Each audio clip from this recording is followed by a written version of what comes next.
То,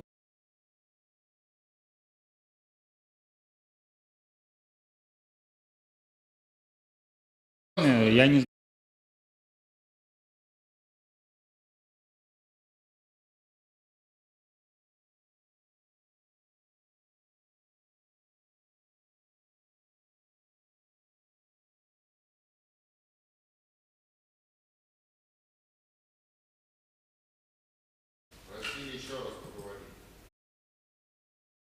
то, что с зума приходит.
Раз. Все, они работают прекрасно. Вот, соответственно, для ответа на вопросы я буду...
Слышали?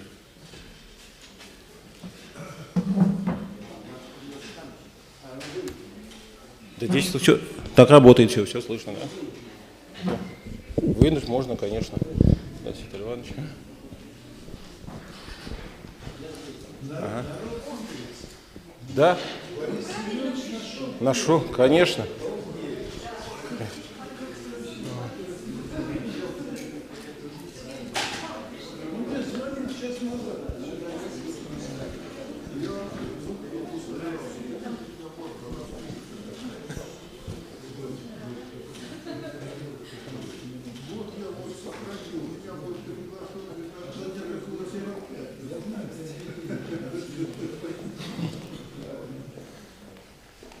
Так, коллеги, давайте начнем.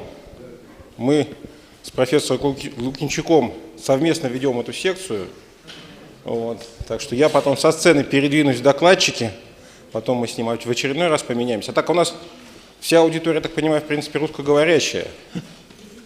Но докладываем на английском, да. Okay. Let's start our session. And I ask Professor Vadim Veika, who presents out new results about laser making and laser printing. Okay.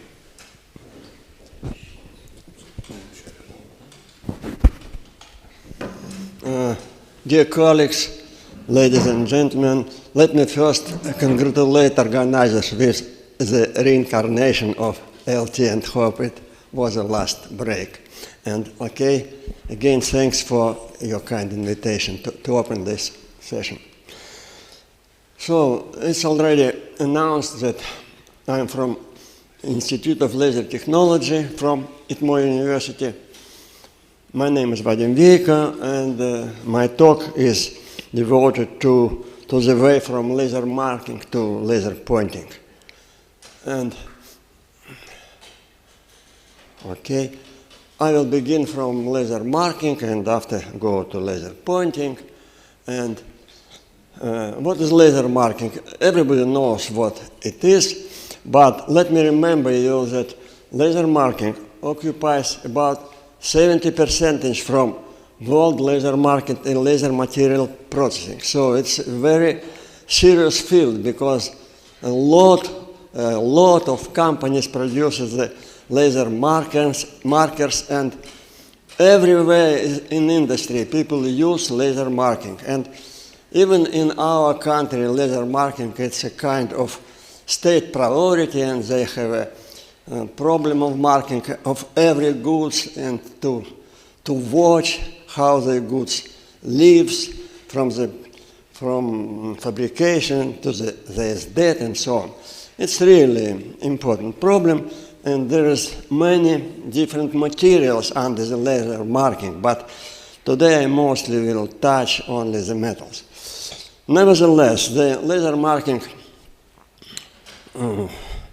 quite broad use for decorative effects, for identification of products, for protection against falsification, and also to produce protective oxide layers. I'm speaking about metals, for data encoding and even for diffraction optical element production, and maybe in future for 3D meta-optics. So it's a large area, and because of so big market, every step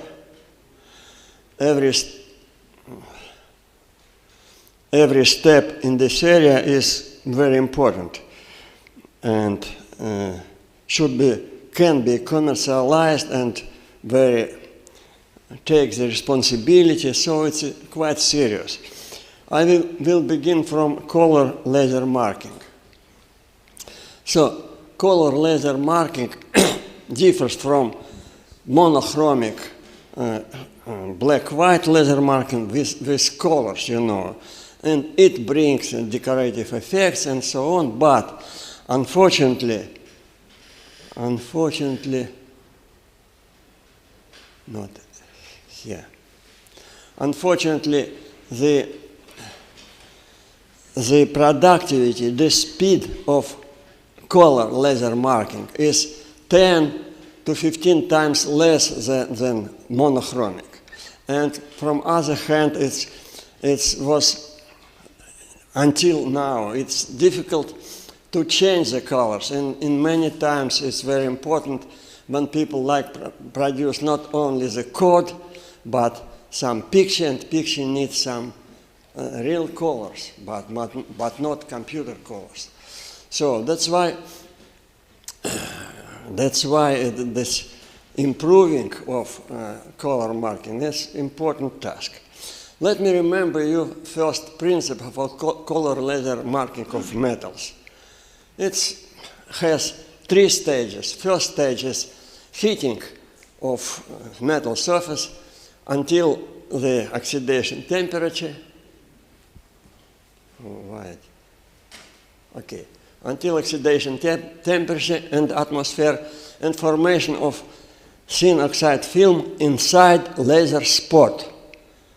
Very limited in the space. Second step is interference of the incident light. Works not very good. Maybe batteries. Okay. Да? Ну ладно. Interference of incident light in the transparent metal oxides, and depending of the thickness of this oxide, the reflected light will be different. And the last step is program combination of color areas. You understand that in every spot has different or the same color, but to produce the picture, the operator or the researcher or the artist work like approximately in the same way as during painting of children's coloring books. First, all areas of one color produces. After that, with other scanning speeds, for example, it was yellow, the next one will be blue, and the next one will be dark blue. And in this way, it's possible to produce such a complicated or some copy of some picture, or some code of some mark, and so on. So it is the first step of laser coloring, and as I told you already, the productivity is much less. For example, 10 centimeters square per minute, about 10. And in this case, about 0.5, 15 times less. And again, it's to change the colors, it's a difficult task. So also, although the color laser marking is relevant, but it has significant drawbacks in this initial version, low productivity, and inability to edit a color image. So we have suggested the new approach, but before I go to this new idea, let me point what means the initial or usual idea. It's very simple. As I told, people heat the metal surface up, but not higher than melting. Normally less before melting temperature, to not to touch the surface structure and so on. And after oxidation happens and nothing more. And because the oxidation temperature is relatively small, the laser power is small, and the scanning speed is small, and that's why the productivity of laser color marking is so small. And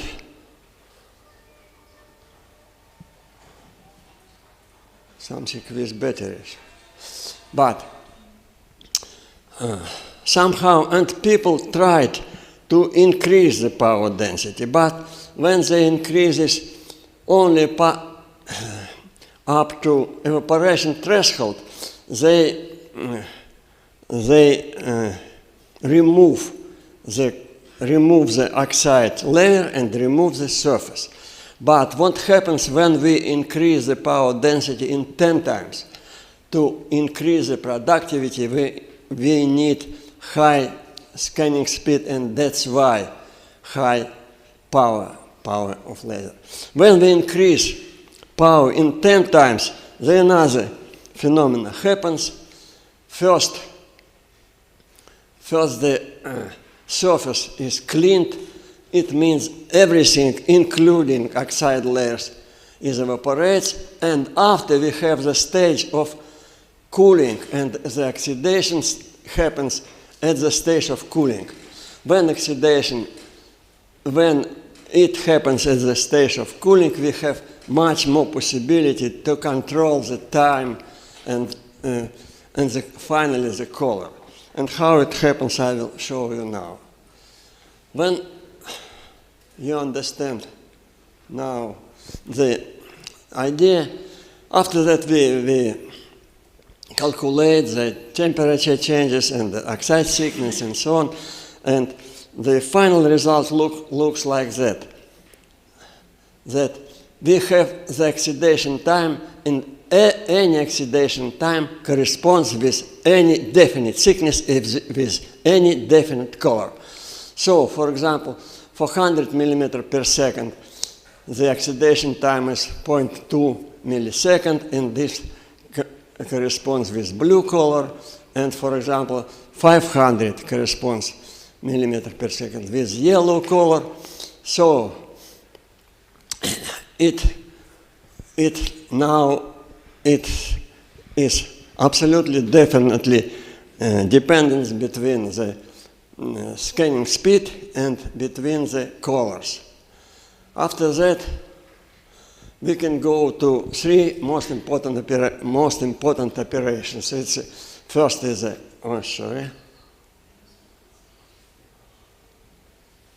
First is a laser writing, because writing results and the thickness of the oxide depends on dose of radiation and of the time of irradiation.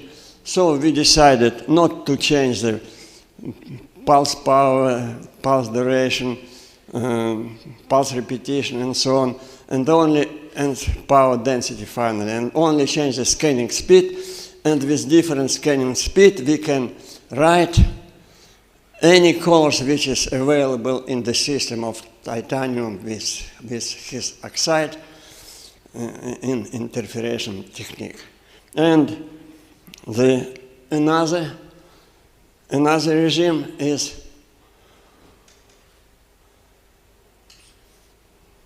so.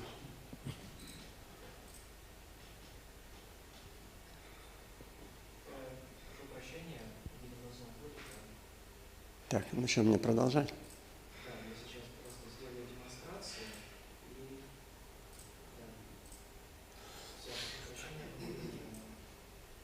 Okay. And another regime have place when the scanning speed is so much that there is no time for oxidation during heating and during cooling, because cooling time is very small. When cooling time is less than 0.1 millisecond, and it means scanning speed is more than 1000 millimeter per second. We can erase any color, for example, blue, violet, yellow, and every of them erased, and we have initial colors of the titanium. So in this sense,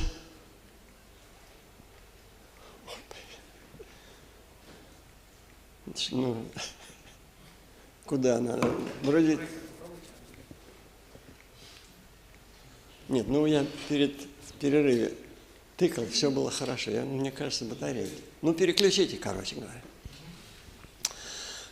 In this sense, it's very easy to imagine what happens when we like to rewrite the color. At the high scanning speed, we eliminate, we erase the image and erase the color, and with another scanning speed, we again produce any desirable color. And we can do it many times.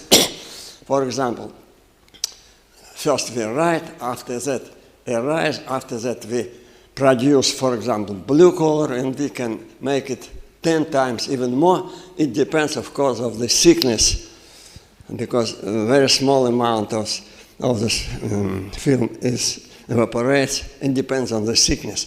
We try to do it about 15 times, but not necessary to make it more. Следующее. So, in this way we can produce some color, for example, dark blue, we can erase it to the titanium initial color, and we can write no new color, blue, and so on. Next slide.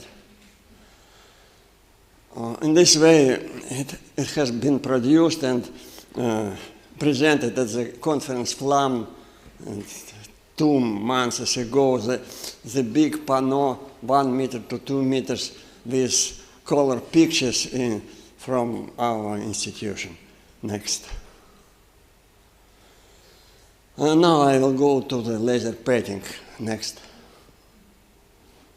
So, now it's very easy to imagine that when we have the tool, for example, like this tool, not this of course, but fiber laser looks like this. It's a real picture.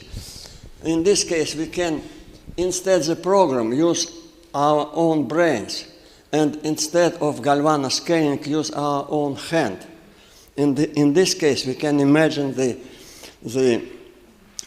absolutely, I would say, new idea to use laser, like a laser brush. We called it in laboratory laser brush or laser pen, how you like. Because now we understand all the process in which the painter, the artist need. It's writing, rewriting, retouching, erasing, and so on. And next slide. And we decided to do it. Of course, it was some problem because it was necessary to prevent self-excitation because of partial reflection of radiation, to provide the constant distance, working distance, to produce the laser beam with necessary characteristics, to protection of the artist and convenient angle for writing, for drawing, and so on. But all this problem in the first approximation, of course, was decided. And now, next slide. It has been constructed, designed, and produced a special device, which now in use. Next slide. It is first prototype. Only one till now exists, but it works about 3, maybe 4 months, and many people. Next slide. Next, please. No, before.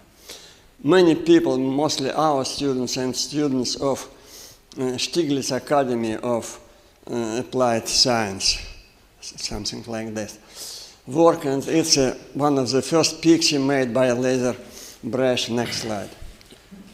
this is another picture made again with the same tool. Next, please. And finally, I go to the conclusion. And so, maybe 1 minute more. Now we finally came to the possibility of laser painting. It's a new area of laser applications in new direction in science art, which make now only initial steps. But there is many ideas comes in this case, and I hope many people will understand. I will show especially for you something. First, canvas. Canvas, of course, it can be, now it's metal plates. But we think about the metal film deposited to the polymeric one, like titanium, not like aluminum, but titanium mostly. Colors. Colors also can be produced not only by oxidation. For example, I remember old word about decomposition of copper formiate, which produces gases, vapors, and from the blue powder, red track. We made it for printed circuits, but it's possible use to paint. And I think that the metal organic compounds have so many features that we can produce any picture. And again, last sentence about laser impressionism. Next slide, please. Next. When producing the laser marking, we can look that having in macro colors like blue, red, green, but in micro, under microscope, they look like this. That it's very complicated, due to small differences at the surface and due to different temperatures. That's why it's, as for me, it looks very much as an impressionist picture. Next one. Like this, for example. And this is a fragment made, put it by laser. Next, please. This is another picture of Claude Monet, and this is an incorporated fragment. Next. Maybe that's all. This is some words from the artist, from Stiglitz Academy of Applied Arts. When next. Быстрее прочтете, кто захочет. По-русски. And this is, I think, final. Slide next. Acknowledgements. We are very grateful to the Laser Center, especially to Sergei Gorny, Vladimir Yurevich, Danila Galiyev, and to artists who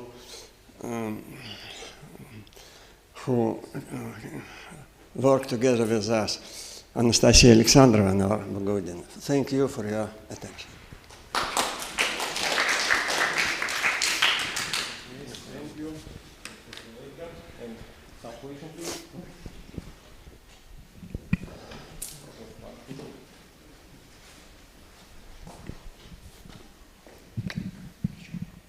I'd like to ask you about safety.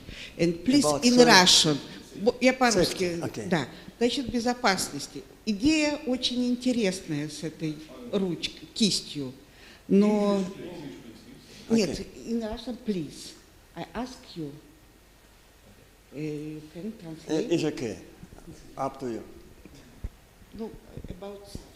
Understand. О безопасности. So, okay, I understand. Потому что вы там написали же 20 ватт.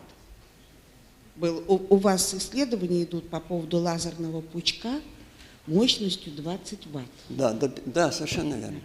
So, answer is simple. First, we used to use the glasses. And second, in case when it necessary, we have the special screen at the brush. Ну, короче говоря, очки. So, the best decision is glasses. It's enough. It's the same. Искажение цвета. Sorry? Искажение цвета. Possibly, because when artists use it, the many notes comes. And we try now to include in our research all the questions. Possibly it have sense. I think it's possible to use neutral filters. Yeah, neutral filters with no. Okay. Thank you.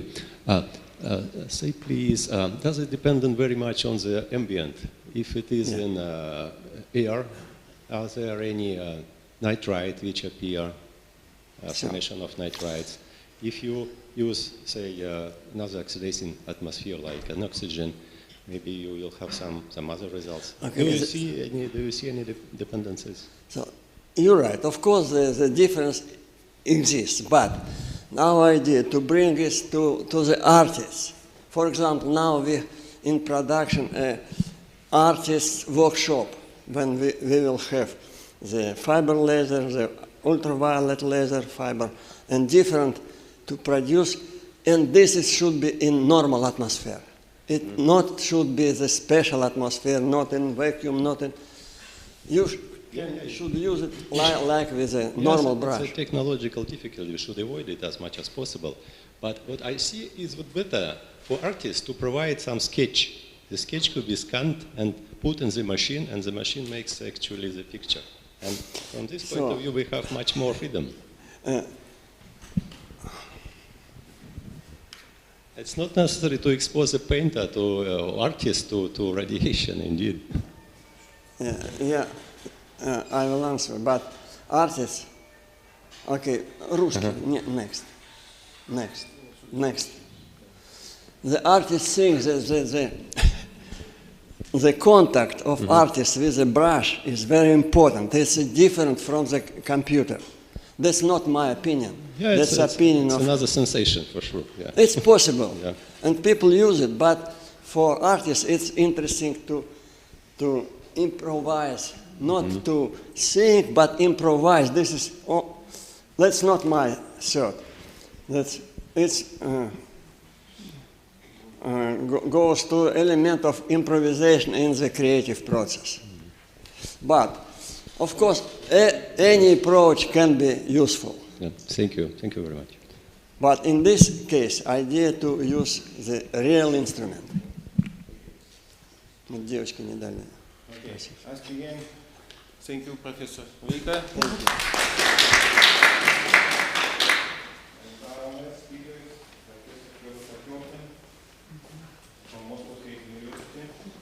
Just a second, please. Коллеги, относительно клипов я связался с девушками, вот, соответственно, либо они подойдут, либо в перерыве уже я эти вопросы буду.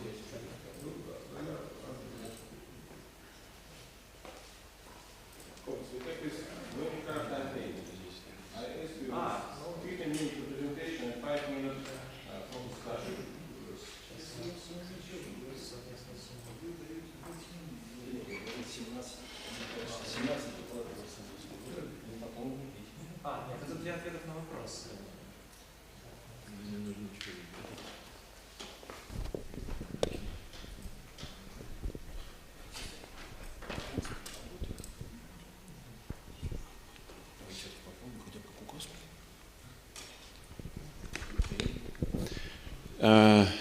Good afternoon, dear colleagues.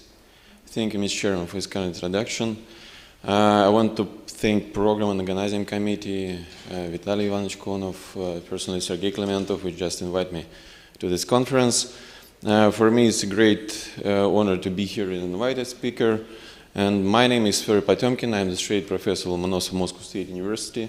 And my today's talk will be about the ultra-fast excitation of silicon by mid-array tightly focused laser radiation. Sorry, can you change the place? Okay. Change? Change the position? Okay. Okay, please, next. Here's the paper outline. I want to start with the laser-induced extreme state of matter in solids, the physical process which is underlying this, point. Then I want to formulate why is the deposit energy density is the key parameter for bulk microstructuring of solids and also the silicon. Then I want to say a few words about what is about the extreme state condition in silicon, what we are expected to have for new phases. And then I want to say a few words about the possible approach for deposit energy density increase in silicon, because you know we have some problems with this. Then I want to present our experimental setup and numerical methods we use, and then I go to the results, mid-IR, single pulse micronotification on silicon, and two-color excitation. And then I want to conclude. Yes.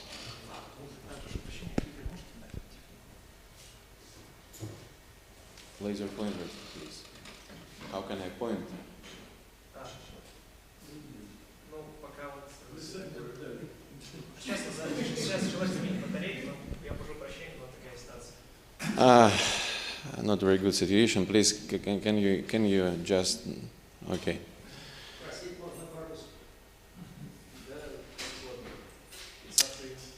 Okay. You know, when you just had a tiny amount of energy, just tens of nanojoules or several microjoules, and this energy just tightly focuses into the bulk of the solid, we have the conditions where which characterizes by the intensity values of about 10, 12, 10, 14 watt per square centimeter. So you have the plasma, microplasma, which is formed, which is characterized by the temperatures up to the 10 of the V's. On picosecond time scale, this plasma begins to relax, the energy transfer from electronic subsystem to ion core. So we have the start for the hydrodynamic motion of atoms, which characterized by the generation of thermoelastic waves, shock waves, and so as a result we have the laser-induced damage, which can be implied for optoelectronics, biomechanics, microfluidics, or fabrication of new materials. Okay. As it was formulated by Nicholas Blombergen, the criteria for optical breakdown. This is when your critical, when your electronic density value is close to the critical one, and so this was the criteria for nanosecond pulses. But the research from this point, which was done, give us that it is not very good criteria when we work with the long pulses and when we have the stage of the thermalization of our system. So in this case, we need to oh, okay. Can I? It does not work. Oh, okay. So not the electronic density, but the energy density in electronic subsystem is the most important thing for experimentalists. This value can be measured because this absorbed energy density, and so you have measured to the absorbed energy and the volume where this energy is absorbed, and so you can just catch the deposit energy density. So if you want to create the extreme state of matter inside solids, this parameter as the DED has to be maximized. If we talk about the laser-induced extreme state of matter in silicon, we can just see this diagram. This is the sequence of phase transition. We have the high pressure sequence, and we have the low pressure sequence. So this sequence of phase transition can be just easily realized in experimental conditions because the pressures are not very high. And when you just shine your laser sample by the laser pulse, you have the start of the shock wave, and after the shock wave go through the interactional volume, you have the phase of slow pressure release, and so you can just create the silicon deferred. And silicon deferred, as you can see from the top picture, it has direct recombination compared to the silicon 1, which is the non-direct material. So this can be considered as the very interesting and more prospective material for microelectronics and solar cell engineering. So if you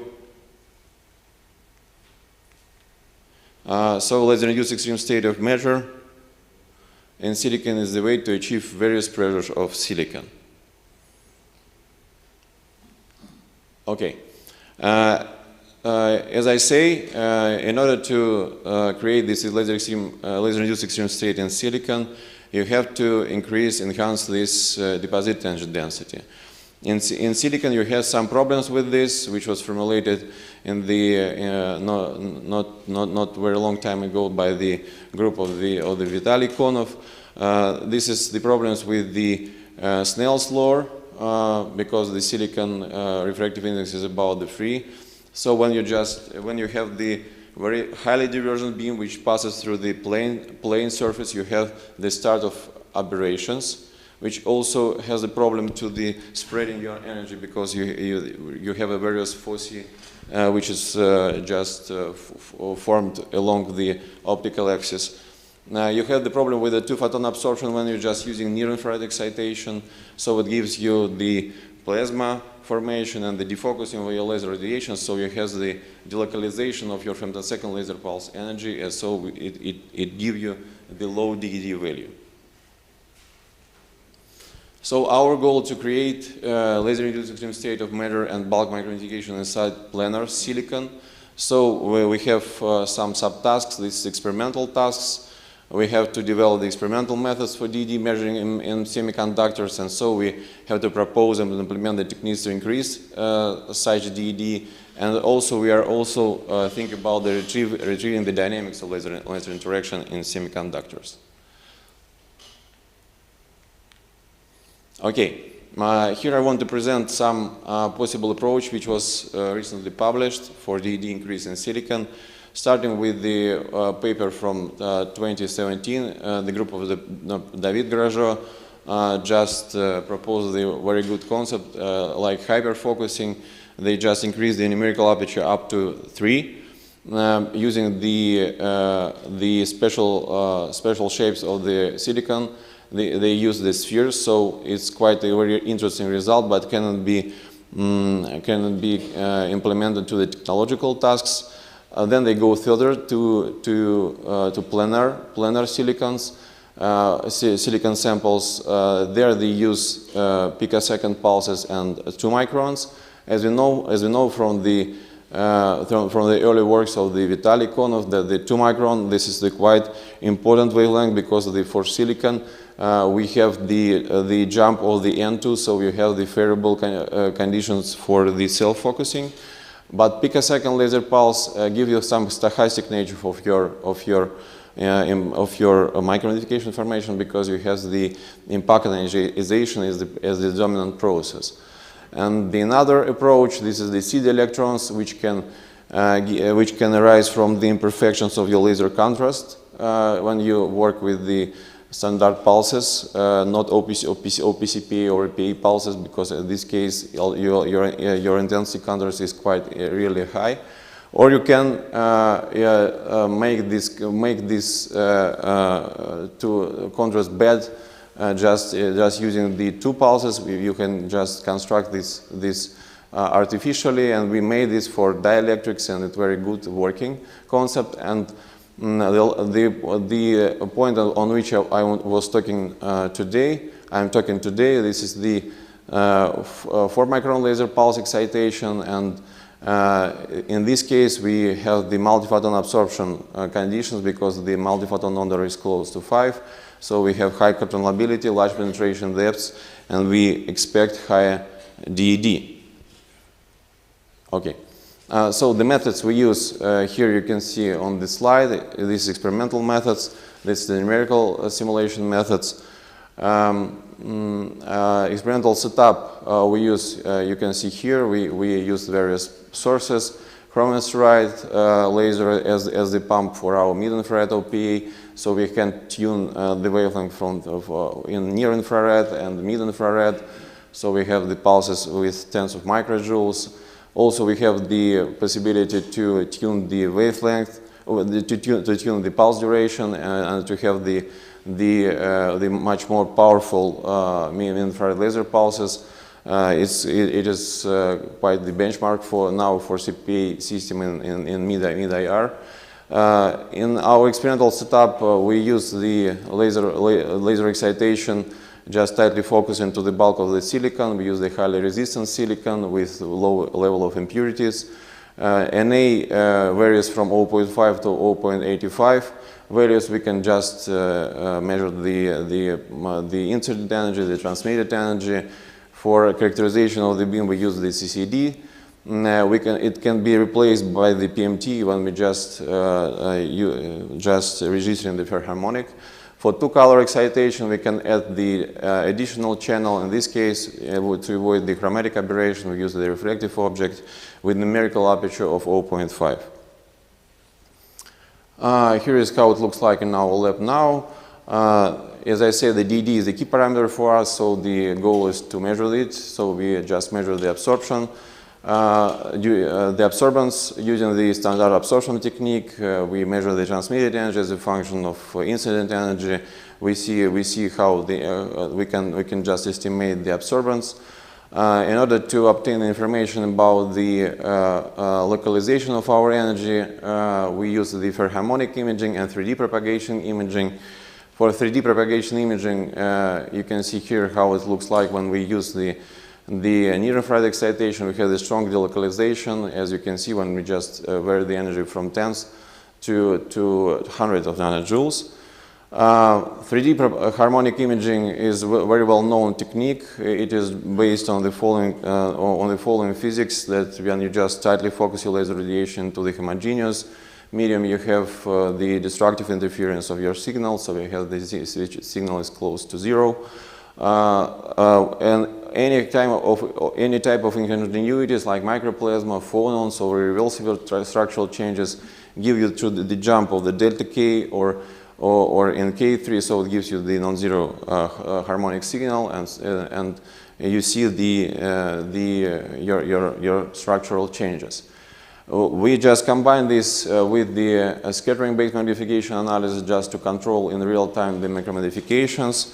You see here how it looks like when we just in multiple pulses regime, just the transmitted energy goes down due to the scattering process. When we just the dimensions of our macromodification becomes higher and higher.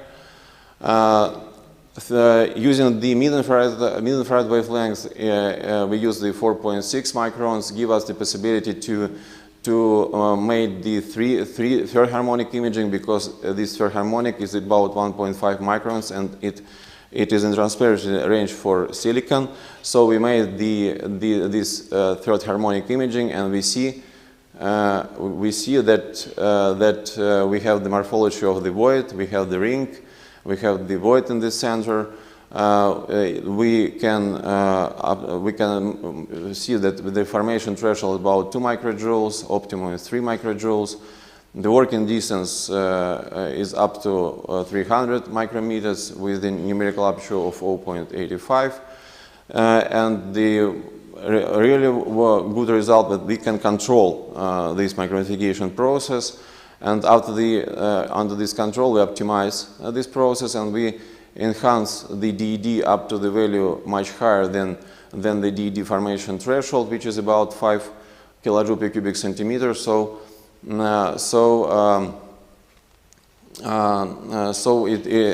can just realize the single pulse microstructuring. Okay, I just skip these slides because I have no time.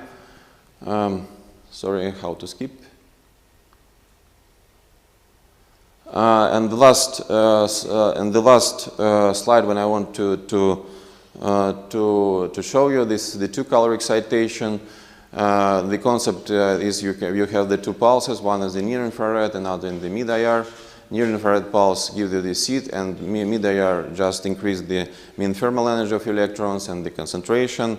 And so the preliminary results which we have now, you see how the DED value increasing when we're just using the two pulses compared to the single 4 micron pulses. So we have the twofold increasing of the DED up to the values of about 12 kilojoule per cubic centimeter. So this is the huge advantage to use this second pulse. for silicon in order to make the more controllable micro modification in your semiconductor. So I want to conclude. We create the single pulse microvoid in the bulk of silicon. We estimated the DED up to the 6 kilojoule per cubic centimeter for single color micromachining. We can increase it 2 times more for 2 color excitation when we use the pair of 1 micron and 4 micron pulses. The calculations, which I have no time to show you, give us the result that the crucial point is the heating when we use when you use the mid-infrared laser pulses, because it needs to reformulate the standard multiple rate equations, and so we did it with the we named it extended multiple rate equations. And only in this point we can just we can just achieve in our modeling such extremely high values of DED as we have the experiment. It is about 5 kilojoule per cubic centimeter. So thank you for my financial support. Thank you for my financial support. Thank you for my colleagues. For Evgeny Mariev from the Institute of Crystallography for Molecular Dynamics Simulations, Sergei Stremaucher and Kirill Lvov from the Physics Department for Numerical Simulations of the Electron Dynamics and ultra-fast laser pulse propagation in silicon. And thank you for my group. We have some problems with the pointing this. Thank you for my group, and thank you for your attention.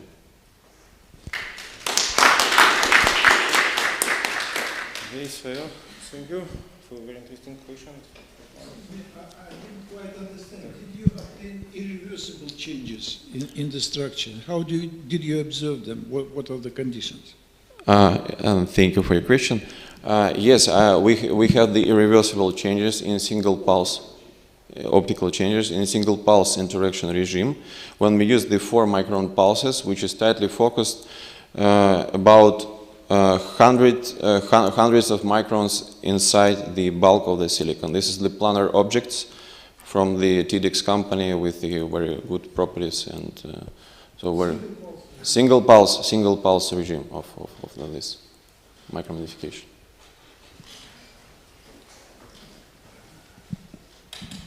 What do you think? What happens in case you combine 2 approaches? You approach with seeding pulse, and it's, in my opinion, it's relatively easy to produce microspheres at the surface.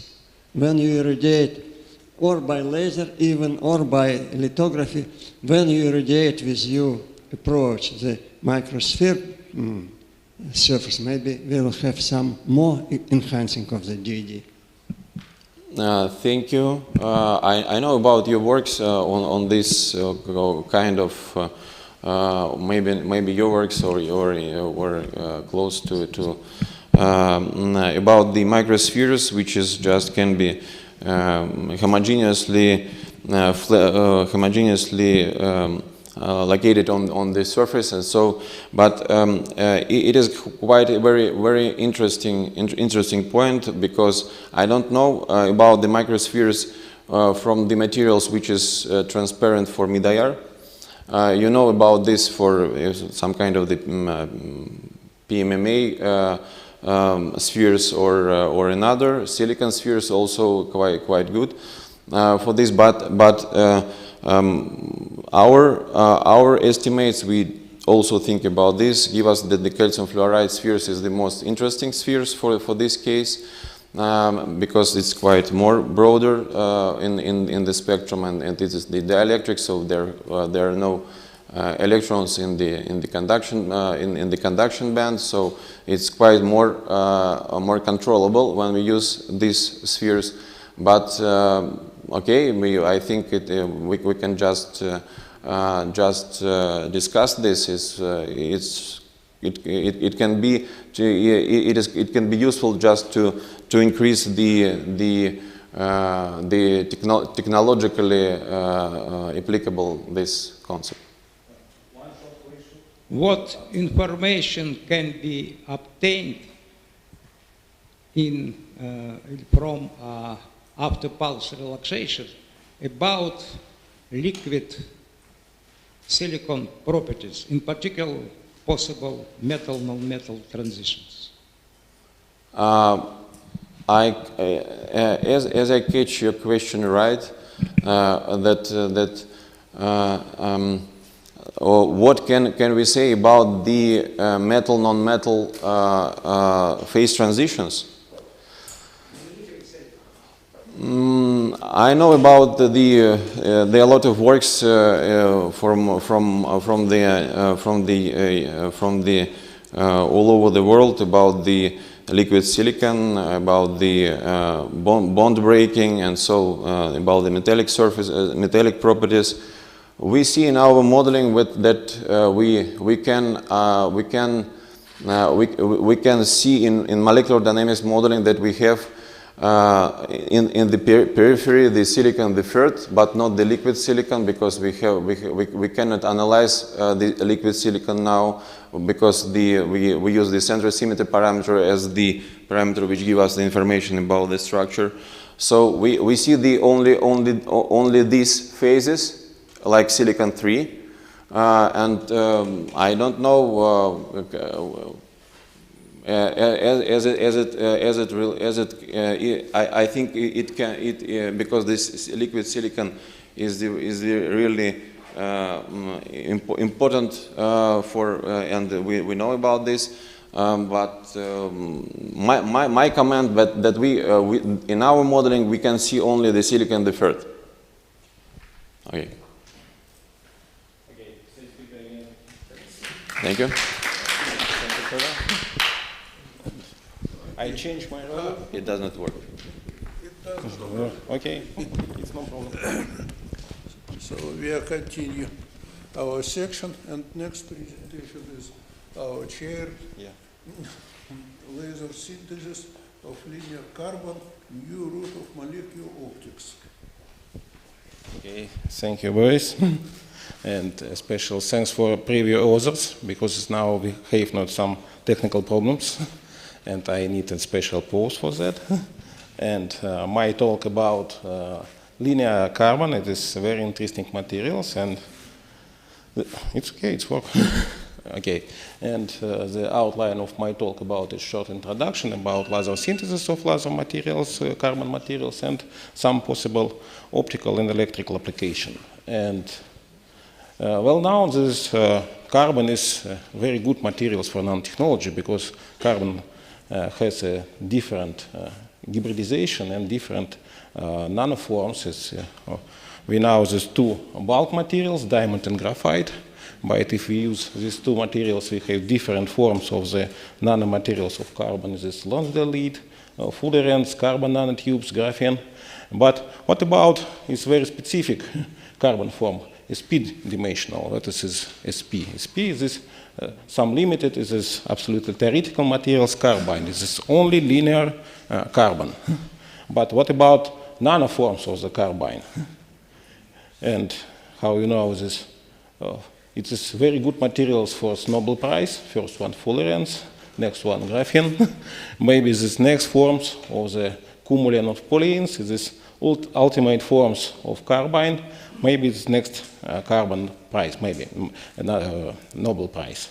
Okay, and if we use usual Bundy diagram of the carbon, we cannot detect what is this carbon. This is graphite, diamond, and liquid phase.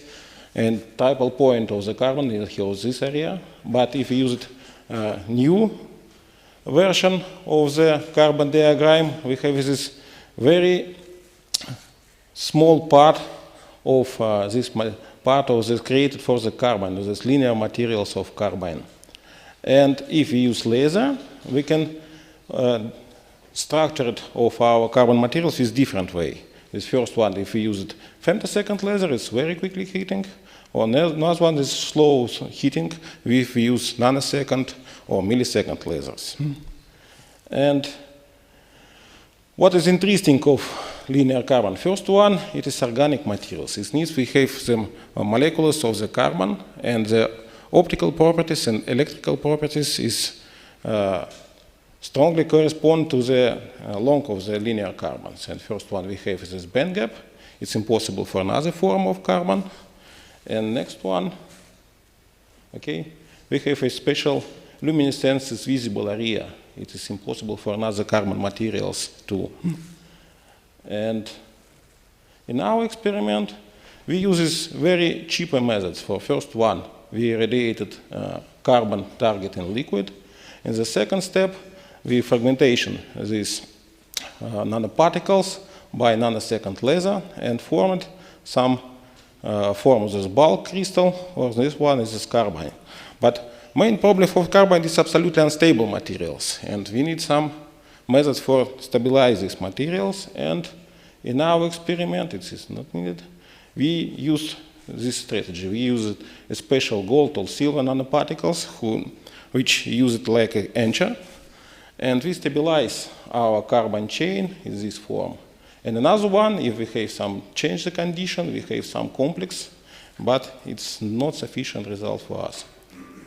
And how it used is very simple. We used amorphous carbon particles. In process of radiated, we fragmented amorphous particles, formed some part of the chains. In process of the self-organized this process, it started this growth of the chain between the two nanoparticles of the gold for this case. And it's very simple optical test. Is this initial Shungit amorphous nanoparticles is gold nanoparticles after mixed, and we can use the average diameter of used particles. And after radiated, we can change this optical process. It's absolutely transparent optical liquid. And after radiated, we can change this average size of our particles.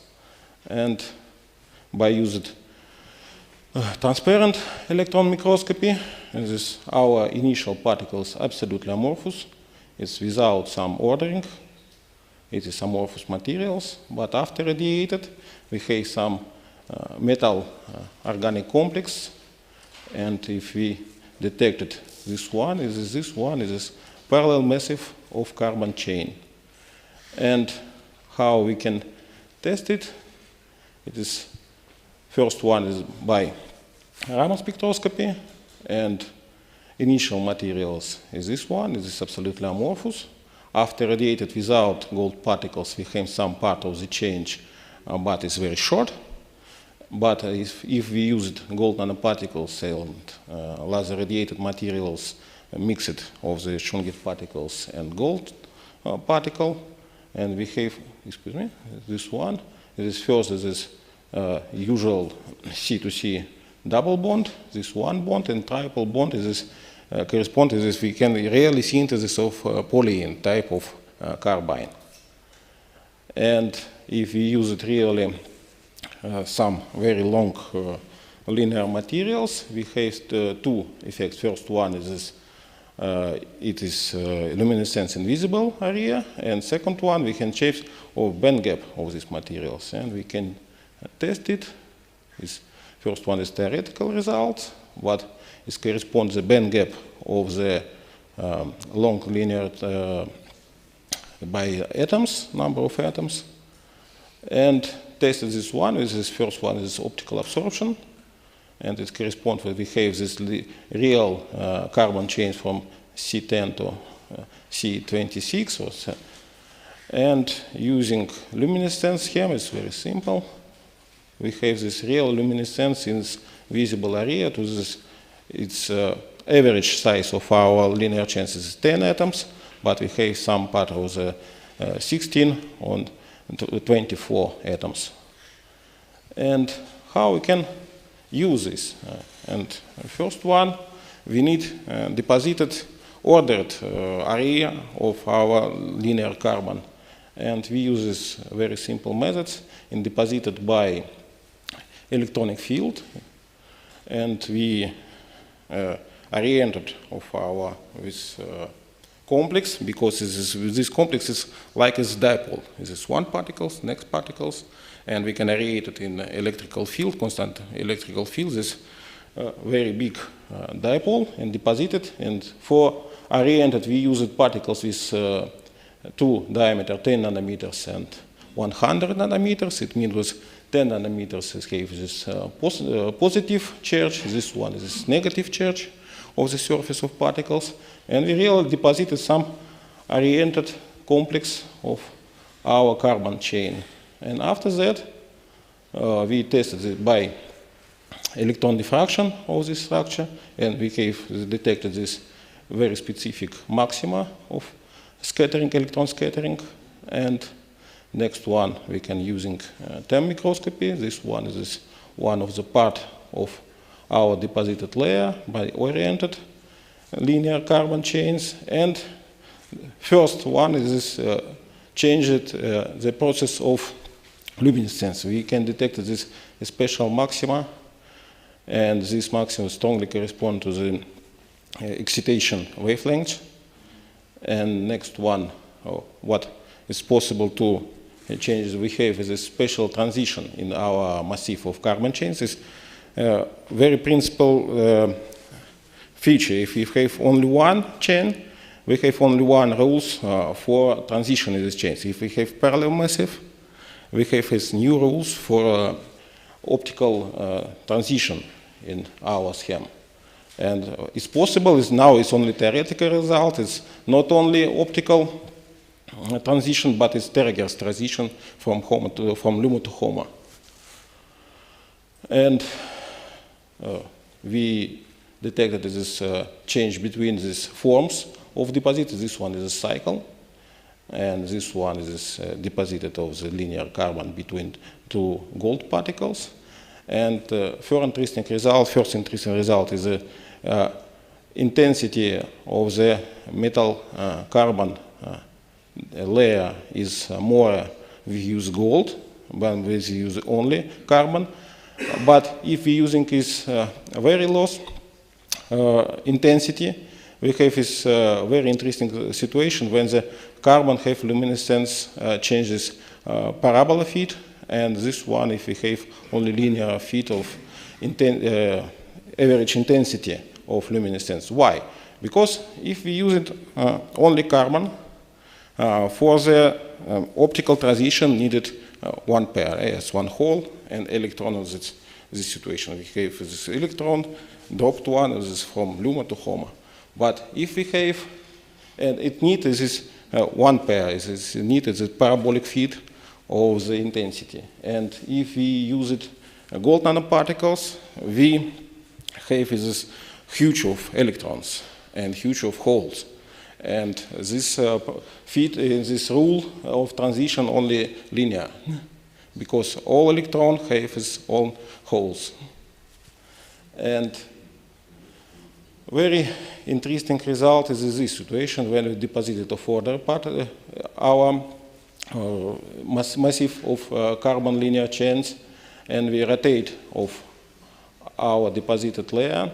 We can change this increase of the intensity of this. Oh, excuse me, I need some correct my talk.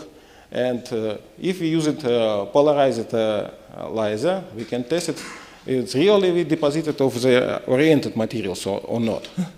And we use very simple test. We use it linear polarized laser and rotate our plate, and we fix the change of intensity by wave plate rotation. And we have someone. This one is this. Where is the point? Okay, this one.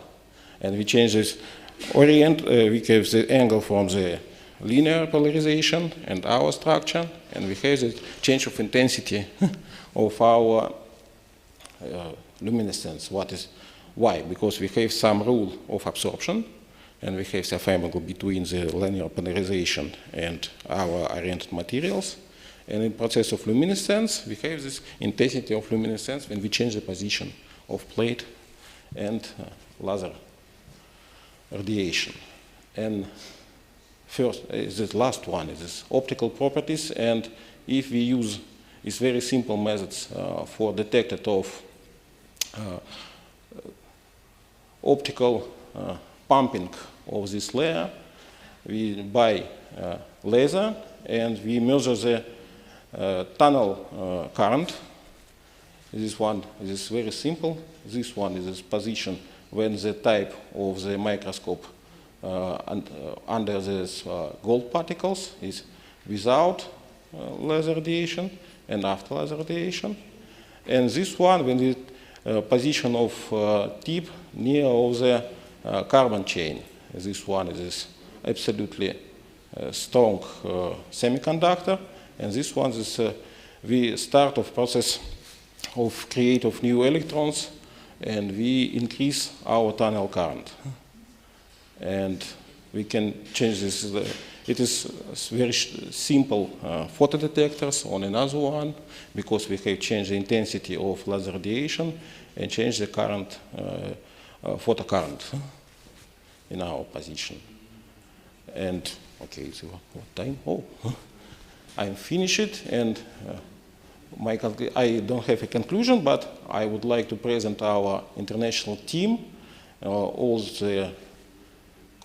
my colleagues have a special position in this team. This is our Vladimir teams, from Professor Sergei Arakelian and me, and Alexei Kavokin and Stella Kutrovskaya from Westlake University, and Skolkovo, Professor Lagudakis, who theoretically tested our materials, Alexei Povolotsky from St. Petersburg State University.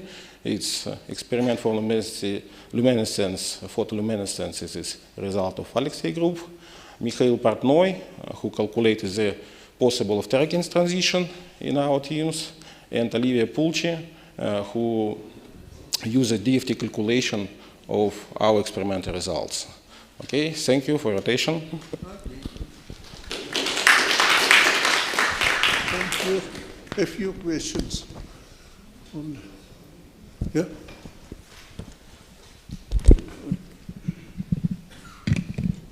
Thank you, Alexei. How do you think, is it possible to synthesize the same material, having the organic metal constructions based on the polyethylene with gold balls both sides, just by removing the hydrogen from this molecule? Acetylene is yes. Yeah. Some molecule polyacetylene. It is very big molecules with triple one and triple bonds, but it's not carbine, it's not polyene. It is polyacetylenic. It's a more specific molecule. It's with properties as some similar of the polyene, but it's like uses is more shorter. It's shorter molecules. This is dense atoms. It's the limit of these molecules now times. But if you would imagine the piece of polyethylene which is stuffed with gold nanoparticles and then you expose it, so maybe you will observe some area where such material I understand you, but this is main problem of polyacetylene. It is another type of the bond, because if you have one of the triple bond changed, it is hydrogen added to these molecules. Yes, but if you would remove the hydrogen, maybe the type of bonding will change too. Maybe, but it's another action. Okay, thank you.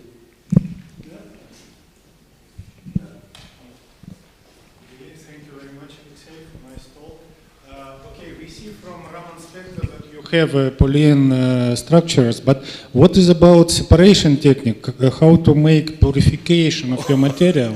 How to separate your polyene from other carbon materials? Do you have ideas or and so on?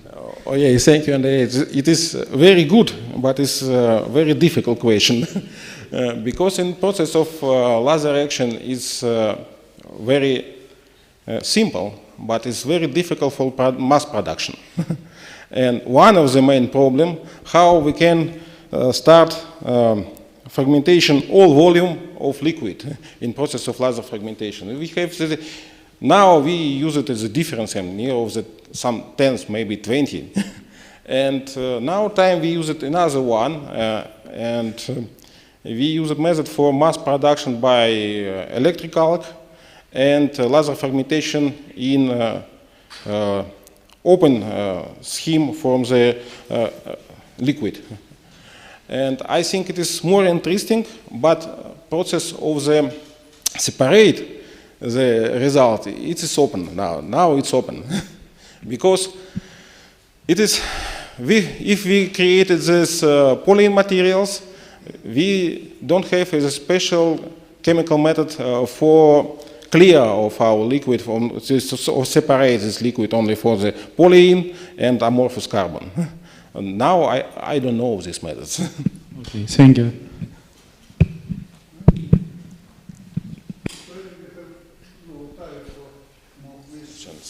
Thank you very much.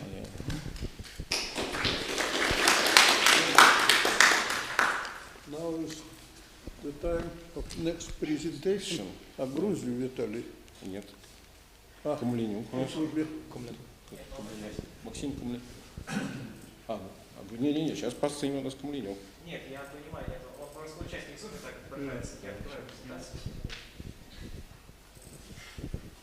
Все работает.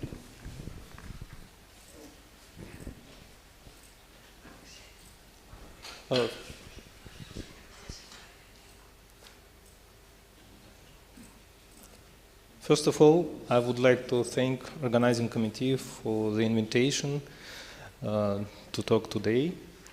So, the name of my report is Laser-Induced Forward Transfer of CVD Graphene for Electronic Applications.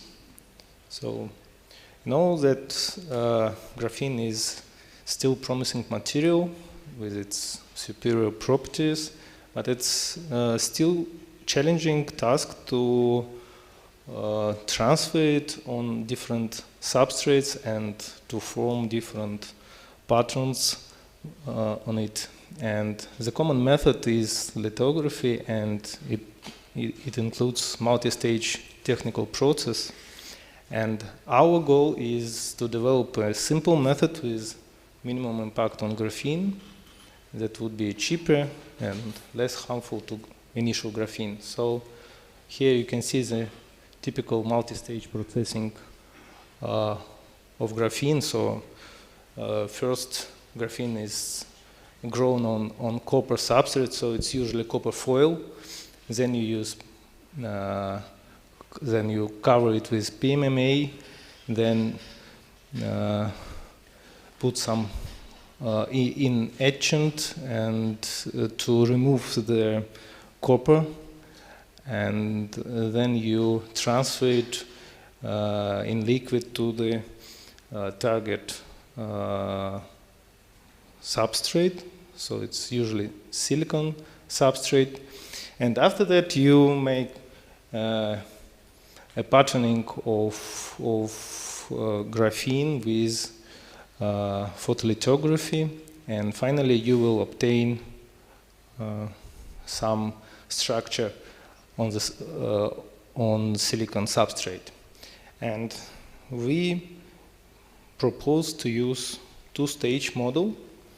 So just first we need to grow graphene on copper film, thin copper film, on sapphire substrate. And after that, we just print graphene with laser radiation. So this technique is well known, and it's called laser-induced forward transfer, or lift.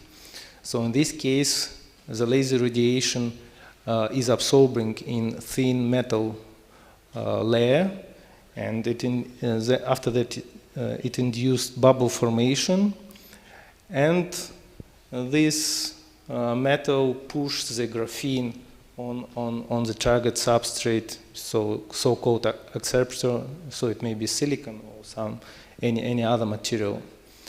So it's ideal picture what we try to obtain. And for this purpose we use excimer laser,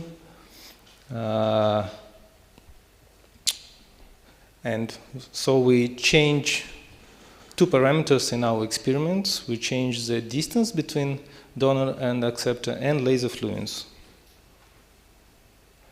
So here you can see the picture for the gap between donor and acceptor. It was 50 microns gap, and here optical image of donor substrate in transmission mode and here in reflection mode. So we increase the fluence and increase the quantity of transferred material on acceptor substrate. And this is the bad mode. You see that here we induce the ablation of metal, so that is the threshold of the fluence. And this is the best mode, but in this case we see that graphene scattering over the acceptor substrate, so it's not so good. And we reduce the distance between donor and acceptor. So we just put it in contact mode, and in this case we see quite good spots. The square spots which correspond to the laser spot. It was 50 micron square. But the problem is that we have fragments of graphene, not homogeneous spot. So what's another problem is that when we look at with electronic microscopes, we see crumpling of graphene. So it's not the flat fragments, but also crumpling. But what's good that we have quite good quality of the transfer graphene. So you see this Raman spectra of original graphene, and after the transfer. So we see 2D mode, G mode, so it's quite good graphene, so without any defects. But when we have the transferring with the gap, we see some inhomogeneous in structure and the shift of 2D mode. So one of the possible reasons is oxidation. So because we have quite big distance and graphene is heated by laser radiation. So the best mode for us is with zero gap. But we decided to improve the quality, so the idea was to cut preliminary the boundary of the transferred material. So we thought that the problem of the breaks of graphene, that we need to break the boundaries when we transfer it. And we did it. So we use special mask to cut the boundaries of the transferred zone, and then we tried to transfer the graphene to the contacts. So we have contacts of transistor and tried to put our pixel of graphene between the contacts. So you can see gray cover is metal on metal contact on silicon substrate, and you see some dark areas, it's graphene, and also graphene between the contacts. It's quite flat, but still we have fragments on the surface. And here we found that the problem is the graphene deposition.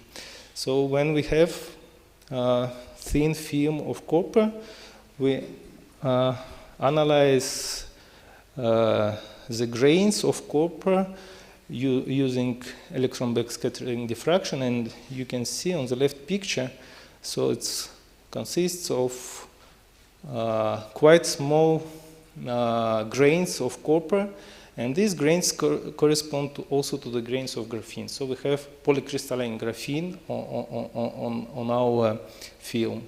And it was a difficult task for us to improve our synthesis process, and finally we obtain quite big single layer graphene. So you can see here the map of grains of copper, and it's correspond to the high quality graphene. But it takes a long time, and during this time we thought what we can do with our previous result. Maybe it's possible to use for some application our crumpling graphene, and it was idea to do a graphene emitter during this technique. So we irradiate with multiple irradiation. So we make big spots of 1 millimeter square spots of transferring of our graphene, crumpled graphene fragments. And so on the left picture you can see the optical image after 1 pass, and on the right after 3 passes. So we increase the surface coverage after multi-pass irradiation, and then we analyze it with electron microscopy, and we can see different quite exotic formation of graphene flakes, and it seems that after 3 passes, the density of transferred material is increasing. And then we analyze also with Raman spectra these areas, and it's interesting that we have 2 types of transferred material. One of flakes quite flat, and the Raman spectra correspond to the initial graphene, and when we have crumpling graphene, so it's this spectrum corresponds to the multi-layer graphene. So, but the quality quite good, so the D peak is the same as it was after the grown. So, and now emission properties. So we measure on the left picture, you can see the dependence of the current density on the field for 1 pass and 3 passes area, and the threshold field is the same, just a little difference, but the maximum current density is higher for 3 passes area, so it means it depends on the density, coverage density on the surface. So this ratio of current density just correlates good with the density of the graphene flakes. And we measure the field enhanced factor from Fowler-Nordheim dependence. And so the emission characteristics, you can see the field enhanced factor 3,300. So they are comparable with other fabrication methods. So it's quite good. And we look forward that next time when we try to transfer our new sample with single layer graphene, we will obtain flat pixel on the acceptor substrate. So thank you for your attention. So conclusions, our work demonstrates the promise of lift of single layer graphene from a metal surface to an arbitrary substrate at room temperature and in ambient environment. So we investigate the effect of parameters of our method on the structure of transferred graphene islands, and proposed technique allows the formation of emitting crumpled graphene patterns without loss of the quality of initially synthesized graphene. So thank you for your attention.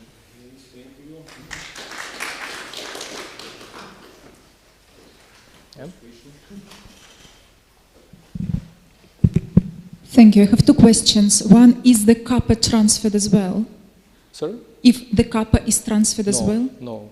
So it's a bad mode, so we don't need to transfer the kappa. No, but I mean, does it get transferred due to the laser?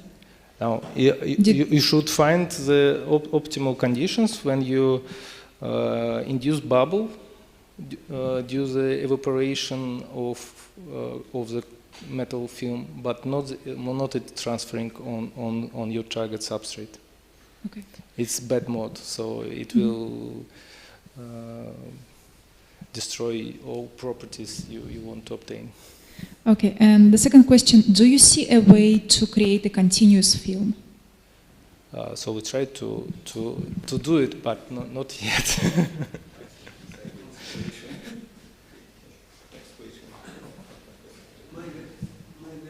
Miss, which path duration did you use? Nanosecond. So it was XML laser, 20 nanosecond. Okay. And maybe you use shaped the spot?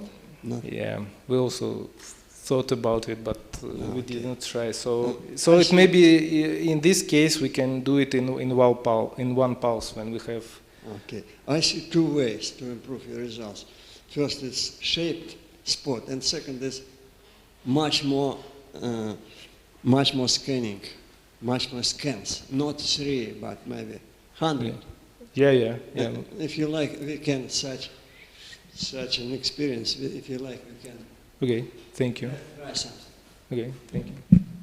Last question, and one question for me, please. Yeah. It is mystic for me. This one graphene is semi-metals. Two-layer graphene, it is semiconductors, and multi-layer graphene. So multi-layer depends on the quantity of the layers. So multi-layer it's more than 5, as far as I remember. So it becomes conductive. Okay. Okay, thank you again. Thank you. And our next question is my partners. Okay, thank you. Professor Boris Lukyanchuk.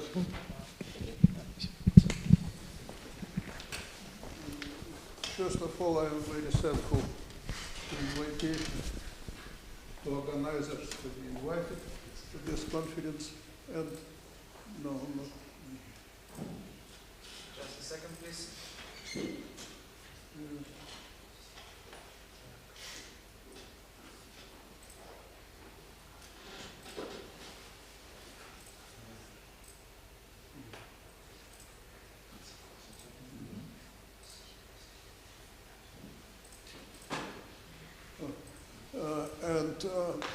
My report is related to optical generation of magnetic fields in dielectric spheres.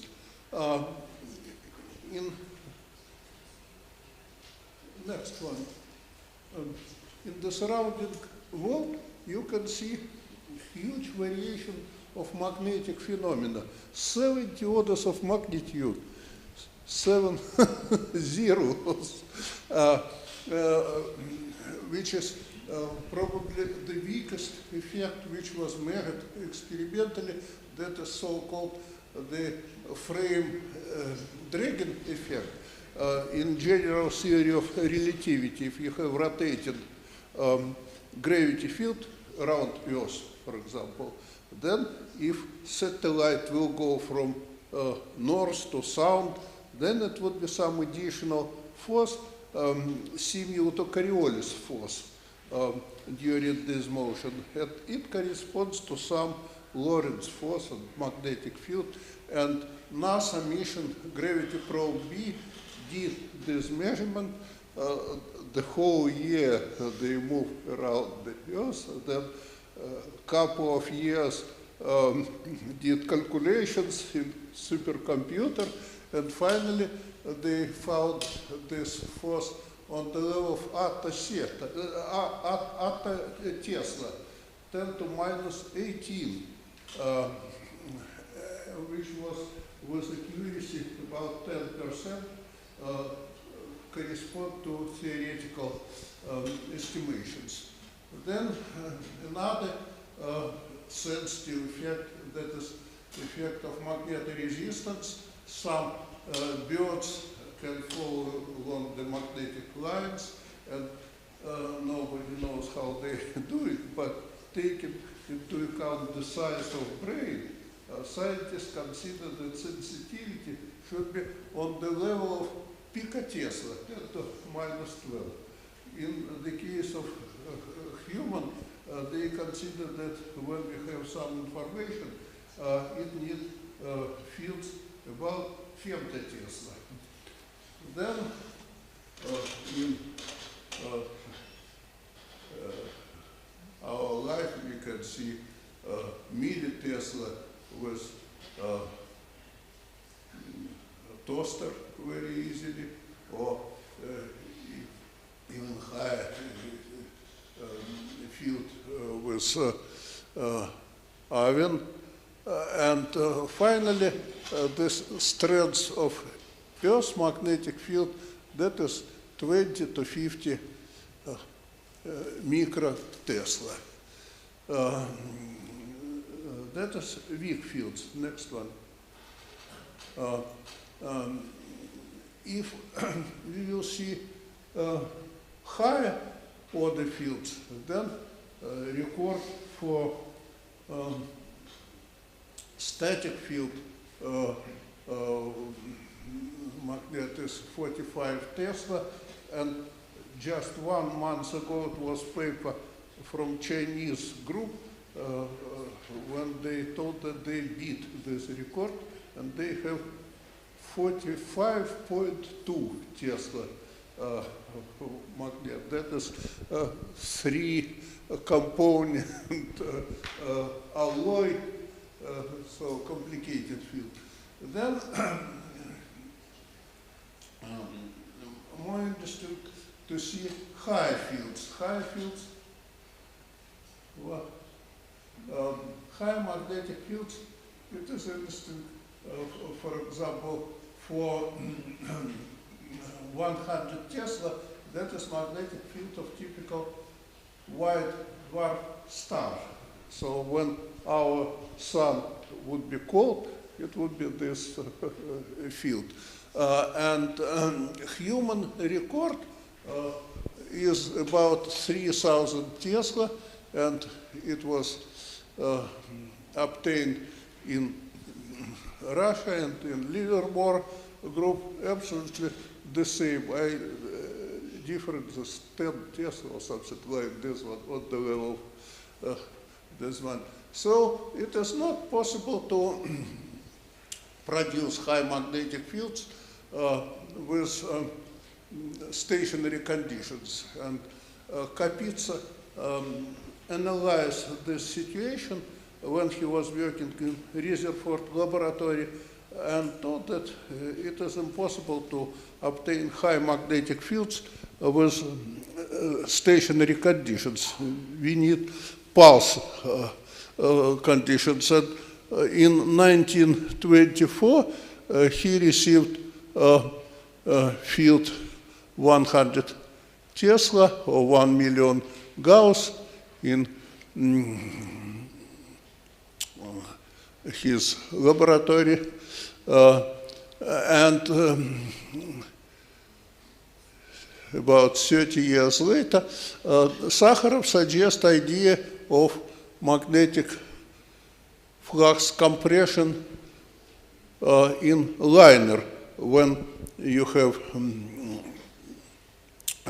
copper tube with magnetic field and compress this field by explosion, and when because the flux is conserved inside the conducting contour, then when this area tends to 0, magnetic field tends to infinity.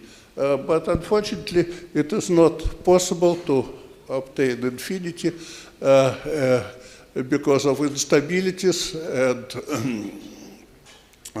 many other fields. I remember that on the table of Velikhov, it was piece of this tube, and he showed all the people how looks this instability inside the cluster.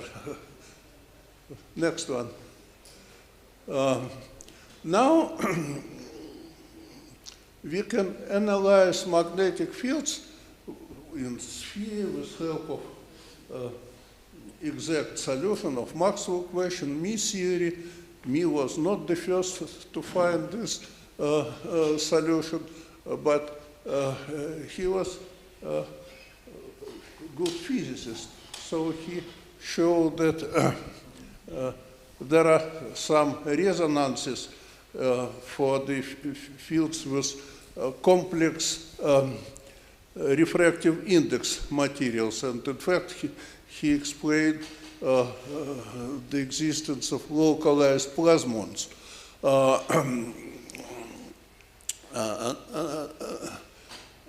Next one.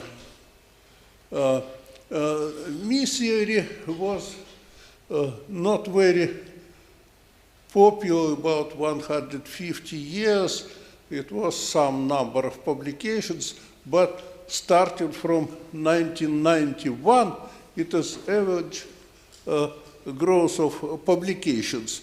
It is related not only to plasmonics, but to many physical effects were encrypted within the Me formulas, and they were just waiting to somebody to decrypt them.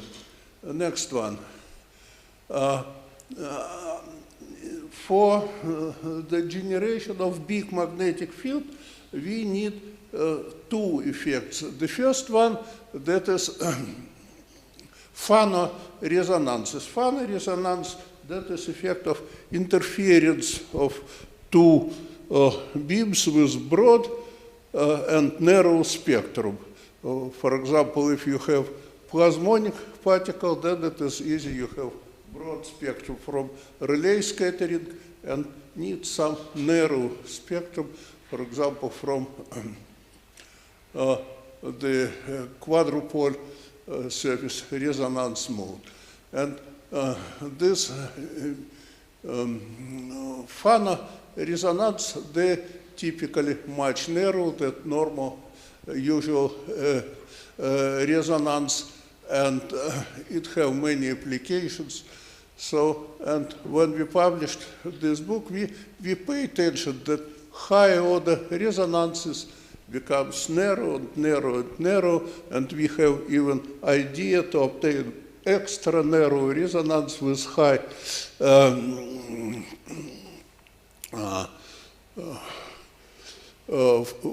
Fano resonance, and we did it with silver, and unfortunately we were able to see just 4 first resonances because of strong dissipation of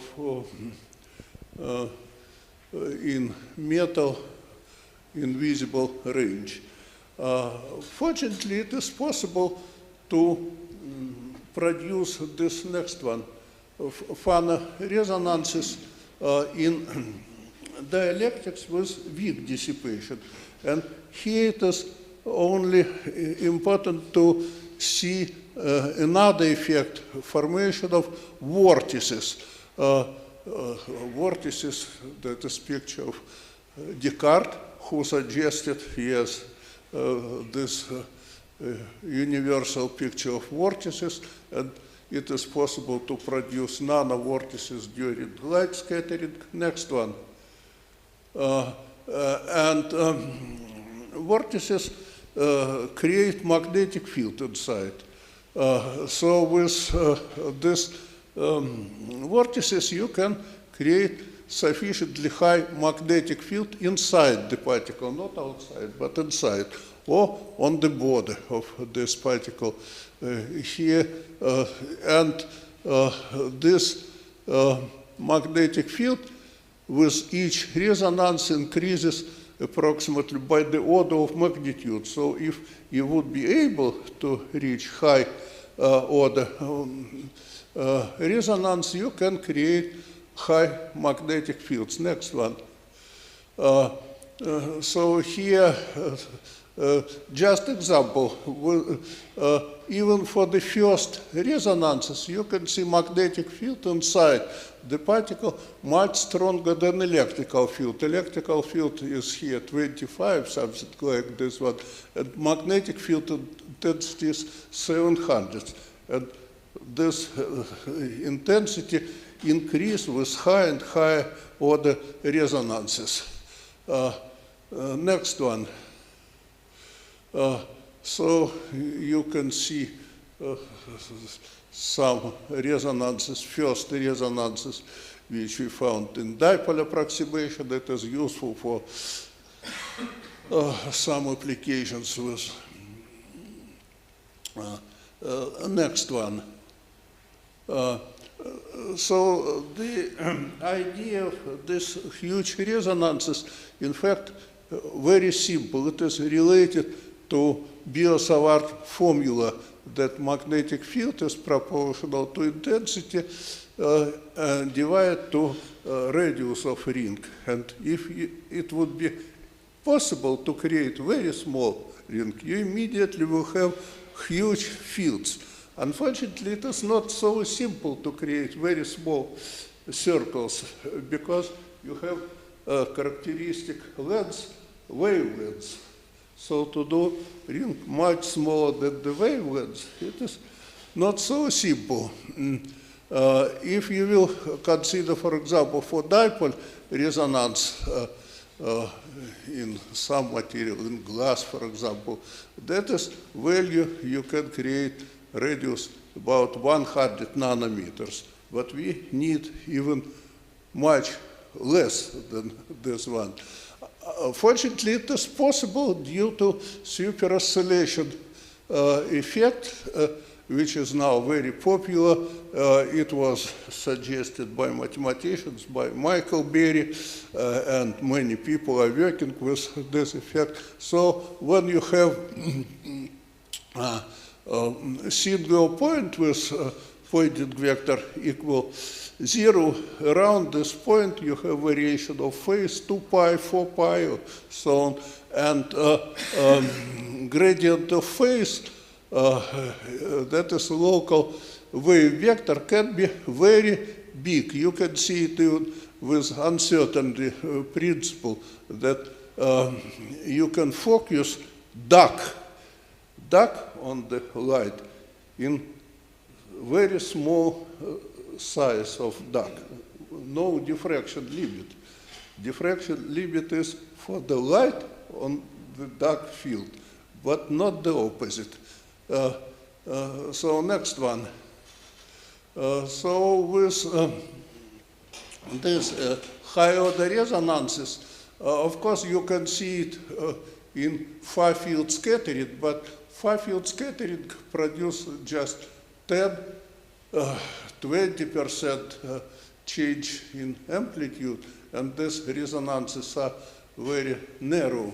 But if you will see magnetic or electric field corresponding to these resonances, then that is 3, 4, 5, 6 orders of magnitude. And it is quite interesting effect because you can create, for example, with high order resonances, a huge contrast of magnetic field to electric field and variation of refractive index due to variation of mu, not to epsilon, but square root of epsilon mu to mu. Next one. The problem is here with high magnetic field is once again related to dissipation. You can see that for the first resonances, for example, with silicon in infrared, you can create for the fifth resonance, you can create magnetic field about enhancement about 10⁶ and magnetic field 10⁷. But unfortunately, if you include dissipation, then with tangent loss on the level of 10⁻⁻�3, this resonance disappears. So you need very, very transparent materials. Fortunately, these materials exist, not only diamond, but some glasses, some materials in terahertz region. Next one. We did experimental proof of principle. It was done in the Institute of Vladimir Fortov. In fact, it was his last paper. And people did this experiment with high order,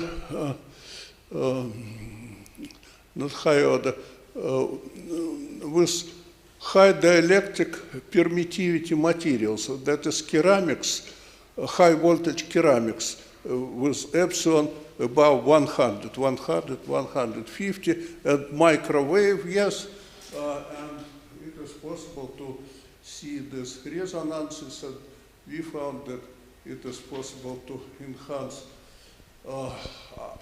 even in dipole resonance about next one, 1 million times, next one. So that is experimental results. Next one. And Hortov want to publish this paper in good Nature paper. We sent it to Nature Energy with 47 impact factor. Unfortunately, they rejected, told that what you show that you enhance weak signal to 1 million times. If you really produce magnetic field above 3,000 Tesla, then it would be another talk. So we are trying now to show real high energy. So that is my conclusion, that it is possible to produce high magnetic field with light. That's all.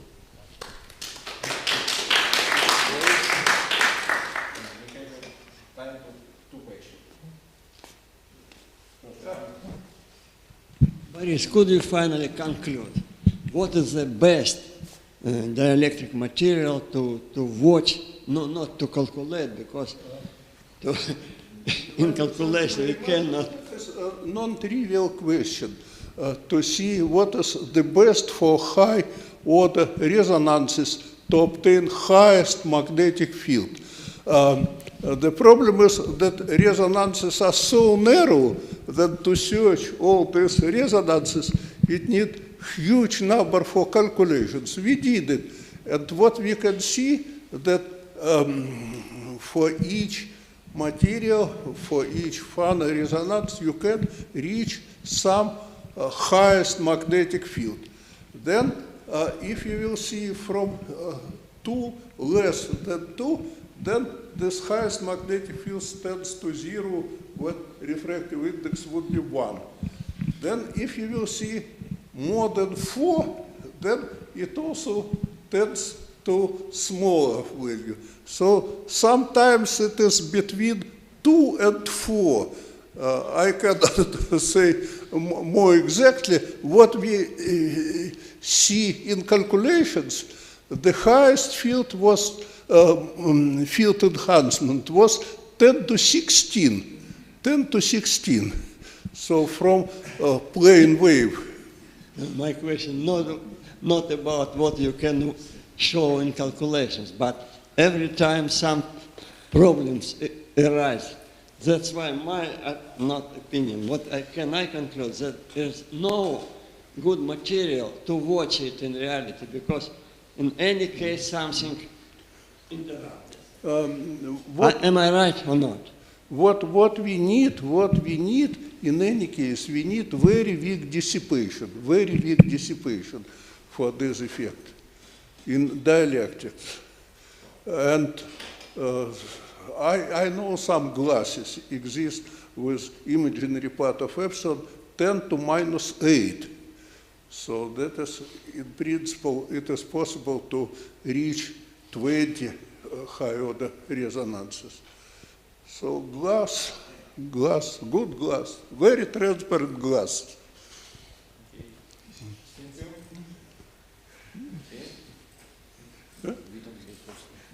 Okay, thank you.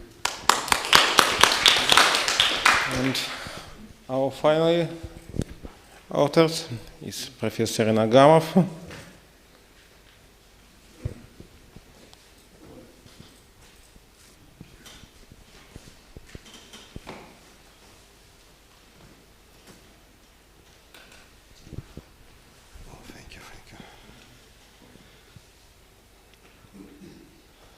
So many thanks for inviting me. So we have a beam, target.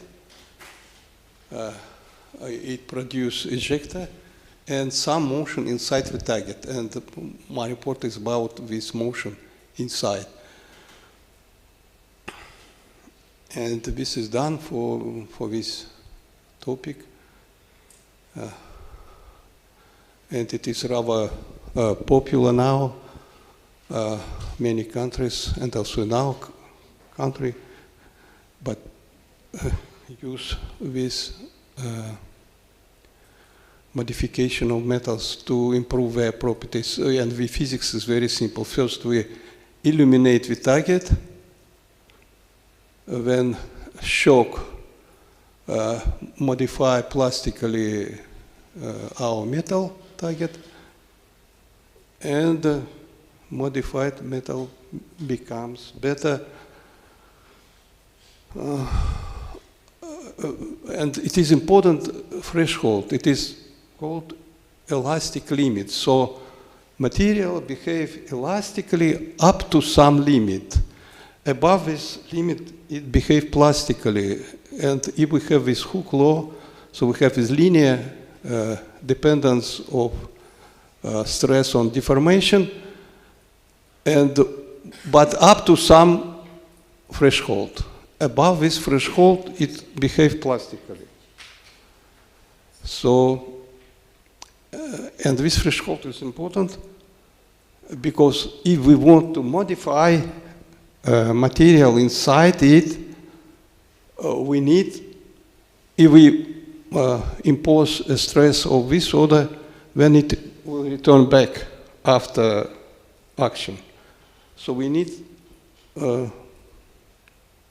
produce a shocks with amplitude higher than this threshold to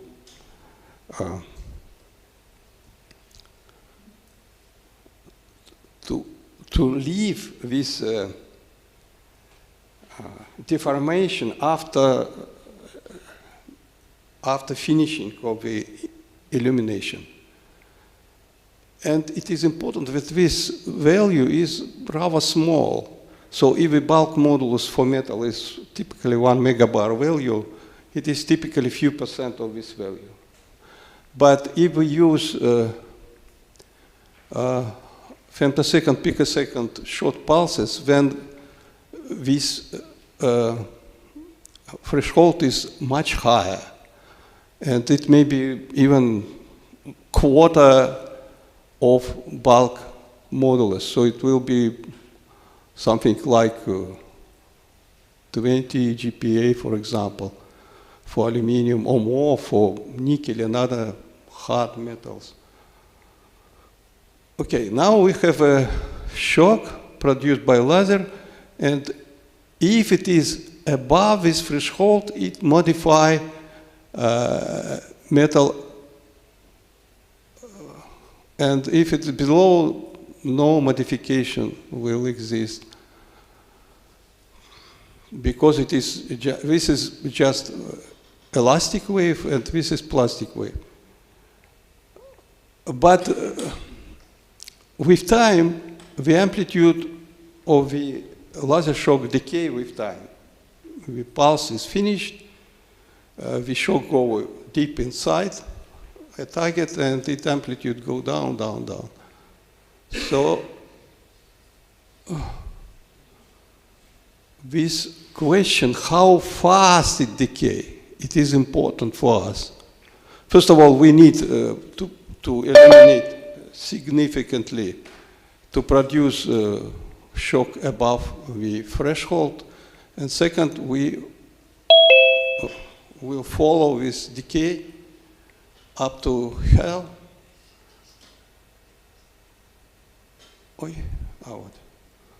And when it intersects with threshold, we'll define the depth of this modified layer.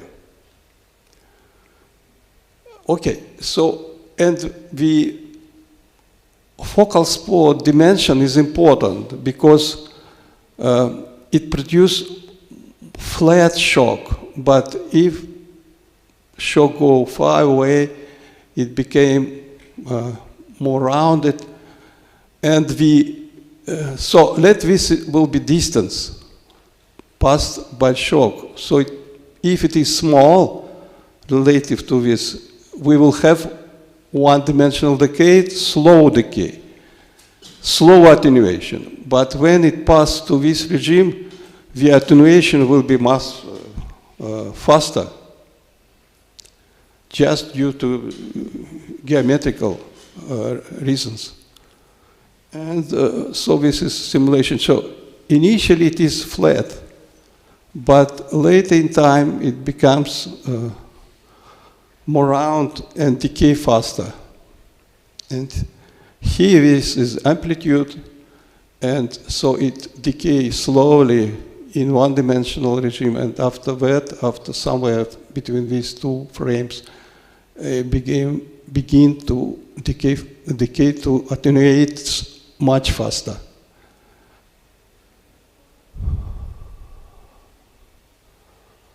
And here it is plotted, let the initial pressure will be, for example, 1 megabar, 100 GPa.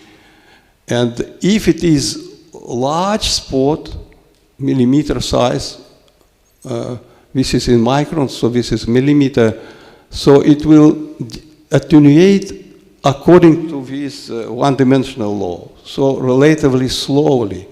But if it is, for example, 1 micron spot, when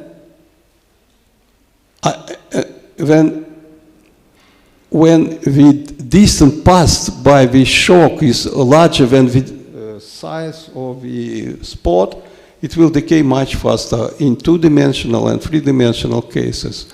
And this is for 30 micron. Okay. So, and why it is so? Why decay? Why decay?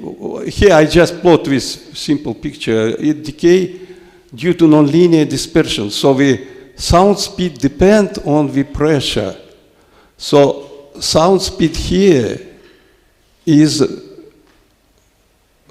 this value, and here pressure is higher, therefore sound speed is larger, and this difference in sound speeds stretch, do wider the shock.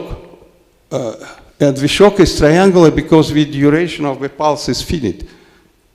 And in one-dimensional case, this product, the area under this profile is constant, and the length rise in time as square root. And this gives you the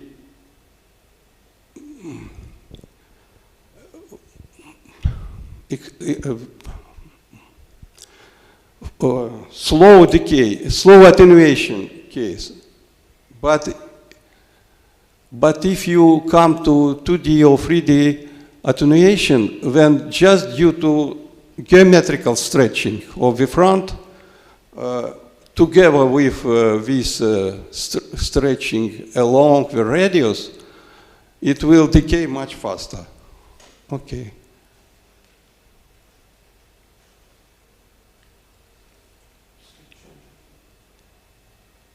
А как назад? Сделайте назад. So, вот вперед, да. Thank you. So here it is plotted with plastic shock and the crystal symmetry. So ahead we have ideal crystal, for example.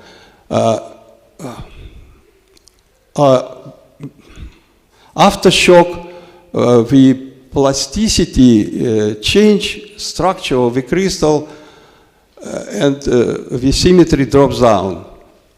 But it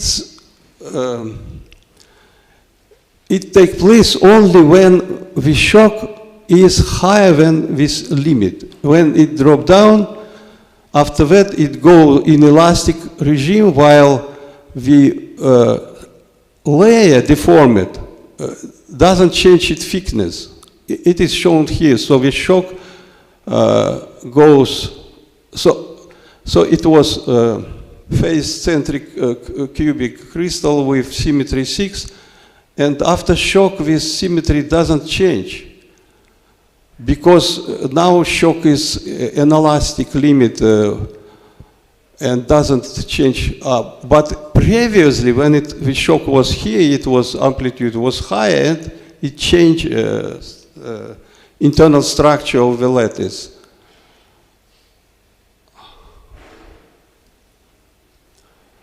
And here is, ой, а назад сделайте, пожалуйста. So we illuminate here, this is ejector, and this is shocks produced, and this is shock front. And we see how complicated elastic shocks propagate inside a target. But they become elastic only. Сделайте одну. Не, вперед. Ага, вот. Спасибо. So this is shock. This is unperturbed material. This is perturbed material, but elastically perturbed. So the symmetry factor doesn't change. But inside this region, the plasticity significantly deformed material. But it was done when the shock was stronger, and it was somewhere here. After that, it passes and go without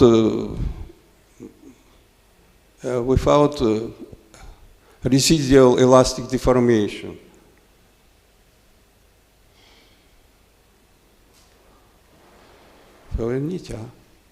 If shock is enough powerful, then it melts. Here is example with titanium.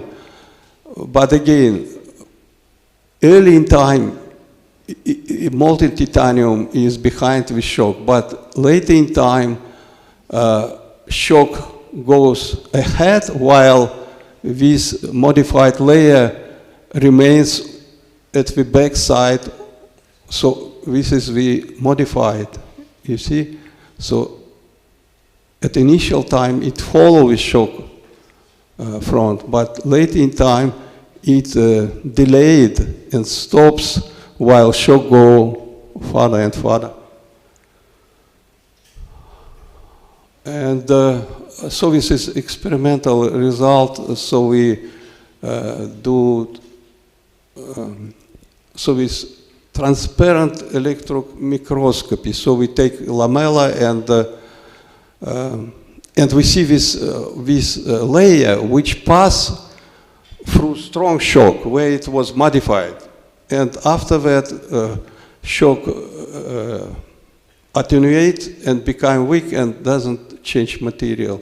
And with this, I want еще поверните одну. Все, я уже вот. So hydrodynamic motion is important in laser physics, and if we understand physics of these processes, then we can optimize processes, which is important for industry. Thank you. Thank you for your attention. No, it's up. Thank you for a very interesting presentation. Question, please, Boris. Is it metastable? Yes, it's metastable. Okay. Yeah. And my question too. We have one more. Давайте пока здесь скажите. Вы не успели. Спасибо. Sorry, did I understand correctly? What you're simulating the amplitude of the shock wave as it propagates. What I didn't understand, if are you taking melting into account in the simulation?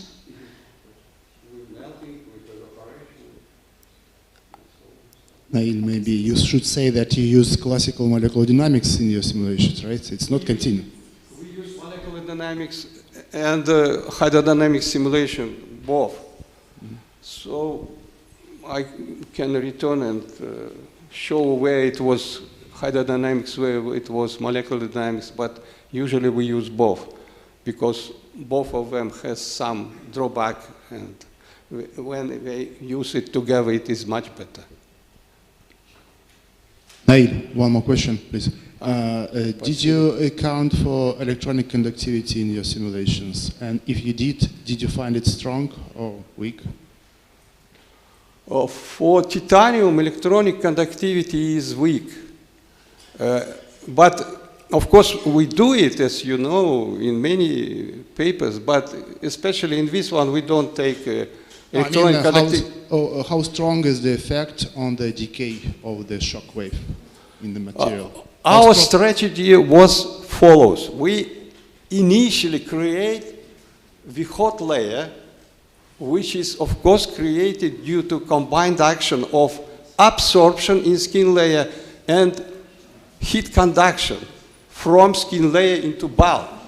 But this heat conduction is fast only short time, as you know. After that, hydrodynamics begin to develop. So one can discard the conductivity at later times? Yes, yes, we do this in this particular simulation. But of course, we have many simulations where... Yeah, okay, thank you.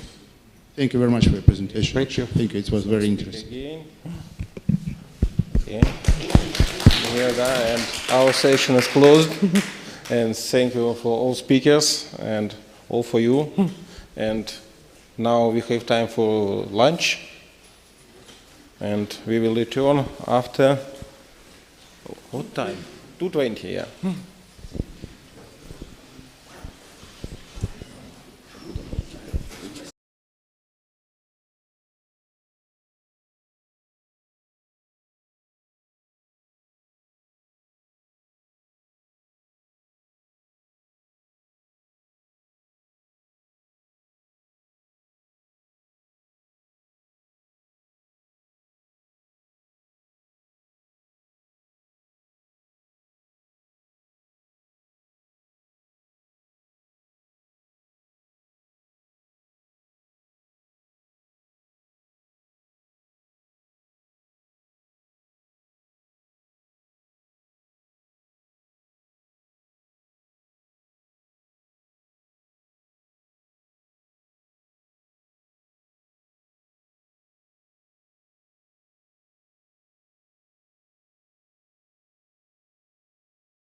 We'd like to continue our today's sessions.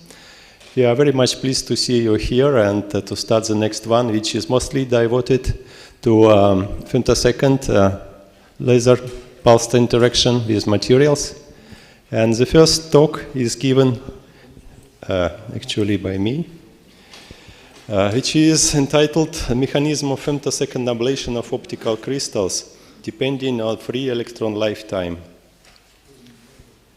The work I would like to report is performed in close collaboration of several groups from National Research Nuclear University, to which I belong at present, to École Polytechnique and the Celia Laboratory at the University of Bordeaux.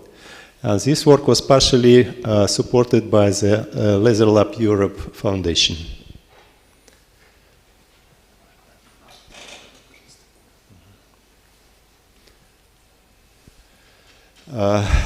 Ablation and optical breakdown is very much of importance now because it's related to the modern technologies, which are micromachining, praised for the high accuracy due to so-called deterministic ablation.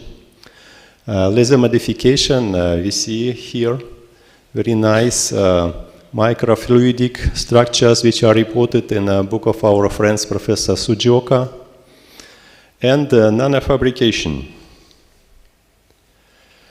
Nanofabrication for biomedical application is becoming more and more important topics today, and what we can see here is a different kind of nanomaterials, the future prototypes of pharmaceuticals, which are synthesized in FISB. They are metals, oxide, nitrides, and semiconductors.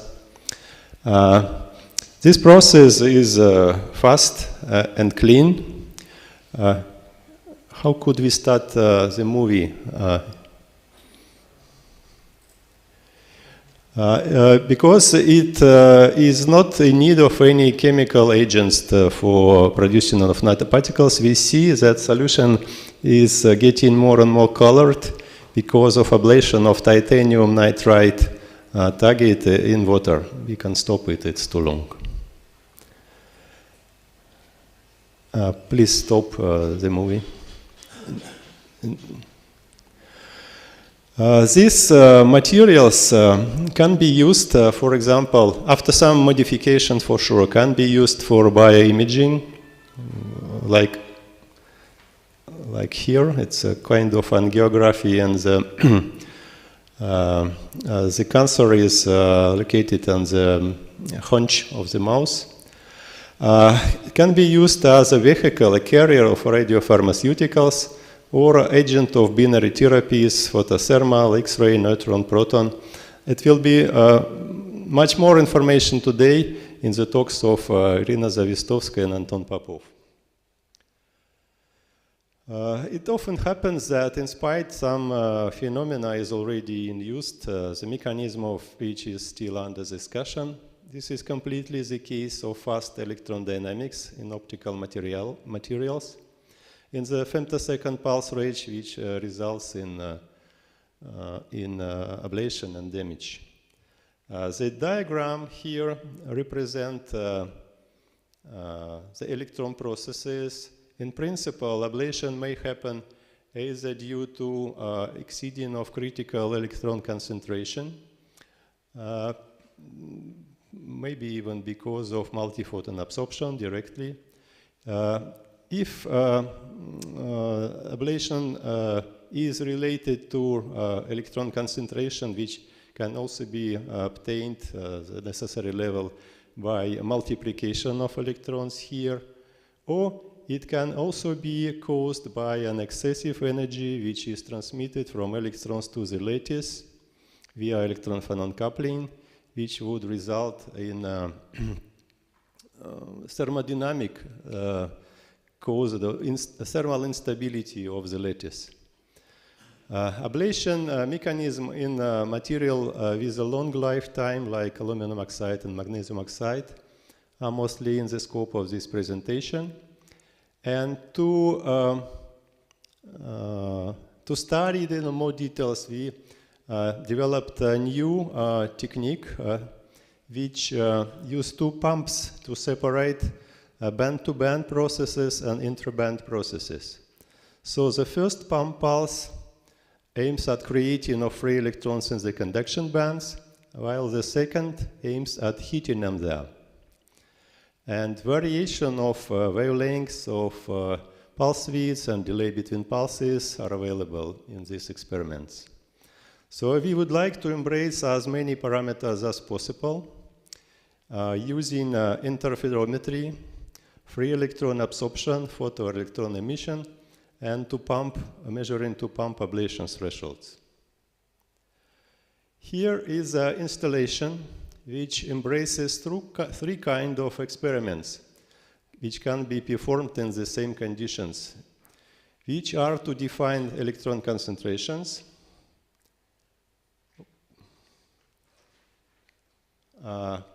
intraband absorption cross-sections, and two-pulse ablation thresholds. These two pumps, usually the UV and infrared, following each other, are focused to the front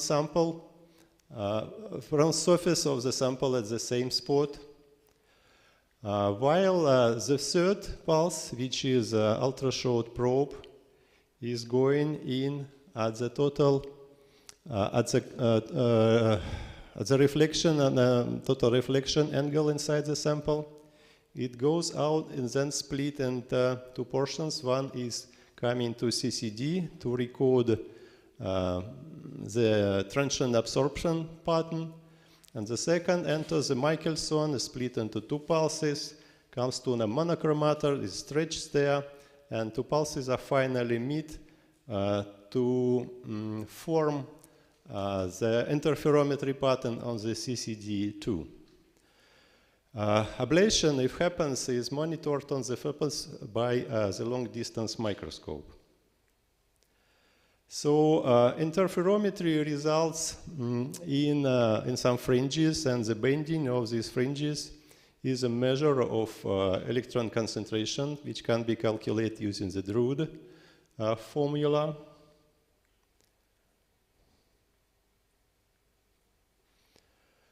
Transient absorption is to be measured to define the intraband absorption cross-section.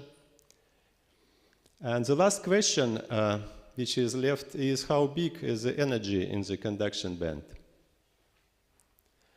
And to estimate it, the double pump photoemission setup was also developed. The pump pulses are entering the vacuum chamber and hit the surface at an angle of 45 degrees, while the energy of electrons is analyzed by multi-channel SDA. This installation is shown here. For sure, conditions are not exactly the same, but the estimation can be made nevertheless.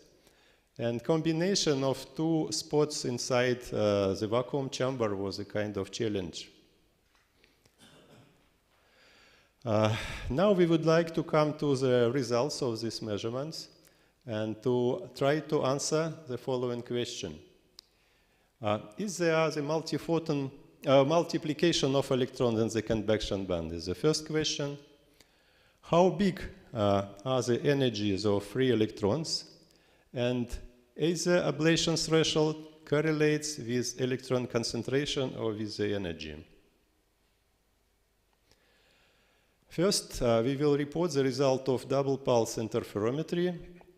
The simplest situation when two pulses are short, and this negative phase shift, which is implemented by the first and the second pulse, exactly correspond to independent action of these two pulses. If the second pulse is long, like several picoseconds, the situation is significantly different.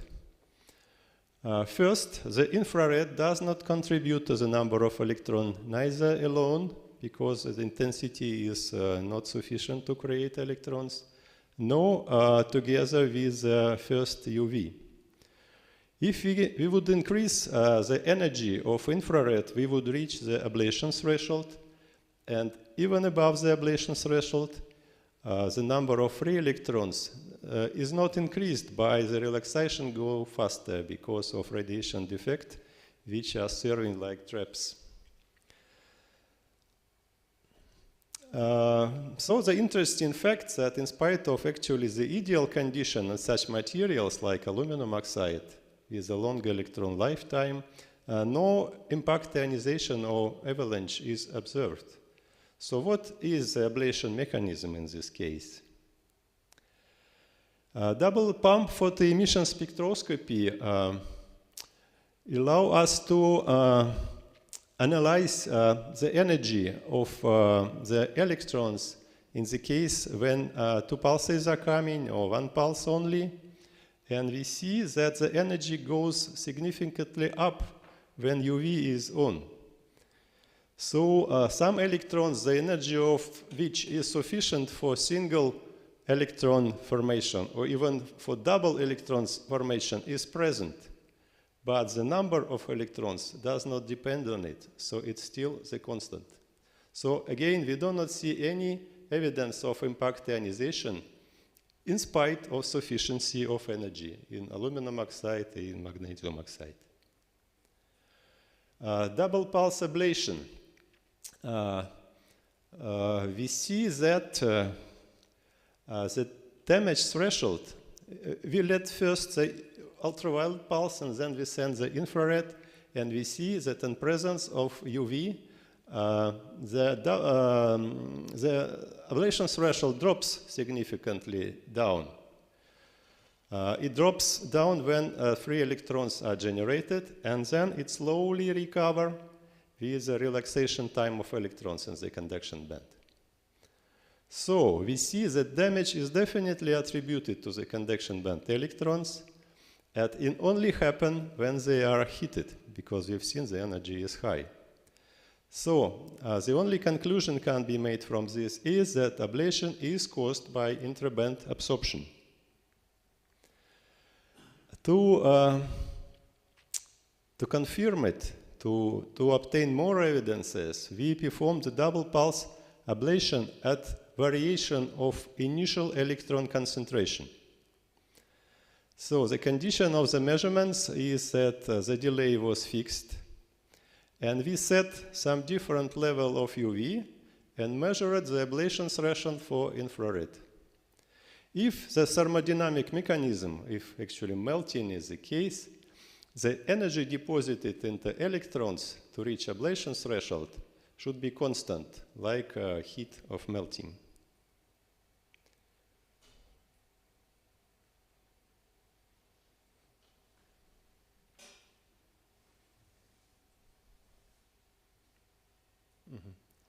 Thank you.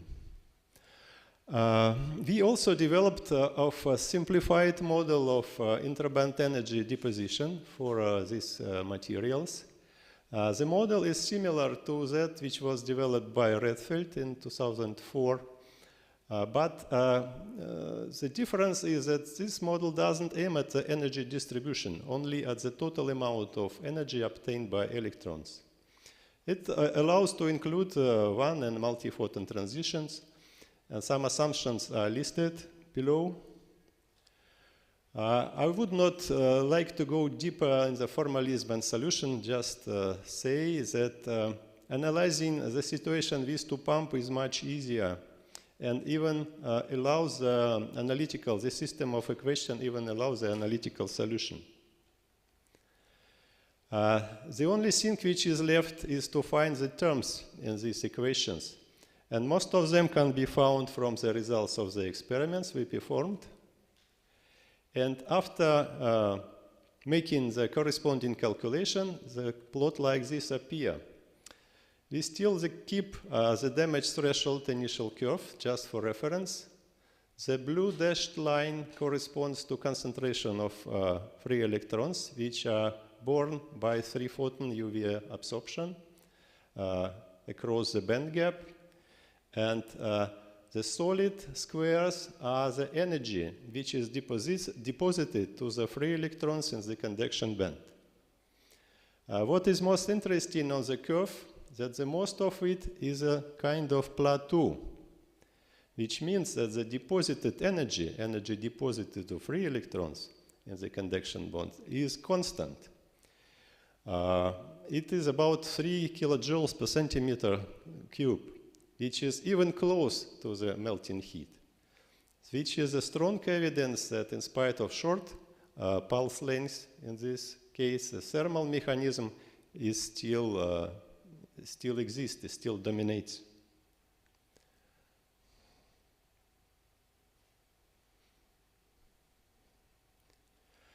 So, what about impact ionization on optical material? Does it exist at all? Yes, it does. It was also observed in our experiment by some special kind of materials which are featured by short lifetime for free electrons and formation of self-trapped excitons. These materials are alkyl halides and SiO2. Trapping is very fast here. For example, for alkyl halides, for potassium chloride, it is about 1 picosecond, and it is about 200 femtosecond for SiO2. But it was within the temporal resolution range of our installation. So to generate some additional electrons via impact, we have to send the second pulse very precise in time. First, it has to be sent when some amount of self-trapped excitons is already created. But it should also be sent not too late, because we still have to have some free electrons in the system. Not all electrons should be trapped. So it has to be sent in the right time. And if we will do it, we see some addition phase, which is due to multiplication of electrons. We see that this additional phase shift is not very big on the one hand, and on the other, it is only observed in the case when we already exceeded the damage threshold. So ablation via impact ionization is still questionable in these materials, because this addition is not very big. So we come now to conclusion. So energy deposition resulted in ablation was studied using this refined experimental approach. And we observed dominating of thermal ablation mechanism in sapphire and magnesium oxide. Actually, we also report the first direct observation of impact ionization in optical crystals by ultrashort pulses. This multiplication is only possible in material with self-trapped excitons. Why it is like this, it's still not clear. Have to be investigated in more details. And ablation due to impact ionization is still questionable on these materials. Probably the melting thermal instability is also the case for them. These results are mostly published in these two articles. And at that, I would like to thank you for your attention.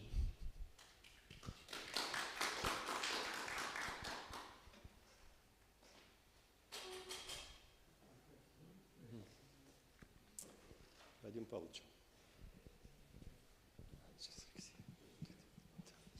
First, I did not finally understood what is a mechanism, physical mechanism of intraband absorption in your materials. That's the first.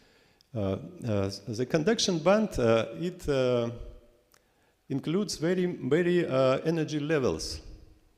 They are quite close with one with another, so it's a kind of continuum. So it may, in some cases, be true multiphoton absorption, but mostly it is just jumps of electrons from level to level, because we are always capable to find them. During this increase of the energy, at the same time, electron-phonon coupling happens, which makes the energy lower. So it increases, it's getting lower, increase and getting lower. And finally, it is a kind of a mechanism which allows to accumulate in the energy in the electron system, which is continually transmitted to the lattice. And when this amount of energy is already big, that the lattice cannot acquire it and become unstable, this is a mechanism of ablation. It seems to me that it's a kind of formalization of situation. My question was, what is the physical reasons of such an absorption? Maybe it kind of absorbing inhomogeneities or some impurities. Where is absorption happens? How is different levels appears? Because of what? It's a physics of solid state. So if we have some orbitals and we have periodical potential, which this way we come to solutions that there is a gap, and there are bands. There is a valence band and the conduction band, and we can also calculate position of this level more or less. But at room temperature, it is like a continuum. Okay. And second small question is, your idea is could be applied to another dielectrics like silica glass? Silica glass is also featured by a very short electron lifetime. So we can only make a hypothesis, but we cannot prove it because the resolution we have is not sufficient to test it. Yeah. But again, it is a very interesting thing. Why do the multiplication only happen when the trapping happens? So it's probably a three-particle interaction. When electron meet on its way some objects, like self-trapped exciton or maybe radiation defect of other sort, and so on. Yeah, it could be.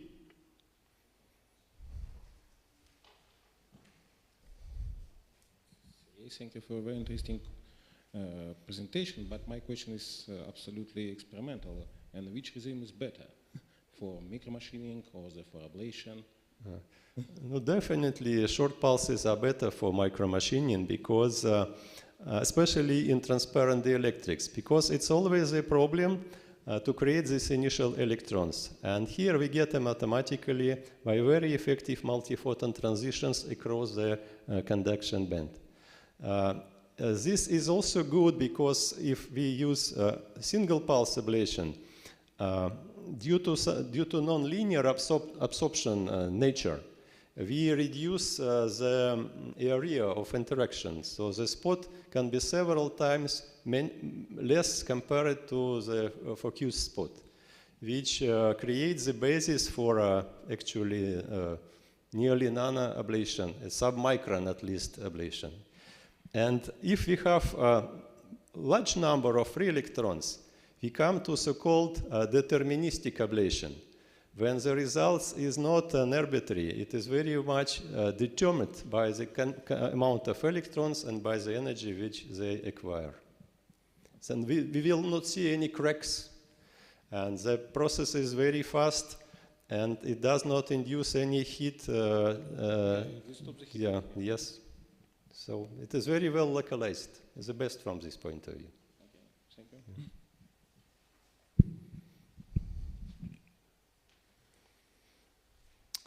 Thank you very much for the questions. I would like to give the floor to our second presenting author. It's Professor Babrinetsky, which will give us a talk which is entitled Ultra-Fast Laser Processing of Photosensitive Planar Junctions in Graphene and Carbon Materials, Field Effect Transistor. Yeah, please. Thank you, Chair, for introducing me. Also, thank you, Organizing Committee, for giving me a possibility to present our results and, let's say, our vision of graphene electronics possible future. Indeed, it's very good that in first session we already have some presentation about graphene and the problems of electronics. And to be honest, in my opinion, as we work mostly in electronics, not in laser processing, that it's some kind of strange. You introduce new material, graphene, new materials, and new properties, unique properties, and you still trying to use the same standard technology that you use in semiconductor industry, this CMOS-based technology that definitely damage the graphene, make impurities, make damages, and vanishes its unique properties. And something new should be suggested, and also as Maxim in the first session of our presentation, we thought about all photonics processing of graphene, and here is some review of current state of laser application. It's not a comprehensive review, of course, even I didn't put here, for example, lift transfer of graphene, and these standard methods that typically use with making use of lasers for processing of graphene. There is indeed something new, unique now, methods, for example, like this 3D strain engineering developed by our colleagues from Finland, Mika Pettersson. And in my presentation, I will mostly focus on the femtoseconds laser and the unique effects that you can find and you can use for processing of graphene materials.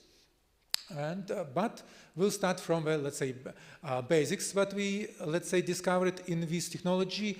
Some notes I didn't mention, I guess, in any slide. We use femtosecond laser green line, and the pulse duration about 300 nanometers. Also, some results was received with picosecond lasers, also green line, 10 picoseconds, but we'll discuss here later. Okay, so standard. It was the first, let's say, technology that was used by laser for graphene. Of course, it's ablation. Oh, no, sorry. Ablation. And we used our femtosecond lasers in two regimes, which we, let's say, standard ablation, and we call it etching, indeed oxidative etching. And here Remadales presented the difference between these. Okay, standard ablation, you can do it with any laser, nanosecond, even continuous wave laser. You need only high energy and low frequency. Indeed, you even do not need frequency. It can be even one pulse.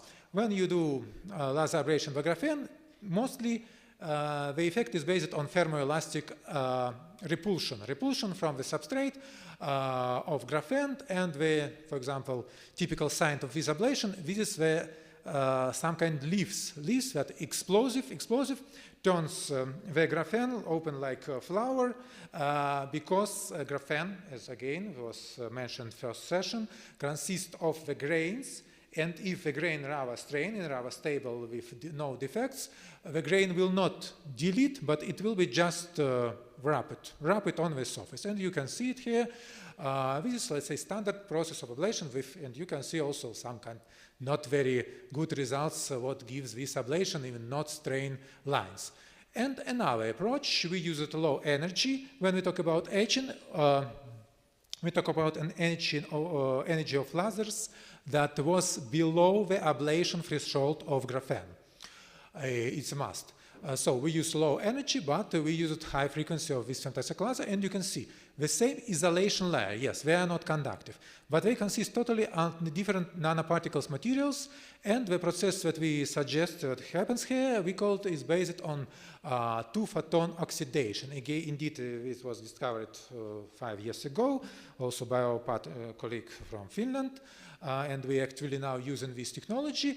So at first stage, at a low energy, at a low fluence, you oxidize in atmosphere of oxygen, in normal air atmosphere, based on two-photon interaction of graphene and laser pulses, you convert graphene to oxygraphene. It's not graphene oxide, it's, let's say, oxygraphene. We'll discuss it later.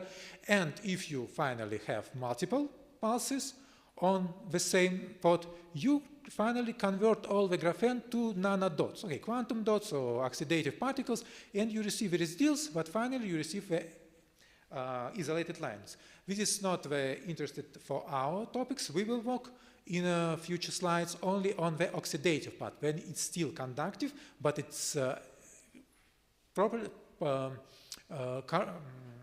very drastically change the properties of graphene. Again, we made some investigation of it, two-photon oxidation, based with optical image. Of course, it's even not visible that you change some oxidized lines with these free lines, but of course, the Raman characteristics mapping gives you very good results. So again, G-band also not changed, But D-band increase the defects, and these defects are mostly the sp3 bonds. So it's not the real defects, it's not stone walls, it's just detachment of carbon letters, carbon atoms from the two-dimensional layers. So this is called sp3 bonds. And also the XPS was confirmed to us that two different types of oxygen bonds, either epoxy or carboxyl bonds, are created in this two-photon oxidation of our devices. And okay, close to our devices, again, we're mostly interested in electronics, not in, okay, of course, and some processing, how to improve it. We have very good in MEAT technology practice for large-scale production of single nanotube-based transistors on the substrates up to 4 inches. And also, now we're also trying to create graphene FETs, but this was provided by our partners, my former student from Texas University. So this is two-based model that we use it for the modification. And we started from graphene transistors. We've making use of femtosecond laser. This is the channel of graphene transistor between source and drain electrons. And the technology process is just simple.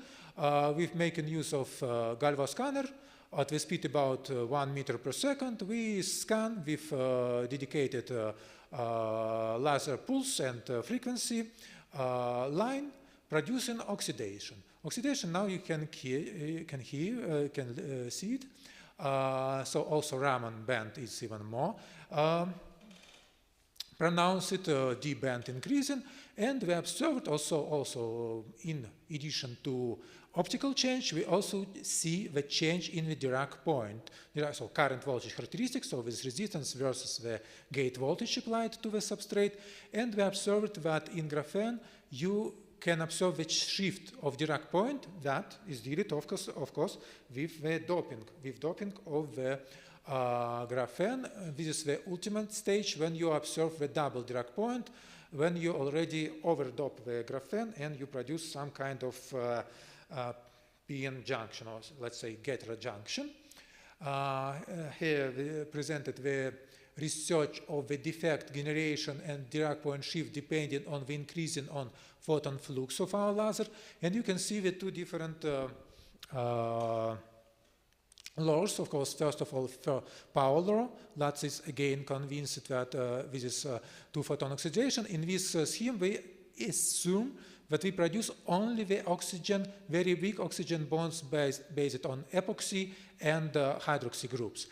Increasing the photon flux, you already start create real defects, yes, stone walls and everything. And of course, these defects attach the already carboxyl group and carbonyl groups, and perfectly matching the same this defect calculation based on the Raman spectra. And this is just simple Dirac point shift of our graphene transistors. And we see the matching system. And on ultimate energy fluxes, note, we still work on the energies of laser below the ablation thresholds. And to be honest, this is very narrow, this is two-photon oxidation regime is very narrow energy band. For example, for picosecond, it was sometimes even hard to achieve,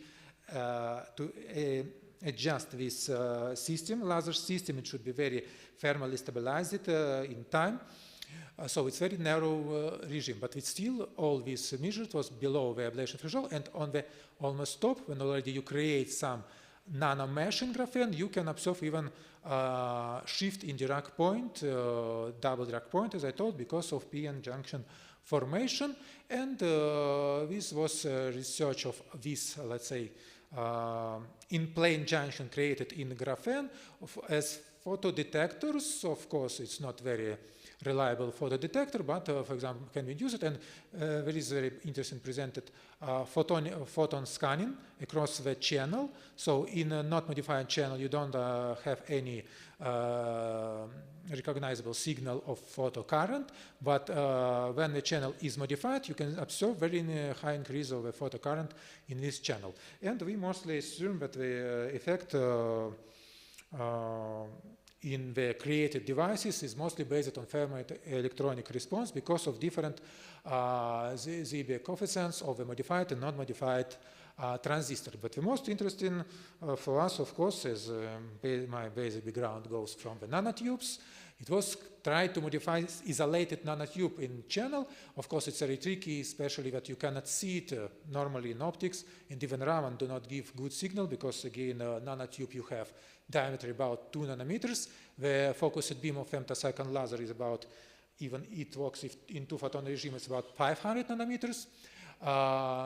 So you have modification, but again, we observed some slight decrease about order of magnitude of resistance in the transistors. What was more interesting for us, we observed 3 orders of magnitude increase of the band gap, so the opening the transfer characteristics.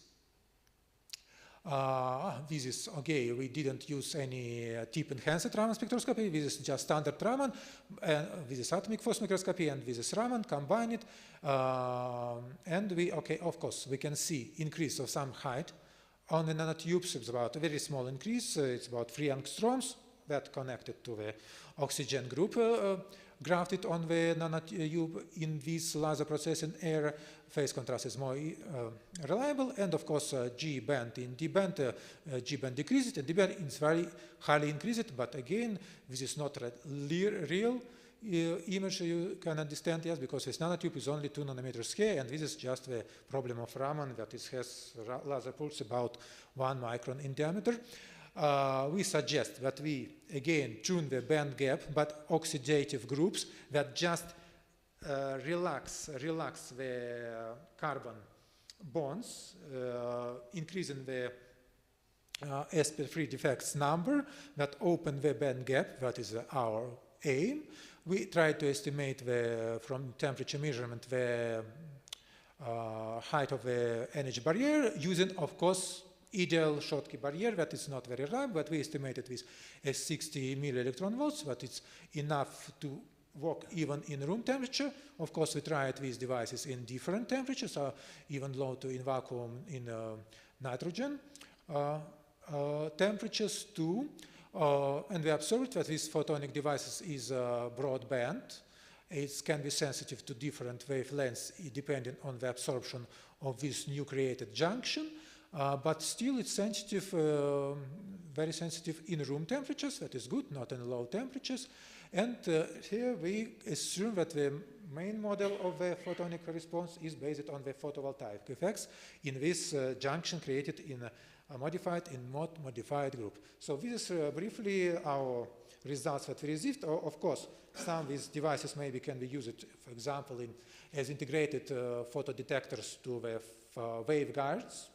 But our main interest, of course, goes to the new electronic devices created based on graphene, and these results very good proof that we can tune energy band in nanotube or graphenes, but it's still plenty room for research in all photonics technology for graphene, and I thank Russian Science Foundation that we still have money to conduct this research, and also my colleagues that providing for nanotubes, graphene, and also this very unique IMN Technological Center, the system of femtosecond laser that allowed us produce investigation in very high volume. For example, we could, using the system, we treated for several minutes 30 transistors that give us more statistically reliable results. So thank you for your attention.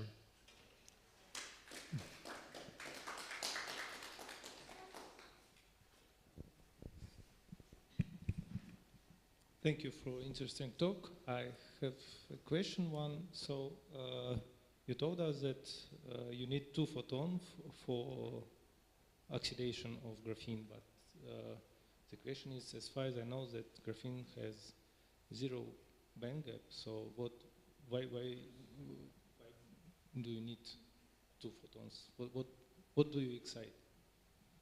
Okay, indeed, yes, I understand this question, and thanks for first session talk. Indeed, this is still question. Yes, we assume that this is not only two-photon excitation. So to make oxidation of graphene, you don't need to excite only not graphene. You also need to excite the oxygen to make it active, to make the bonds. So this is still not clear. This needs research, but we assume that the interaction of hot electrons generated in the graphene with oxygen in the nearby of graphene surface give these results. So this is like not very clean, yes, but this is a question that was not really investigated. It also was like we do not talk about two-photon. Indeed, it would be very interesting to try excimer lasers for this, that we assume it should work like the same. We talk about that this mechanism is possible, because we use it the infrared also lasers, or not infrared, yes, 1000 microns. We also use second harmonic green lasers, and we observe this oxidation that has really sizes and dependence like power law 2. So this is we estimate, and our colleague from Finland, that this is two-photon processes. Okay. But how it happens directly, yes, it's not clear. Okay, I see. Thank you. Next question from Professor Connor. Please clarify the experimental conditions for graphene experiments. How many layers of graphene, initial graphene, did you have? Initially, it's always a single layer. Only single layer, yes. And only with some double layer defects. Indeed, it was shown that it's very interesting that in single layer you really have standard oxidation, but if you meet double layer, it's like called defects, so it's 1 micron. It's ablated immediately. So it absorbs like a single photon. Okay, sorry I introduced. Yes, and how deep was the trench you produced? You just remove one layer, then where is the oxygen? You say that you convert graphene into graphene oxide. It's called in publication oxygraphene. Do you have removal of the material?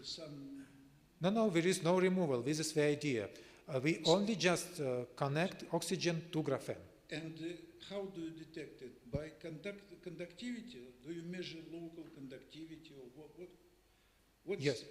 We measured everything. We measured the conductivity in the construction of graphene transistor. We measured change of the Dirac point, the doping we changed. We use the Raman. And yes, for graphene it was easy also to use the XPS to prove that there is. I'm asking because we did some experiments before with graphene, and when graphene is on the substrate, there is an intermediate layer which can absorb the light, and then some special effects take place, which are not oxidation, but which are just mechanical. Yes, I understand you, and this is what I told in introduction, that this is optoelastical modification of graphene, but typically it's observed in nitrogen. There is no oxidation. So in our case... but for this you should remove, just remove from the irradiated zone, you should remove the intermediate layer, the absorbing layer. Between the substrate and graphene layer, you have intermediate layer, and it can be heated. And when heated, it influences this whole process. We had several papers on this subject. You didn't comment them, so I have to ask you, but maybe are not important in your case. But I just of course I read all your paper that you publish, I guess, with Obraztsova also. No. They are without Obraztsova, definitely. This is different. Yes, I remember with your paper, and we citing in our papers your papers too. so.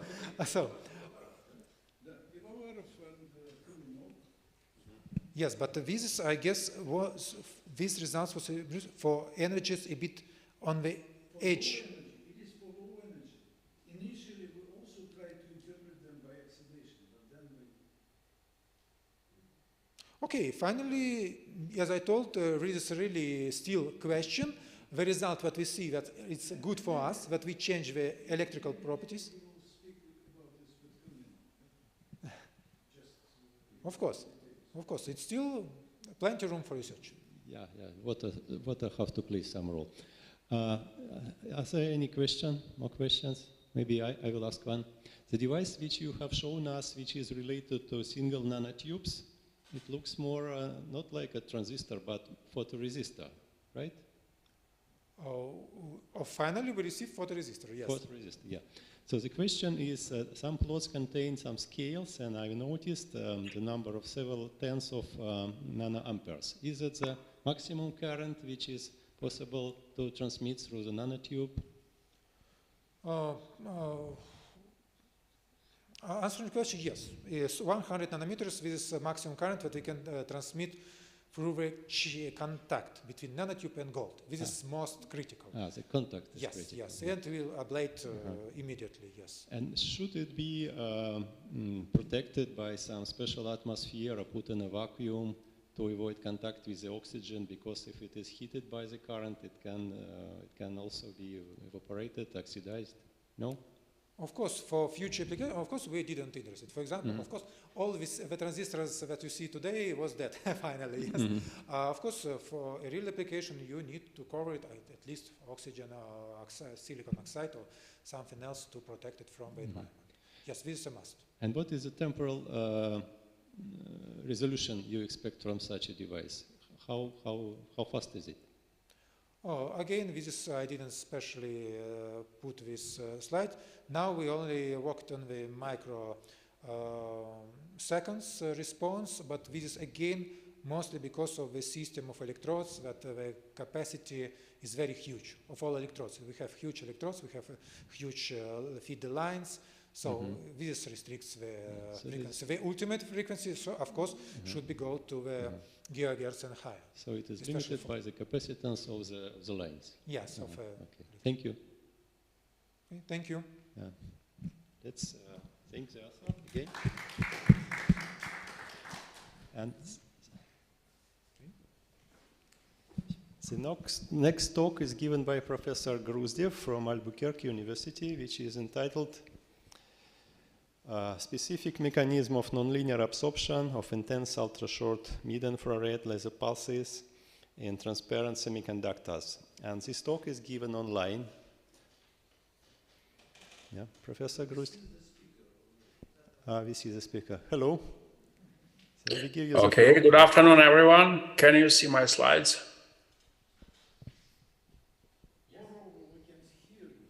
Okay. First of all, I would like to thank organizers of AIRON.TV for inviting me. It's my pleasure to participate in this conference. And I'm Vitaly Gruzdiev from the Department of Physics and Astronomy, University of New Mexico, United States. And my major area of research is theoretical investigation and simulation of high-intensity ultra-fast laser material interactions. And recently, a significant advancement is observed in the field of ultra-fast laser sources for mid-infrared spectral range, as well as investigations of ultra-fast laser material interactions for that range of wavelength. In both cases, those two developments require pretty solid theoretical interpretation of mid-infrared laser solid interactions that are needed to support further development of lasers, as well as experiments on laser material interactions. The materials that are typically considered for mid-infrared range usually include semiconductors. They are utilized as optical materials in mid-infrared laser systems. And their specific properties are, first of all, that their valence and conduction bands are separated by certain band gap. And those materials are transparent at mid-infrared laser wavelength at low intensity, which means that the energy gap between the valence and conduction bands must be at least larger than 1 electron volt. Also, those semiconductor materials have multiple valence bands, typically heavy hole or light hole and split off valence bands. And the bandwidth of conduction band is about 2.5 electron volts. Good examples of those materials are gallium nitride, zinc selenide, zinc oxide, gallium arsenide, and many others.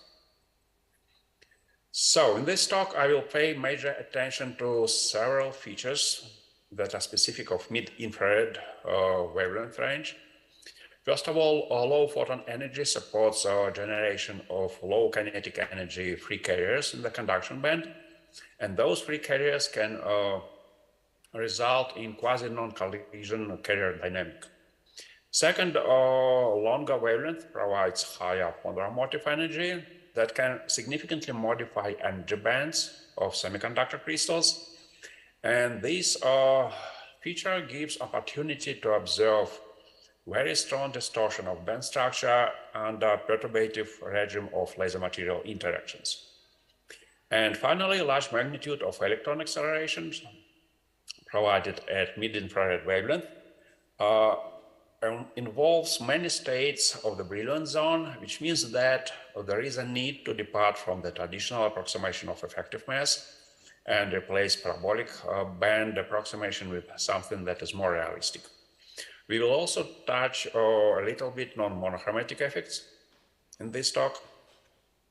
But let's begin with a simple estimation of some parameters of mid-infrared laser material interactions. As an example, let's consider a 100 femtosecond laser pulse at 4 micrometer wavelength. Typical cycle duration of that wavelength is 13.3 femtoseconds, which means that 100 femtosecond laser pulse carries 7.7 cycles. And even such relatively long pulses are really favorable for studies of few cycle regime of laser material interaction. Second, compared to near-infrared pulses, infrared spectrum of mid-infrared pulses is usually broad. It's closer to 100 nanometers and sometimes even larger, which means that the monochromatic approximation that is characteristic of absolute majority of theoretical models should be modified, and there is a need to switch to non-monochromatic approximation. Finally, if we compare photon energy at mid-infrared wavelength and near-infrared wavelength, then we see that laser pulses at mid-infrared wavelength can supply very significant photomotive energy to electrons in solids, and that energy can exceed by an order of magnitude the band gap and even photon energy. So this means that the laser material interactions at mid-infrared wavelength must be really special and can enjoy many special features. To understand some of them, let's compare excessive energy, that is band gap minus, total absorbed energy from n photons minus band gap. And as a figure of merit, we compare the standard wavelength of 800 nanometers and 3.2 micrometers. And for example, we consider two materials, gallium nitride and zinc selenide. And from this table, we see that near-infrared pulses at 800 nanometers promote electrons to higher energy levels in the conduction band with characteristic energy closer to 1 electron volt. However, absorption of multiple mid-infrared photons at 3.2 micrometers promotes electrons to the very bottom part of the conduction band. So, comparing the two situations, we see that electrons, if there are no special measures undertaken to provide near-resonant excitation of electrons at near-infrared wavelength, then free electrons are generated at relatively high energy in the conduction band, and mid-infrared photons generate free carriers at the very bottom part of the conduction band. And now, if we take into account energy dependence of electron-photon collision time that was simulated and measured for a lot of semiconductors, we immediately arrive at the conclusion that the free carriers generated at mid-infrared wavelength, even if there is no special tuning of wavelength to provide resonant excitation, they arrive at the bottom of the conduction band where collision time can be as large as few hundreds of femtoseconds. However, free electrons generated at near-infrared wavelength usually enjoy high energy and correspondingly significantly reduced electron-photon collision time that is closer to 1 femtosecond. And that magnitude corresponds to a majority of experiments reported in a number of publications. However, to avoid a discussion of that trick, let's consider the least favorable situation when excitation at mid-infrared wavelength is absolutely far from resonant excitation, and energy supplied to free carriers generated by absorption of multiple mid-infrared photons is about energy of a single photon. Even in this case, electrons arrive at the energy levels about 0.1 electron volt in the conduction band, where electron-phonon collision time is of the order of 10 femtoseconds. And comparing to the duration of single cycle of electric field of laser pulses, we come to conclusion that even in this extremely non-resonant case of free carrier generation by mid-infrared wavelength, free carriers still perform about a cycle of laser-driven oscillations between electron-phonon collisions. So we arrive at some conclusions that are still qualitative but pretty significant. If we consider near-infrared wavelength, range of wavelength, and assume that there are no special measures to tune laser wavelength in resonance with multiphoton transition, then in a general case, free carriers are generated at high energies, and their dynamics is mainly dominated by electron-phonon collisions. And this conclusion completely corresponds to a majority of experimental data and simulations. However, for mid-infrared pulses, a nearly resonant excitation of free carriers provides the conditions when duration of a single cycle is much smaller than electron-phonon collision time, and even in the worst case of non-resonant excitation, duration of a single cycle is very close to electron-phonon collision time. Therefore, the approximation of coherent laser-driven electron oscillations is more reasonable for the free carriers generated by mid-infrared laser pulses. This approximation means that when we consider time variations of electron momentum, we mainly include the time-dependent part that is produced by electric field of laser pulse, and in the first approximation can neglect the chaotic contribution to those variations produced by electron-phonon collisions. Non-steady Bloch functions under this approximation were derived by Keldysh, and they are non-steady, time-dependent, and their physical meaning is quite simple, quite transparent. They correspond to electron oscillations in momentum space, as shown by the curves in these plots. In case of monochromatic radiation, the amplitude of those oscillations is constant.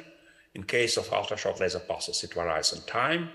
However, in both cases, electrons can experience reflections at the edges of the brilliant zone, shown by horizontal lines in the two plots. And those reflections correspond to Bragg type or reflection at the edges of brilliant zone when electrons return to the brilliant zone, the same brilliant zone on the opposite side. Let's estimate some simple figures of merit for the approximation of oscillating electrons. We consider gallium nitride at room temperature and can estimate average electron free travel path through electron mobility that is about 100 nanometers at Fermi speed. A similar quantity is delivered by estimations done for phonon density at room temperature. And if you consider laser wavelength of 3.2 micrometers at peak intensity of 10 terawatts per square centimeter, that is close to the ablation threshold of gallium nitride by ultra-short pulses at mid-infrared wavelength, then amplitude of electron oscillations in physical space is approximately 10 times smaller than the electron free travel path for electron-phonon collisions. However, amplitude of laser-driven oscillations of electron speed is almost 1 order of magnitude larger than Fermi speed, which means that laser-driven electron dynamics dominates over thermodynamics during laser semiconductor interactions. And it supplies a very significant amount of quiver energy through the oscillations that can be 1 order of magnitude higher than bandgap of that semiconductor. If you now introduce one more figure of merit, parameter mu, that is number of Bragg-type reflections at the edges of brilliant zone during within a single cycle of driving laser pulse electric field, then estimations show that that parameter becomes larger than 1, which means that electrons experience on average at least 1 reflection at the edges of brilliant zone at sub-terawatt intensity of laser pulses. And this fact means that accurate description of electron dynamics requires departure from the approximation of effective mass, because this approximation is varied only within a small vicinity of the center of the brilliant zone. And electrons travel through the entire brilliant zone and pick up features from all electron states of that zone that cannot be reflected by a single number like effective mass. Now consider what those oscillations can contribute. As soon as the parameter mu exceeds 1, electrons experience multiple reflections at the edges of brilliant zone, and those reflections result in very significant singularities of intensity scaling of the photoionization rate that can be interpreted as a result of effective band flattening.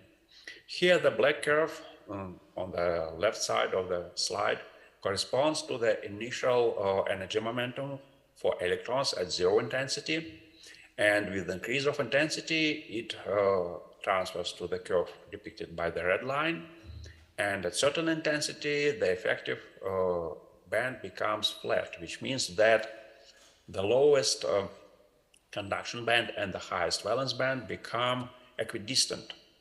And this is a very significant point that shows that the approximation of two energy bands is not sufficient to accurately describe free carrier generation by high intensity mid-infrared laser pulses. How many bands should we take into account? First, let's consider the valence bands. If you do simple simulations of the photoionization utilizing the Keldysh formula, and applied to the standard three valence bands of a semiconductor, light hole, heavy hole, and split off energy band, we see that at increased intensity, contributions of those valence bands become very close to each other. And it means that if we take into account only one valence band, we lose approximately 60% of potential contributions from other two valence bands when we calculate free electron or free hole density at high intensity.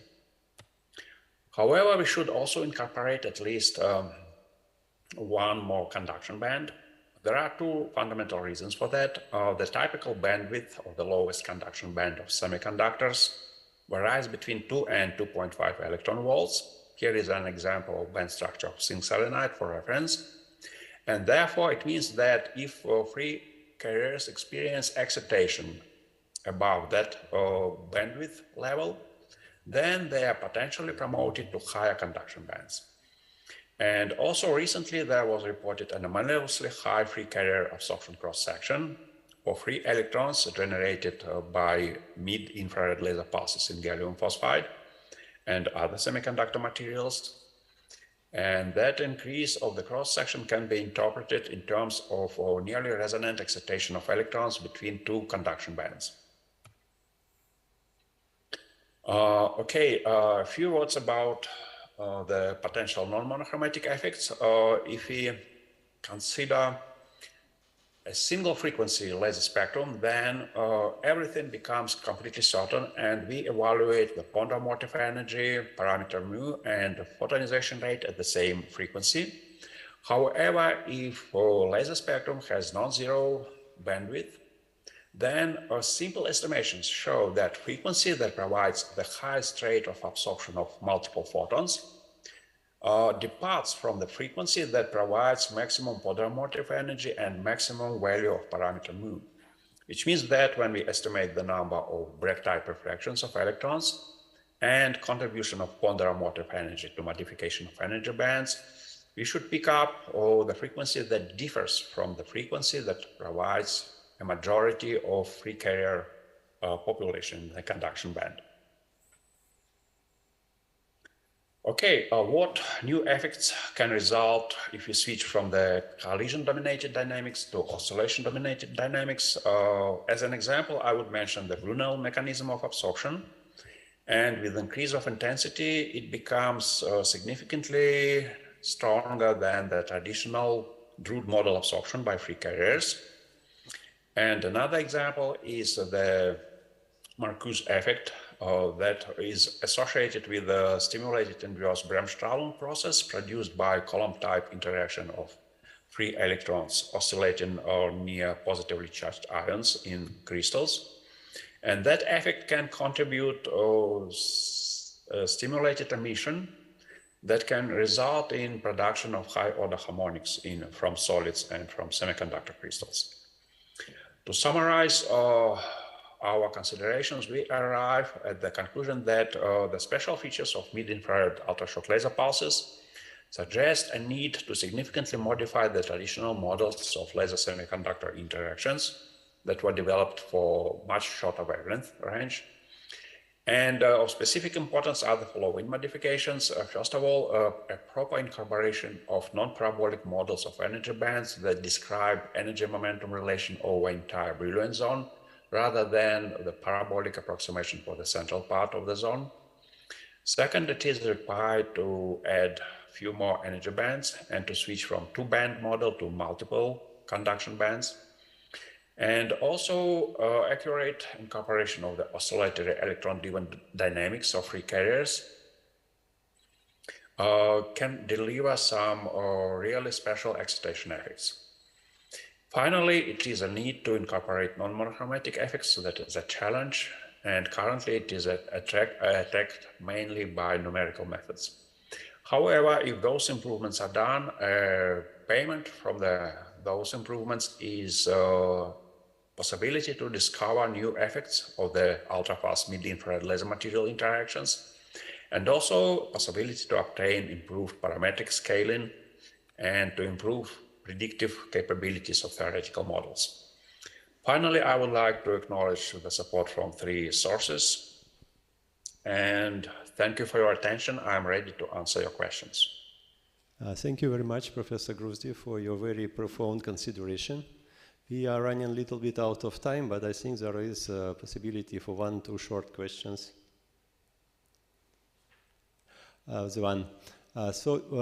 Could you possibly say, do you expect any interesting polarization effects, for example, for the case of circular polarization, especially if we consider the infrared pulses with a very broad spectrum?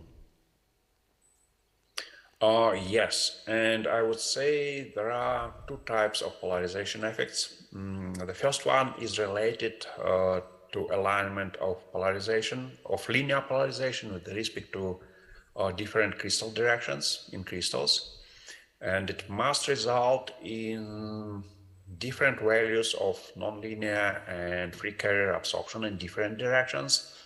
And if we return to the publication I mentioned here, in Applied Physics Letters Photonics, they reported dependence of absorption on direction of alignment of linear polarization with respect to crystal axis.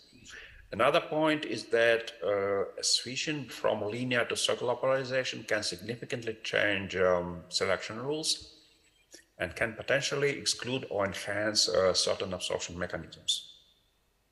But this, a more detailed answer to this question requires analysis of specific symmetry of specific crystals. Thank you very much. Indeed, it should be the tool to investigate the structures of materials. Yeah. Thank you. Okay, so, thank you. Let us thank our presenting author again. And the next talk is given by Professor Zabotnov from Faculty of Physics of Lomonosov State University. And the talk is fabrication of large area of amorphous silicon under multi-pulse femtosecond laser ablation. Please.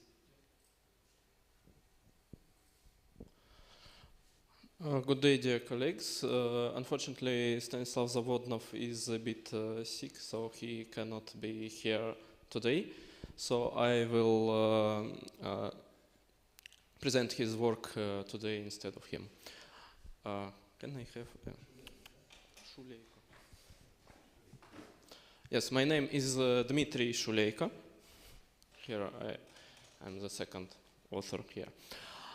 All right, the this work is about the large-scale modification of amorphous silicon surfaces by femtosecond laser pulses. So at first I will talk about the perspective of the technique of direct laser writing on the amorphous silicon surfaces. Then I'll talk about the obtained result on formation of large-scale periodic surface structures on amorphous silicon, and about the structural parameters studied by scanning electron microscopy, as well as theoretical modeling of such structures formation. And then about the phase transformations occurred in amorphous silicon under the femtosecond laser irradiation studied by Raman spectroscopy. And finally, about the influence of such structural anisotropy on the electrical properties of the films. Well, the direct laser writing is a powerful tool for modification of both the volume and the surface of various media, such as polymers, metals, and semiconductors. One of the important features of ultra-fast laser pulses used for direct laser writing is formation of laser-induced periodic surface structures of micron and submicron scale on the order of the wavelengths of the radiation used.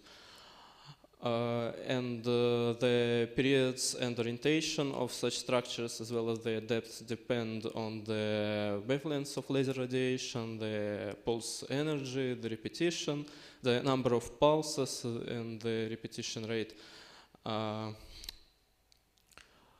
So the structures formation is usually attributed to excitation of surface electromagnetic waves, namely plasmon polaritons,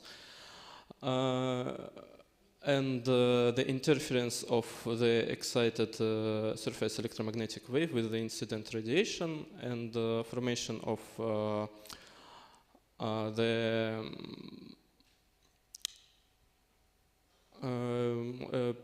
periodically modulated absorption of the laser radiation intensity and modulated ablation.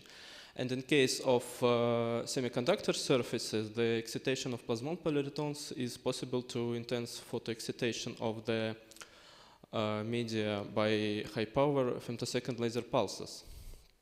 The formation of such laser-induced periodic surface structures was also demonstrated for the amorphous silicon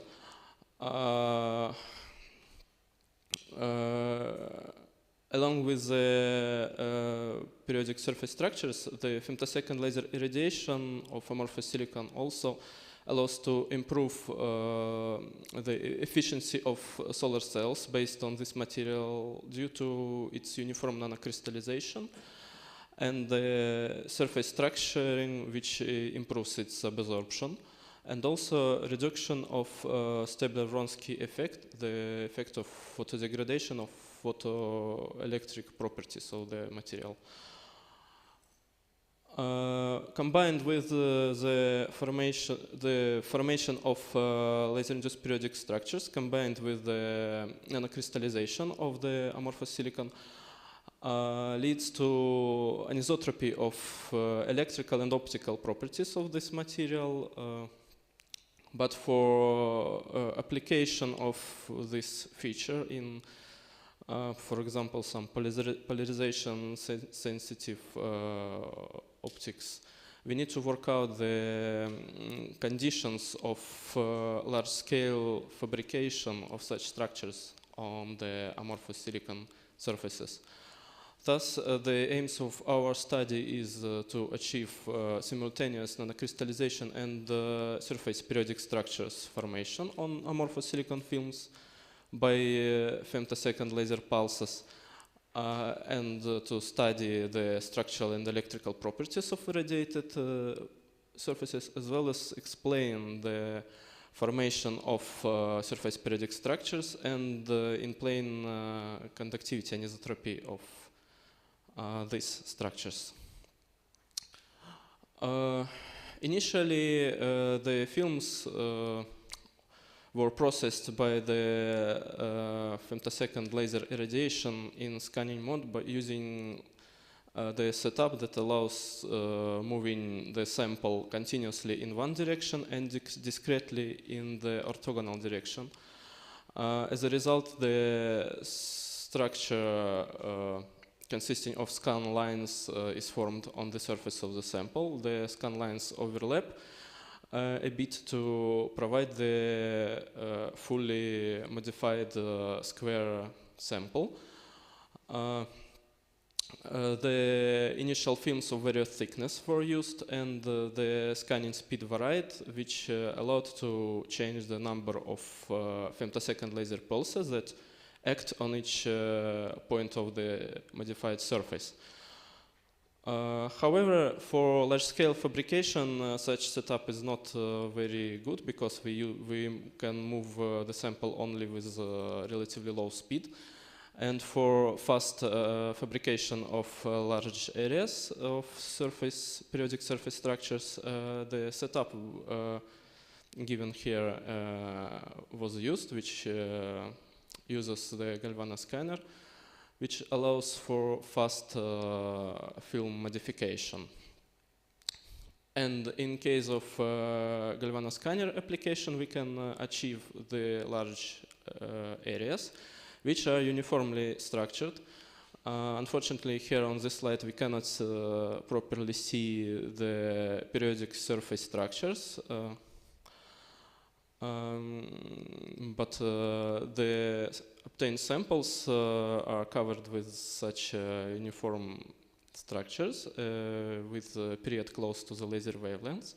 And here also an important note is that we can further improve the formation of such structures by applying on the surface of amorphous silicon film a thin metal cover, which reduces the energy that is needed to form the surface periodic structures, because in this case we do not need to excite the large number of electrons into the conduction band, because the metals provide us these electrons. Nevertheless, this is a topic of further research, and current experiments were conducted with the amorphous silicon films without metal cover. And in here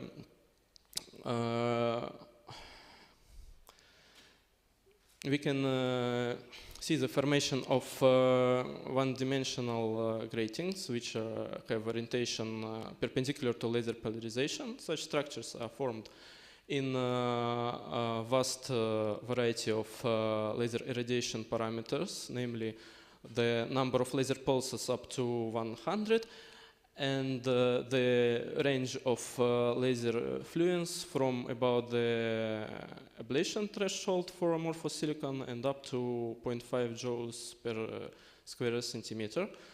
And the period of the structures is comparable to the laser wavelengths or less.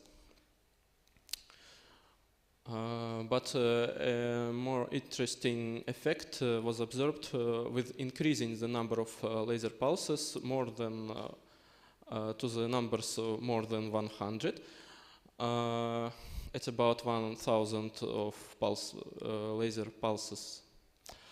We observed formation of one-dimensional gratings that have orientation along the laser polarization vector. So the initial structure turned by 90 degrees. And the reason of this turn should be discussed. Initially, the period of the formed surface structures, which depends on the concentration of non-equilibrium electrons excited in the film, and can be estimated by a relatively simple formula. But here we cannot explain the change of the formed structure's direction. And for this, we used the model proposed by SAIP and later improved by Bonse by adding the influence of non-equilibrium electrons excited in the semiconductor. And this model uses so-called efficacy factor, which is a probability function of emerging normalized laser-induced surface structures wave vectors, which is calculated by taking into account the surface roughness, the electric permittivity of the material, the parameters of laser radiation, and also the non-equilibrium electrons concentration, which is calculated by Drude model.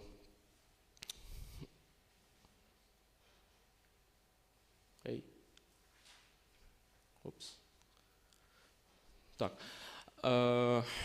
Well, and then we can compare the efficacy factor maps with the Fourier transform images of the modified surfaces. And here we discovered that the structures with orientation along the laser polarization vector are formed at the dielectric when the dielectric permittivity at the modified surface achieved during the laser modification is about 1.3, which is positive, but for excitation of surface plasmon polytons, we need the negative value. The real part of the electric permittivity should be negative and lower than -1. And the reason of this could be that the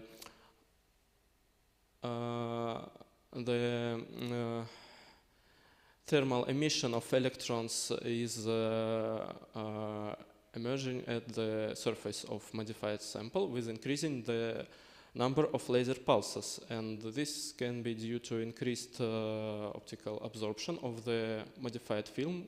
When the surface structure is formed, the optical absorption is increased due to more efficient scattering of laser radiation within the surface. This leads to higher absorption and higher heating temperature, and as a result, the electrons are emitted from the surface, and the maximum of the electron density is achieved at some depth under the surface, and the conditions of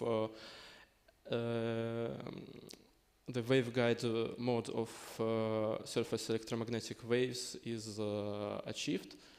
And thus, the orientation of the form structure changes from the orthogonal to the laser polarization to parallel to laser polarization. Thus, we can assume the feedback between the formation of the surface structure or the modes of the excited plasmon polarity or excited surface electromagnetic waves and the optical properties of the material, namely its absorption. Along with the formation of laser-induced periodic surface structures, we observed the crystallization of the film, which is confirmed by Raman measurements. Here we achieved the nanocrystalline phase volume fraction up to 70%. And finally, we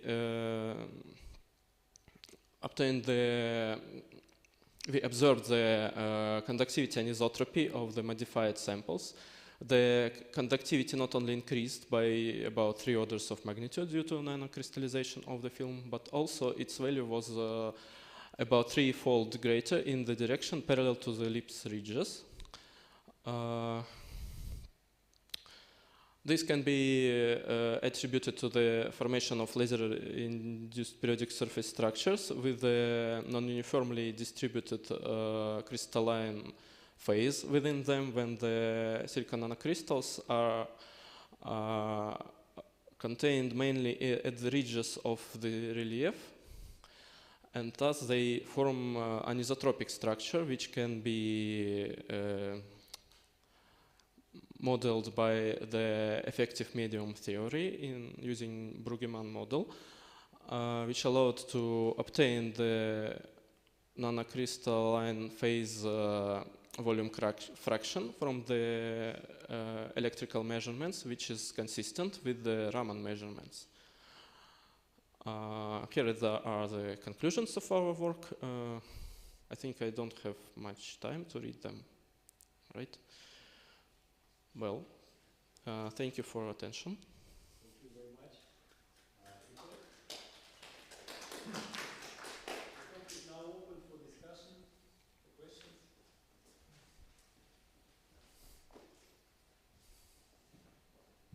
Thank you. Thank you very much. Very interesting research, and I'm particularly interested in the results when you showed the change of the change of the orientation yes, of the surface relief. Yes, but the change of the orientation isn't that surprising to me. There are certain rules of the ellipse formation. You have shown the LSFL of the first order, which are perpendicular to the polarization, and then they are changing because they are different mechanisms.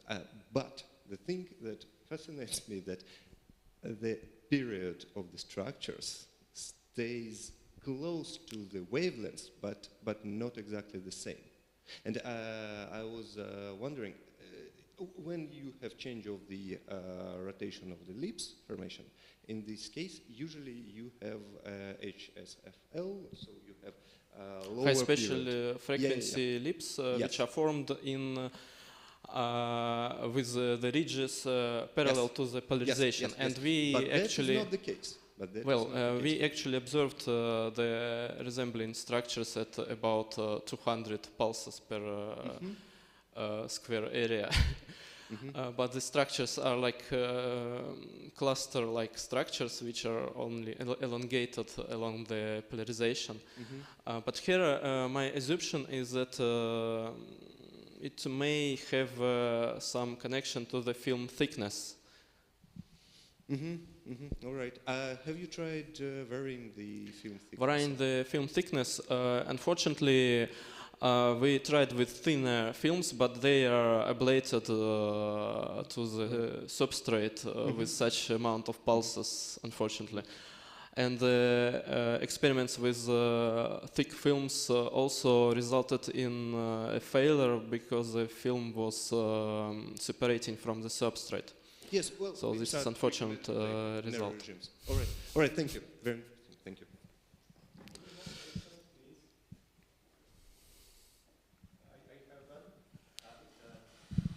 The talk is entitled "Large Area Producing of Large Area." Large area structuring of the amorphous silicon surfaces. But it was not possibly the central point.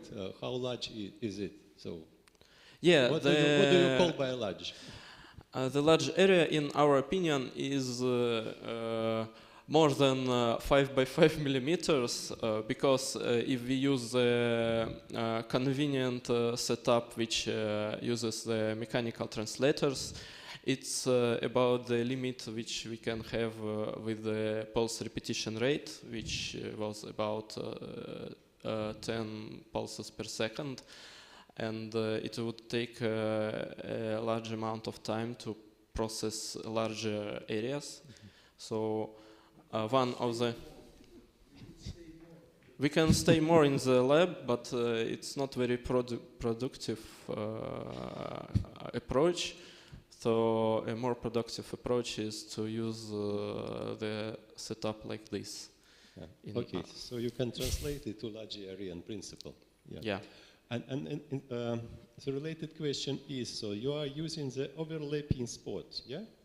Or you just hit in one spot and then move to another? No, we are using overlapping spots when the processed surface is consisting of scan lines, which overlap only about 10%, but within the scan line, the laser spot is moving continuously. So if the moving speed is low, then the first pulse coming to the surface, and we have the irradiated spot, and then the laser is moved a bit, and the second spot is overlapping,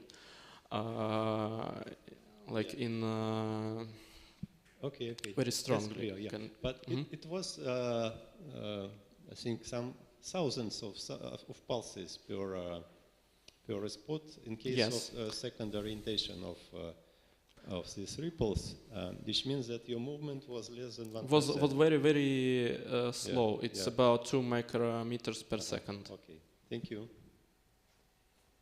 Some more questions? Actually, the next talk is presented by the same group.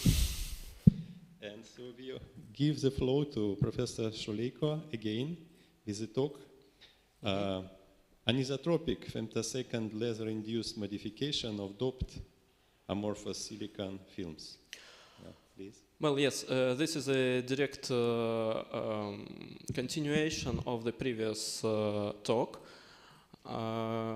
Here we modified the doped amorphous silicon films. Is this thing working? Okay. Here is the outline of this report. So here we also modified the samples by femtosecond laser pulses and analyzed the formed structures, as well as the phase composition of the modified films, and studied the electrical properties of modified samples. Well, as was stated in the previous work, the laser modification, laser irradiation is a powerful tool for processing the surfaces, and the amorphous silicon films modified by femtosecond laser irradiation can find application in various ways, such as all the electric metasurfaces and anti-reflecting coatings and sensors, and also some optically polarization sensitive optics and so on. In this case, we modified the samples a little bit differently. We moved the laser spot relatively to the sample at the 45 degrees angle to the sample edge and to the laser polarization. As a result, the scan lines were formed at 45 degrees angle to the sample edges and to the polarization of the laser radiation, which is important to minimize the influence of the scan lines on the electrical anisotropy of the films, on the electrical anisotropy induced by the surface periodic structures. Here we used two types of films, the boron-doped films and phosphorus-doped films. On the modified surface, we observed formation of the surface periodic structures. However, in case of boron-doped films, the structures were not that prominent, and however, we could estimate the period of these structures, which was on the order of the wavelengths, and decreased with increasing the number of acting laser pulses or decreasing the scanning speed. In case of phosphorus-doped amorphous films, the period was more, the structures were more ordered, and the period also decreased with the increasing of number of laser pulses. And the relief depth also increased with the number of pulses. And the decrease of the period can be attributed to the shift of the surface plasmon polariton's resonant wavelength with increasing the depth of the relief.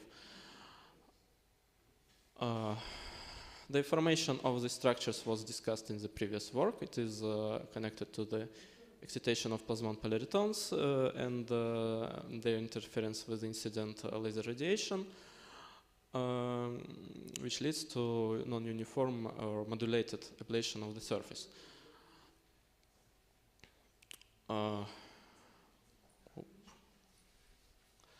The Raman measurements also demonstrated the nanocrystallization of these samples. However, the nanocrystallization was non-uniform with depth. The maximum of the nanocrystalline phase volume fraction was obtained on the surface of the film or on the front side of the film, and it decreased by about twofold at the back side of the film, which is near the substrate. And the crystallization of the boron-doped films was about 80% on the front of the film, and for phosphorus films, the crystallization, the nanocrystalline phase volume fraction was about 20%.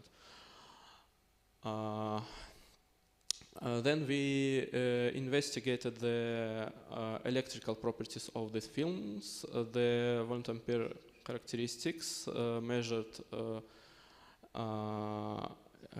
in dark ambient for the initial films as well as for the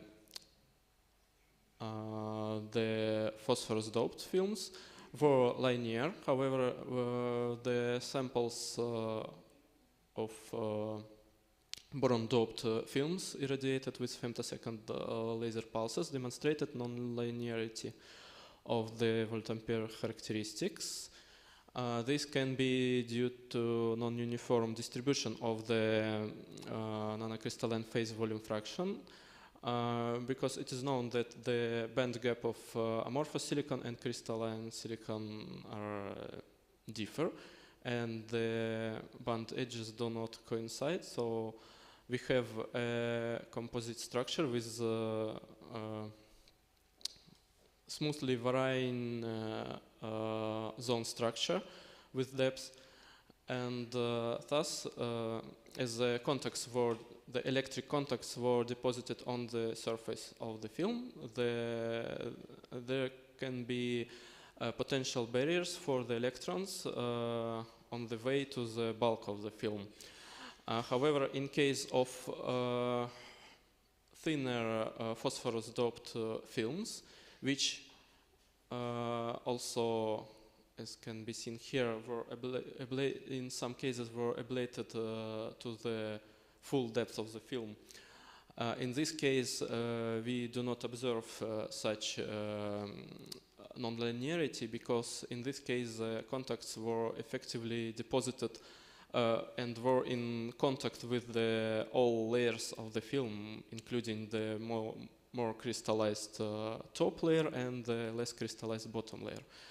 So in this case we cannot speak of the potential barriers on the way of the electric current. Also, the anisotropy, the electrical anisotropy was observed in this case, and it was up to 1 order of magnitude for the phosphorus doped films. And as in the previous work, it is attributed to the formation of surface periodic structures with high relief, and the higher anisotropy value for the phosphorus doped films is in agreement with the formation of the much deeper relief in this case, a relatively much deeper relief in this case, compared to the phosphorus doped films.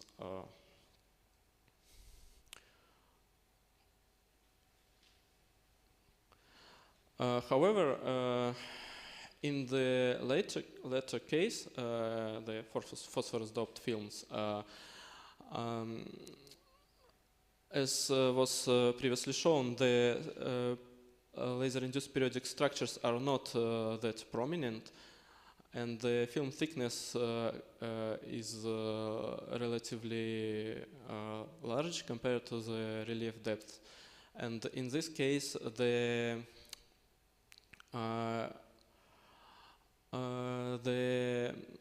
conductivity anisotropy can be attributed not only to the formation of deep relief, like in the case of boron-doped film, but also to the anisotropic nanocrystalline phase distribution within films, and the nanocrystals in the films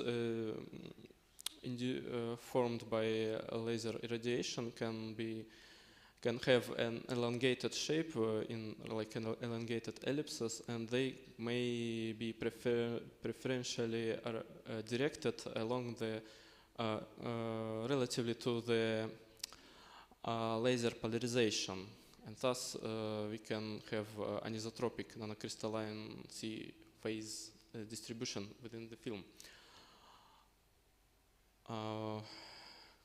Well, I think that's all, and here are the conclusions of this talk. Thank you.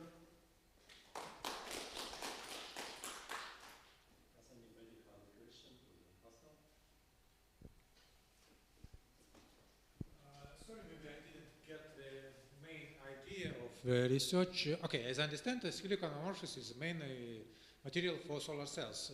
Can you yes? Can you estimate maybe from these results from electronic conductivity how it can be improved the efficiency of final solar cells? For solar cells, maybe there is not much application in some electrical anisotropy for solar cells, but maybe it can be used for some sensors or yes, some electro-optical applications. Thank you.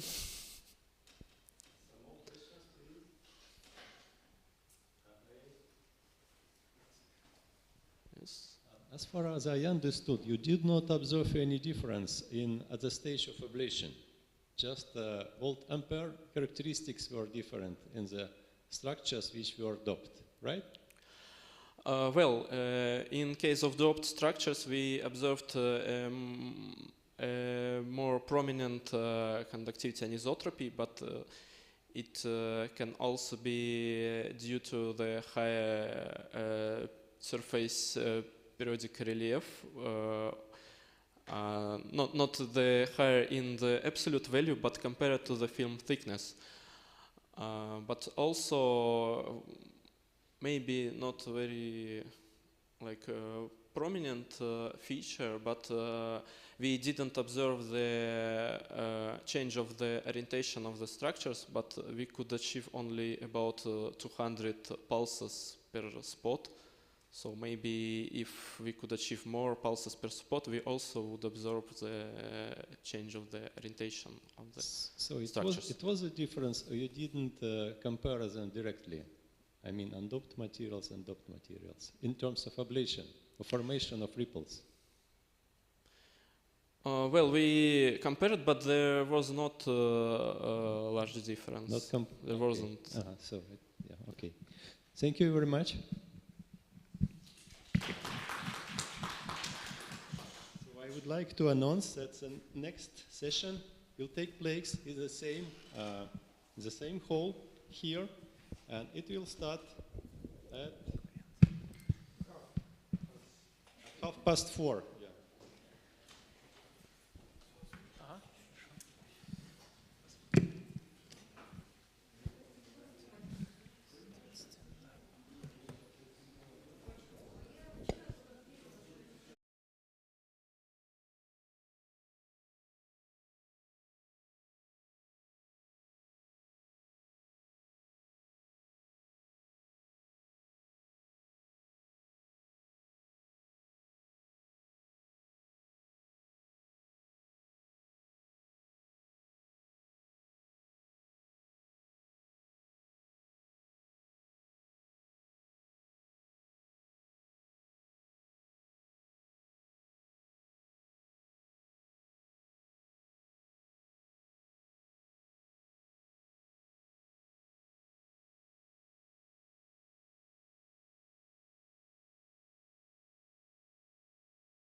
Галина, здравствуйте. Меня хорошо слышно? Да, здравствуйте. Хорошо. Презентация, которая сейчас загружена, видно? Да, видно. Отлично. Очень хорошо. Соответственно, вы начинаете в 17. Просьба сильно не перебирать по времени, потому что будет неудобно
Раз, раз. Все хорошо.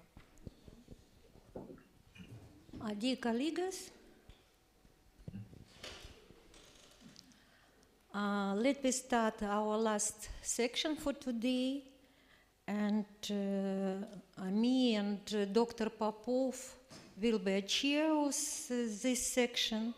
And the first report will be present by academician Kulchin from Vladivostok. And we see the presentation. Please, Yuri Nikolaevich, you can start. And please press F5 to move to full screen regime. На F5 можно нажать, там просят просто полноэкранный режим, Юрий Николаевич. Мне кажется, что я его сделал. Хорошо. No. Нет? No. And I think that if we haven't the foreign person here, no, I can say I think that you have a presentation in English and you can speak in Russia if you would like, of course. Можно на русском? Yes, I think. And have you some people in English in chat? No. Yes. Юрий Николаевич, вы можете говорить по-русски. Замечательно, спасибо. Это очень облегчает задачу. Но мне кажется, что я сделал полный экран. Все же видно или нет? Нет, там есть вот... Сейчас еще раз попробую. Внизу такой значочек. Да, вот, отлично. Все, теперь отлично. все нормально, да. Окей. Хорошо. Еще раз добрый день, уважаемые коллеги. Тема моего доклада связана с пояснением проблемы, почему низкоинтенсивное лазерное излучение оказывает эффективное действие на развитие растений.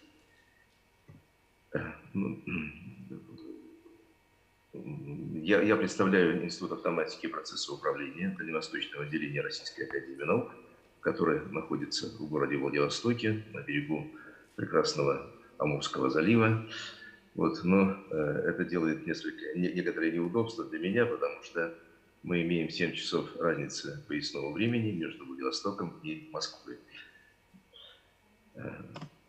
Значит, на что я хотел бы обратить ваше внимание, что вот я уже сказал, что довольно интересный эффект проявляется в том, что достаточно кратковременная экспозиция низкоинтенсивного лазерного излучения, она способна оказывать значительное влияние на живые организмы, от бактерий, растений до человеческих тел. И вот здесь как раз я показываю, что существует такое и терапевтическое действие лазерного излучения на человека, да, и обучение лазерным излучением семян или растений в теплицах, или вот в последнее время, значит, широко используется комбинация дронов вместе с лазерами, когда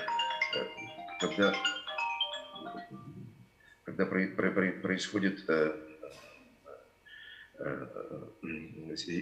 значительный эффект от влияния обучения лазером на массивы. При этом область излучения тех лазеров, которые используются для активации растений, она лежит в довольно небольшом спектральном интервале, от 600 до 800 нанометров. При этом мощность излучения никогда не превышает 100 милливатт, а время экспозиции составляет от секунд или десятков секунд до нескольких минут.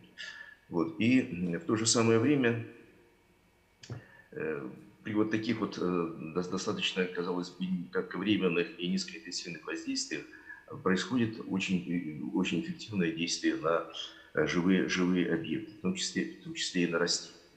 И вот в чем существует принципиальное отличие между лазерным излучением и излучением, которое мы имеем от обычных источников излучения, таких какими являются светодиоды или лампы накаливания, или там обычные, значит, лампы высокого давления, люминесцентные, да?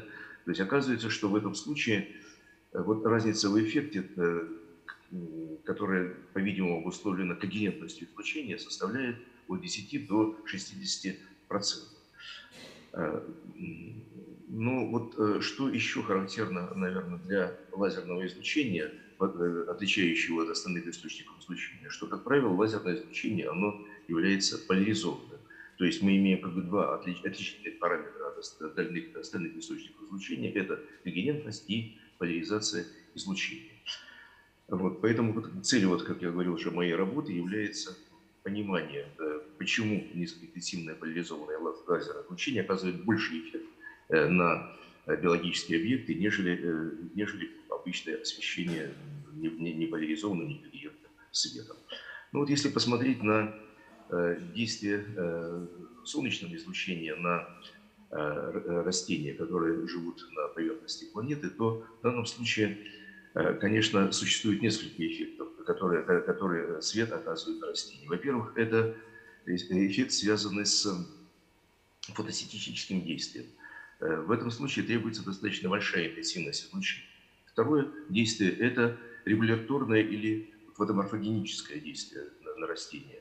Оно уже совершенно низкоинтенсивно, то есть часто даже отдельные фотоны могут оказать действие на развитие растения. Ну и температурное действие.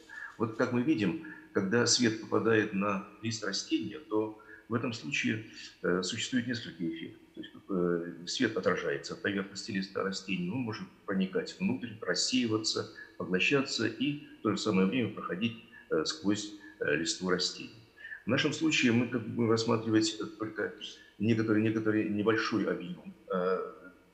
объем листьев, который связан с достаточно небольшим размером, ну, от десятков микрометров до нескольких сантиметров. Вот что еще характерно, то есть все растения у нас развиваются под солнечным светом. И, как правило, если бы не было атмосферы, то мы имели бы дело только с прямым солнечным излучением. Но в реалии происходит рассеяние света на молекулах или атмосферы для каких-то включений в атмосферу.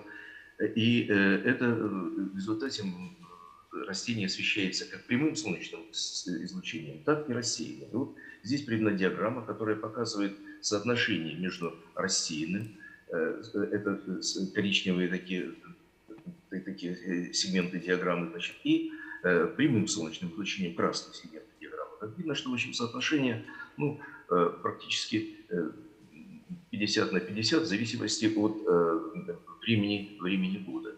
Но вот что характерно, что если мы будем рассматривать, как меняется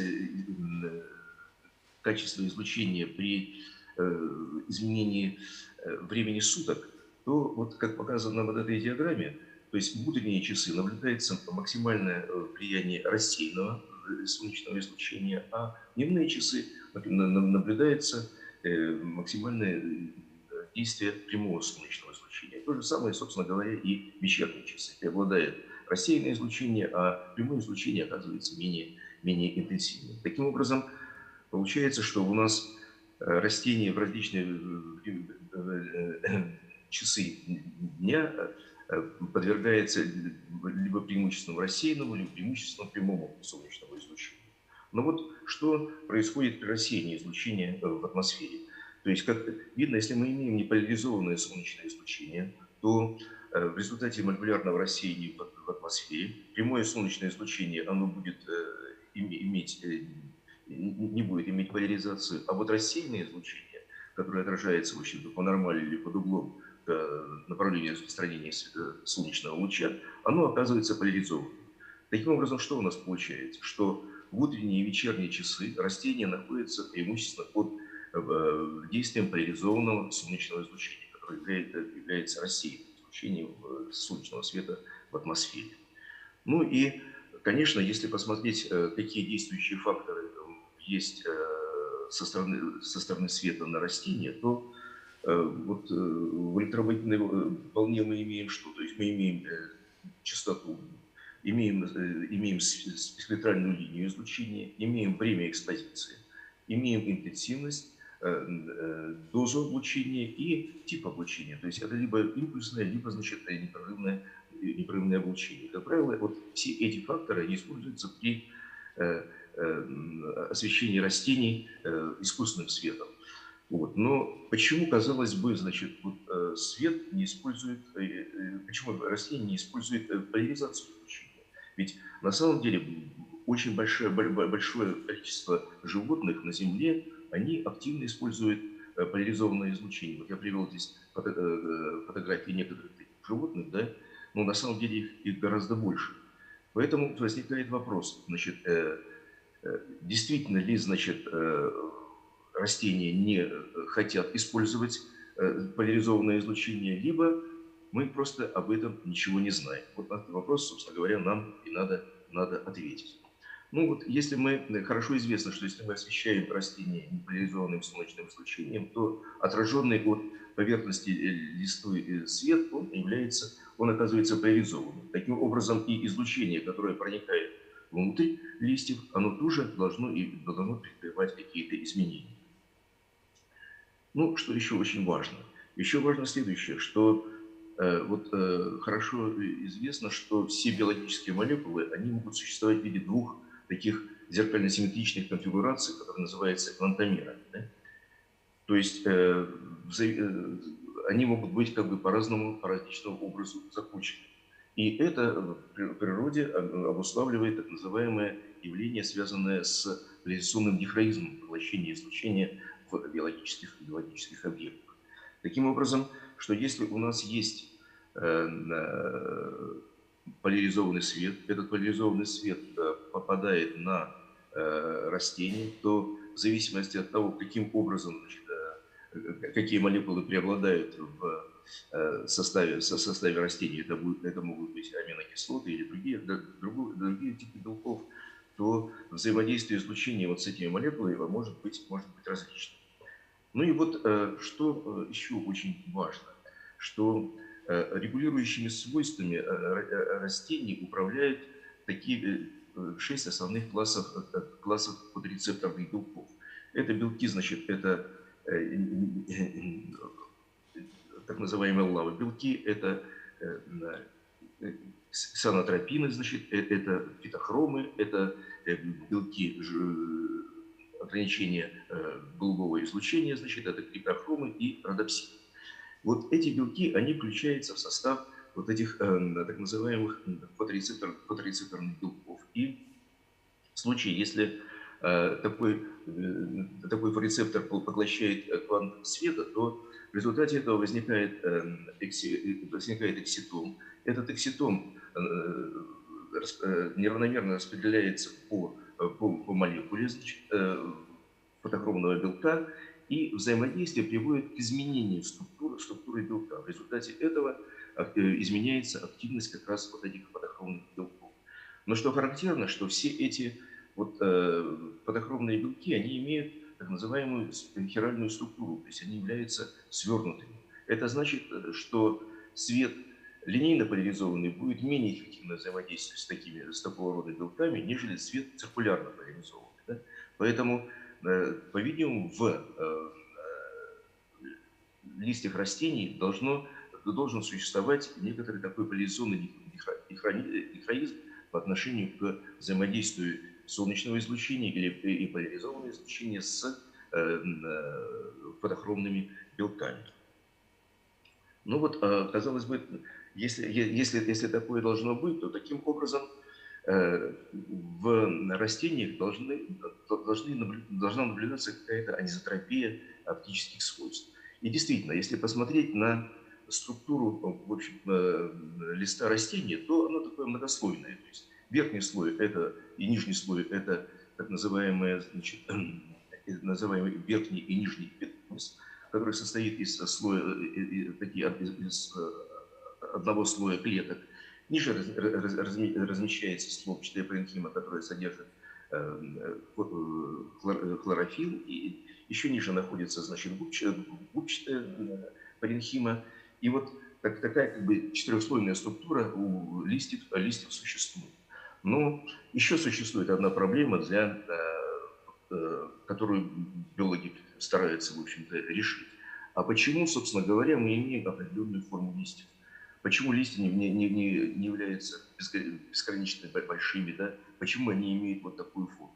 Оказывается, что здесь работает так называемая называемая анизотропия напряжений в листьях. И вот здесь показана модель вообще, как возникает напряжение в листе растения. Да? То есть каждая клетка эпидермиса листьев, да, она является вытянутой. Но вот именно вот это вытягивание, собственно говоря, оно обуславливает и анизотропию оптических свойств растений. И вот здесь я привожу пример, что из себя представляет эпидермис для такого растения, как лук. То есть это достаточно упорядоченное расположение клеток растений, которые имеют такую вытянутую геометрию. Это позволяет нам, в общем-то, построить некоторую модель вот этого эпидермиса, как это показано вот здесь. Упорядоченное действие, упорядоченное строение из слоя клеток, которые имеют различную оптическую плотность. Оболочка имеет одну оптическую плотность, а центральная область, которая содержит протопласт, она имеет другую оптическую плотность. И вот действительно, что для растений обычно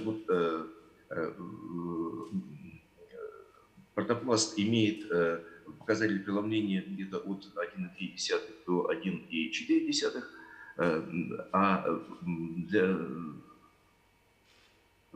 оболочки показатель преломления оказывается несколько ниже. Да?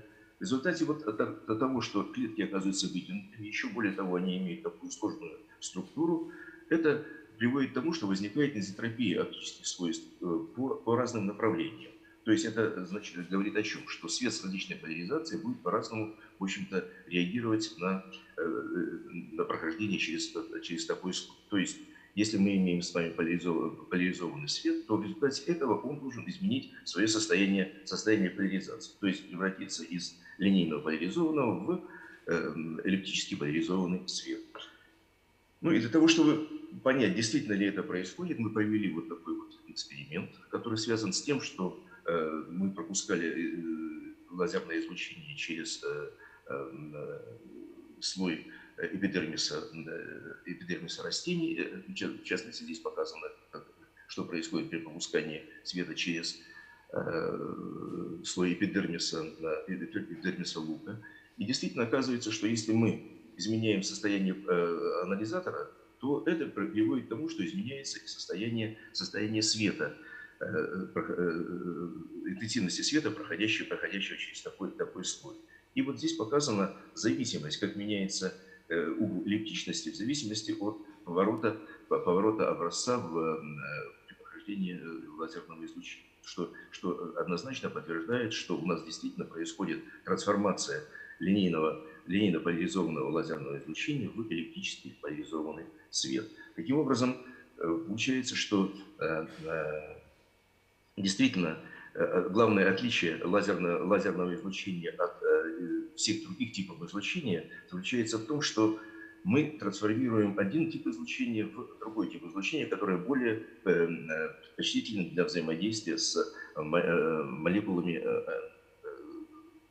белков, которые содержатся в клетках растения. Если свет будет не поляризованный, то в результате этого ничего, собственно говоря, такого значительного влияния происходить не будет. Ну и вот как бы все растения у нас делятся на два типа – однодольные и двудольные. Вот здесь я привел вам примеры таких, значит, двудольных растений. Это растения и руколы, там вот опомника, лука, осота, там лопуха, девесила, томата, да. И вот здесь показаны фотографии для эпидермального слоя вот этих листьев этих растений.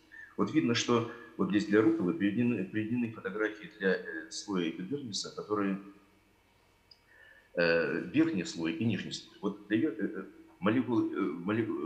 клетки верхнего слоя, значит, они оказываются более упорядоченными, нежели клетки нижнего слоя, что, в общем-то, ну, действительно оказывается, наверное, предпочтительным для восприятия солнечного излучения. То же самое, собственно говоря, наблюдается вот здесь и для клеток, в общем-то, растений, эпидермиса растений томата. Вот. Ну и здесь вот показаны экспериментальные зависимости по изменению эллиптичности света при прохождении через эпидермис, верхний эпидермис слоя растений руколы. верхний слой и нижний слой. То есть видно, что в значительной степени происходит отличие между верхним и нижним слоем эпидермиса. Но вот в случае, если мы имеем так называемые однодольные растения, то есть они отличаются от двудольных тем, что их листья, в общем-то, как и стебли, оказываются очень сильно вытянутыми. Вот как это показано здесь. И это приводит к тому, что на самом клетке в листве таких растений, они оказываются более упорядоченными, что проявляется в том, что анизотропия свойств вот этих в эпидермисе этих растений оказывается более сильно проявляющейся. И вот это что демонстрирует в зависимости от приведенной на вот этих графиках. Ну и в результате этого вот мы еще поставили такой эксперимент, который связан с действием света уже на целое растение. Значит, в частности, вот здесь есть букет тюльпанов. Да? Вот букет тюльпанов здесь стоит на окне и освещается обычным неполяризованным солнечным излучением. Как видно, с растением ничего не происходит. Теперь мы перемещаем растения и ставим их перед экраном, жидкокристаллическим экраном телевизора. Как известно, что излучение жидкокристаллических экранов, оно поляризовано. Юрий Николаевич, excuse me. Все, я уже заканчиваю. Okay, thank you. Да.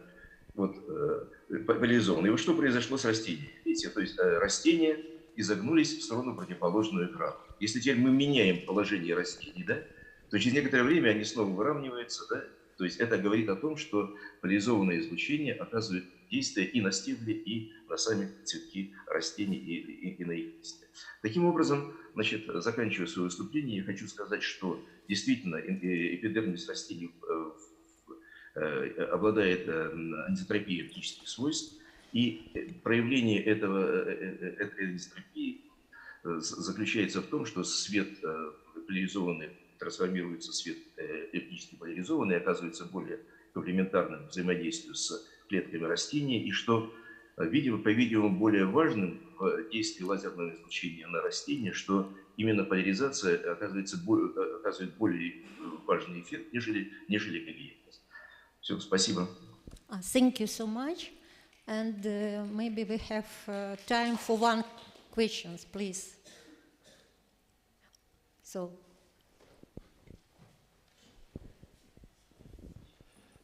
May I ask you a question? Good evening, by the way. Is there a fundamental difference or similarity between flowers, other vegetables and so on, and human tissue? Because we have a special section, a lot of conferences on laser interaction with biotissues. There are certain trends and the laws of this interaction. And now we have another type. Is it difficult? Does it, to your opinion, has a specific feature, or it should be somewhat similar to a human? Да, Виталий Иванович, можно я отвечу по-русски, да? На русском? Очень рад вас видеть. Да. На самом деле, значит, вот все биологические объекты, которые появились на Земле, они имеют одинаковую природу. Поэтому, по-видимому, проявление, значит, поляризованного света и на человеческий организм, и на растения, оно должно обязательно проявляться. И на самом деле уже это находит свое отражение в терапевтическом действии именно поляризованного лазерного излучения на человека. Да? Это проявляется в чем? Это быстрее заживает раны, быстрее, значит, протекают некоторые процессы. И вот, хотя кажущееся, что на самом деле не совсем упорядоченная как структура клеток эпидермиса на коже человека, да, но в действительности там всегда есть анизотропия. Анизотропия проявляется в том, что нужно всегда подстраиваться под давление тургора, которое существует в клетках. И поэтому в клетках всегда имеется анизотропия и роста, и анизотропия тургора. И поэтому все клетки оказываются изначально, значит, анизотропными. Да, поэтому вот эта анизотропия, она всегда должна проявляться именно в различии действия лазерного излучения, в сравнении с действием, ну, допустим, излучения светодиода. So, thank you once more, yes, for kind presentation. And before I will give the words to my co-chairs, I'd like to say that we have two kind requests from organizing committee. The one is that they ask to keep a strong time schedule. So, and in this sense, I will ask Anton to stand up before 3 minutes to the end of your reports for lectures. And the other request is to speak in English, because there is a recording of our session to translate to YouTube for foreign person also. And please speak in English. Anton, please. Okay, it is my pleasure to announce the next speaker, and the next presentation will be given by Professor Irina Zavistovskaya, and the title of her presentation is Laser Ablative Synthesis of Multimodal Nanoparticles for Nuclear Nanotheranostics. Irina Nikolaevna, please. Thank you. Thank you to Professor Popov. And I try to find a good place for me. So, and let me first of all express my big gratitude to the program committee, and especially to academician Konov for kind invitation to take part in this very famous conference. And this conference is carrying out in the year of century of academician Basov, the Nobel laureate, Nobel Prize laureate, and one of the creator of the lasers. And Nikolai Gennadievich Basov, all his life, worked in Lebedev Physical Institute and was director of this institute maybe during 18 years. And he graduated the Moscow Engineering Physical Institute and connected with this university all his life. And here you can see a monument to academician Basov just in the front of the main building of MIFI. So, and it's a very pleasure for me to present today our joint work with MIFI and Lebedev Institute in the field of the using of nanoparticles with different properties and with different sizes in the field of so-called theranostic, the most simultaneous diagnostic theranostics, and more in the field of nuclear theranostics. So, and first of all, and first of all, I would like to say about nanomedicine. Nanomedicine means that this medicine technology, they used the nanotechnology and promising nanomaterials. And why nanomedicine? And because still now we have a problem with increasing of human life scale, and because we have some diseases, and many of these deadly diseases, we have challenges, and many of them is deadly diseases. And due to information from World Health Organization, the number of new cancer cases and mortality from them will be increased by 2 times up to the 2030 this century. And we need have indeed the effective technology for therapy and diagnostics. And in this case, the nanomaterials is good materials, and you can see that the world nanomedicine market grows each year about 30% and more. And I'd like to say that in the 16 years of the last century, it was created a lot of new molecules for drugs. And the life scale, our life scale, increased to the 20 years. And for us, we have our mission to create such nanoparticles that would act as chemical compounds, but would be created with the specified multimodal properties, optical, chemical, radioactive, and to be biocompatible and maybe biodegradable, to use them in nanotheranostic, in simultaneous diagnostic and therapy.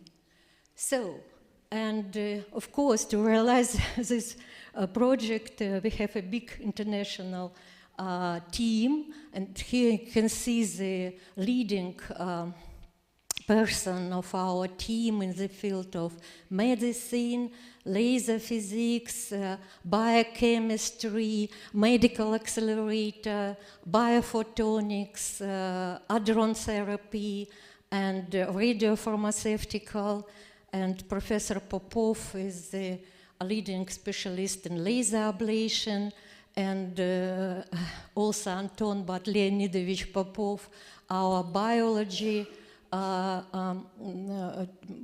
specialist in our team, and Professor Taskayev is a specialist in the nuclear therapy and nuclear physical method in medicine and biophysics.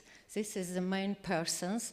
And of course, we realize a lot of projects, and here you can see 5 current projects, maybe very interesting just in the field of the using of nanoparticle in nuclear medicine.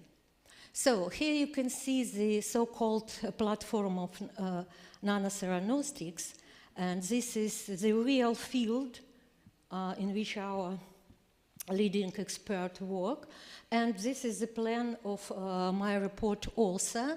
The first stage, we need to produce a nanoparticle, and the nanoparticle for biomedicine should have a special characteristic. They should be pure, chemically pure, non-toxic, biocompatibility, and another, we have and we think that laser ablation technique is the promising technique for production of such a nanoparticle, and Anton will have a presentation in this section about it. And then we need to functionalize this nanoparticle to gain possibility to enter to our organism, and we have some techniques for functionalization, and we have 2 directions. To functionalize nanoparticle for imaging, for visualization technique, or use this nanoparticle for therapy. And indeed, in sick organ, nanoparticles can be detected by their unique optical properties, and we can use them for imaging, or for other side, we can use nanoparticle as a synthesizers of radiation, induce hyperthermia, or use a nanoparticle like vector or like container for medicine, including radionuclides. And then we can combine this technique and they develop the techniques of nanotheranostics. And advantages of this technique is the elimination of cancer cell and tumor with subcellular precision ensured by small size of the active region of the nanoparticle. So I will not speak about the laser ablation technique, just to say that this technology of laser production of nanoparticles made it possible to obtain nanoparticles of special size, shapes, and concentration with controlled biophotonic properties. It's very important for the application. And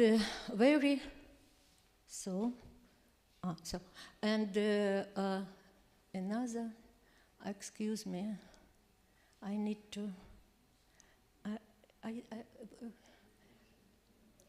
more, yes, thank you.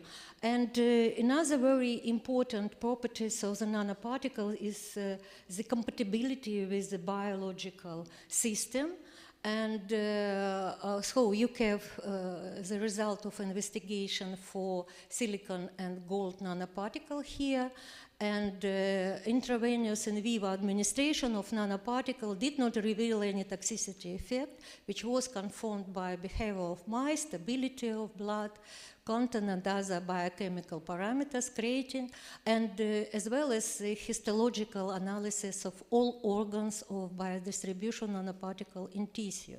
And in the case of silicon nanoparticle, they completely cleaned from all organs of mice several days after their systemic administration with renal clearance with no toxicity effect. And for gold nanoparticle, despite certain accumulation in tissues, we did not detect any toxicity effect. So, in this sense, we can use this nanoparticle for diagnostic therapy. I just showed two examples of this. So, it's very important that ultra-pure laser synthesized silicon nanoparticle exhibit bright exciton photoluminescence in the video of relative tissue transparency near 800 nanometer. You can see here the photoluminescent images of dog thymus cells, and also in vivo visualization of tumor. And sometimes it's very important that we need to have nanoparticles not smaller 10 nanometer. We need to have nanoparticles more than 10 nanometer. And we are shown for the first time that laser synthesized silicon nanoparticle greater than 10 nanometer are capable of providing nonlinear photoluminescence, two-photon excited luminescence and second harmonic generation. And here you can see the images of cancer cell with embedded silicon nanoparticle in B-model nonlinear optical bioimaging, simultaneous registration of two-photon luminescence and second harmonic. And it's very important that you can see that inset shows similar single for enabled cell, no single we have. So this means that the site tailoring allows production of silicon nanoparticle with efficient photoluminescence and a broad spectral range from the visible to near infrared by varying particle size and surface functionalization. So, and two examples using of this nanoparticle for hyperthermia caused by photo-induced and radio frequency. In both cases, we have a good local heating of nanoparticle, and they heating the физраствор, забыла. And they're heating the физраствор, and физраствор will heating the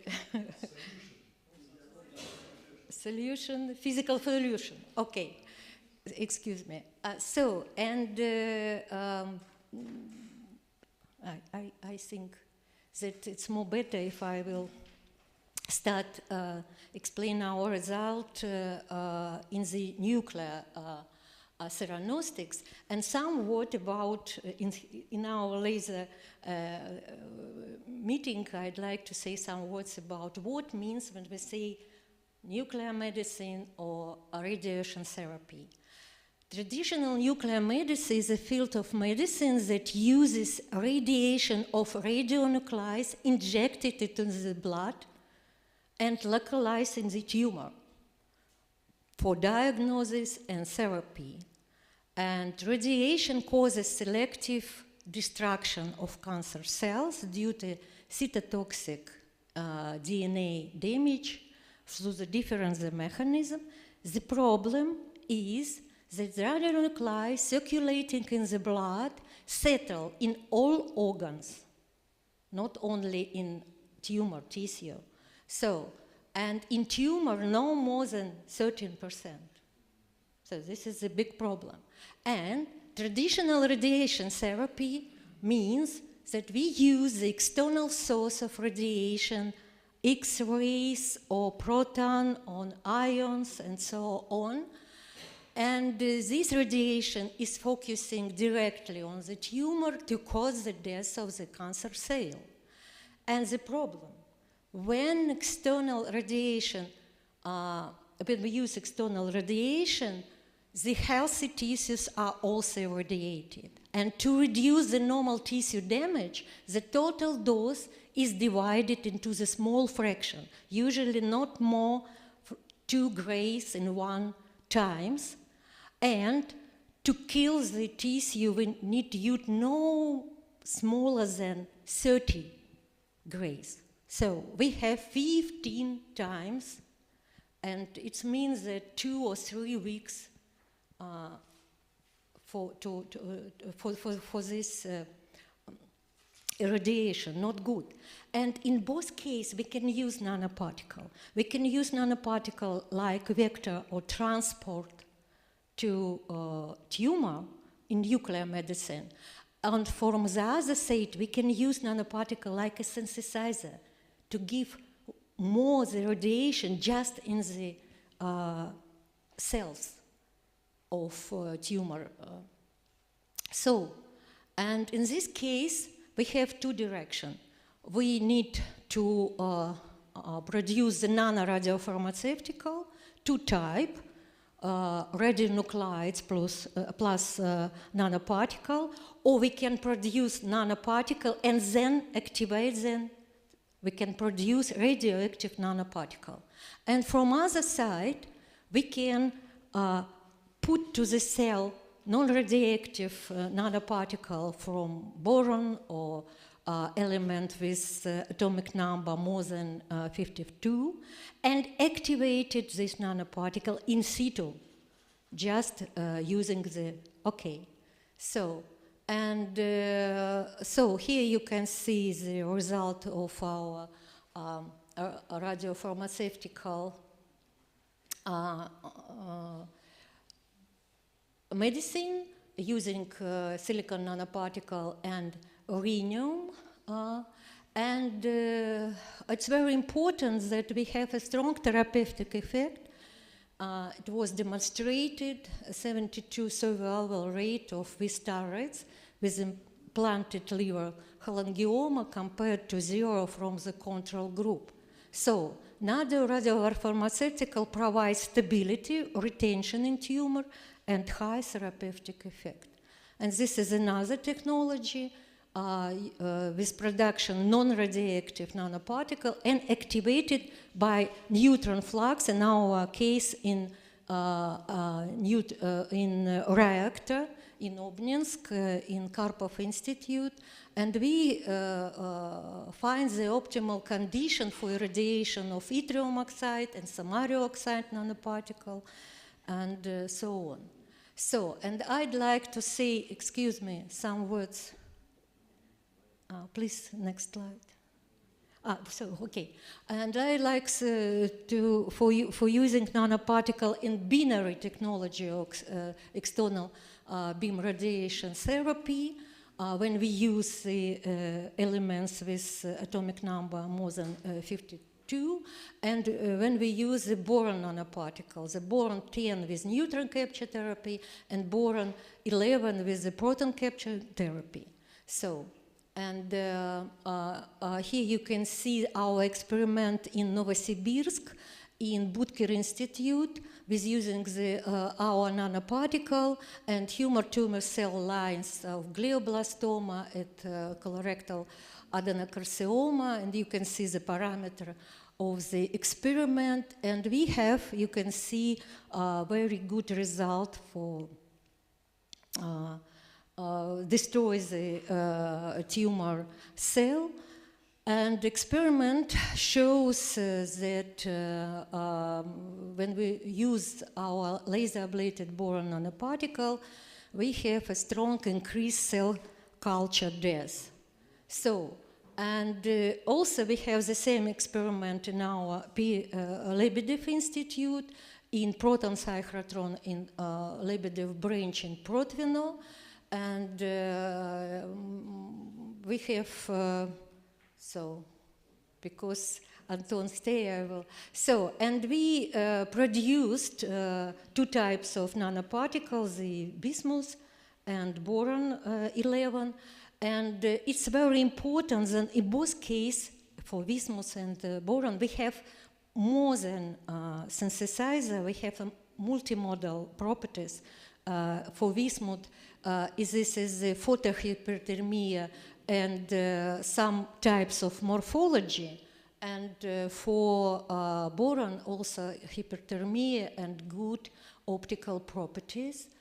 And here you can see the scheme of experiment with the radiation of cell culture by proton, and you can see that we have also a good result which leads to the increased cell culture death. And now we have 3 types of culture death and so on.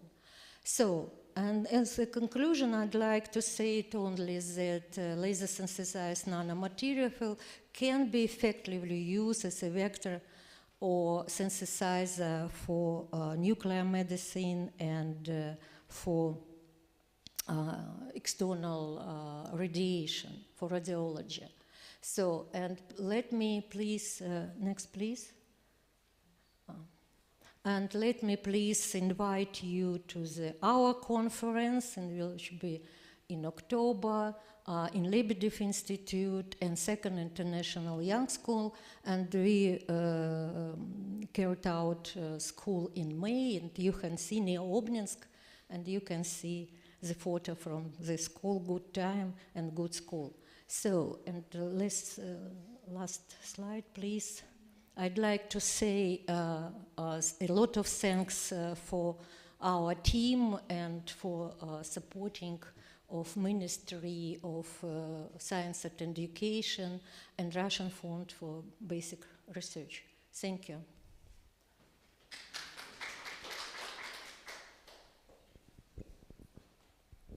So we have time for 1 or 2 short questions.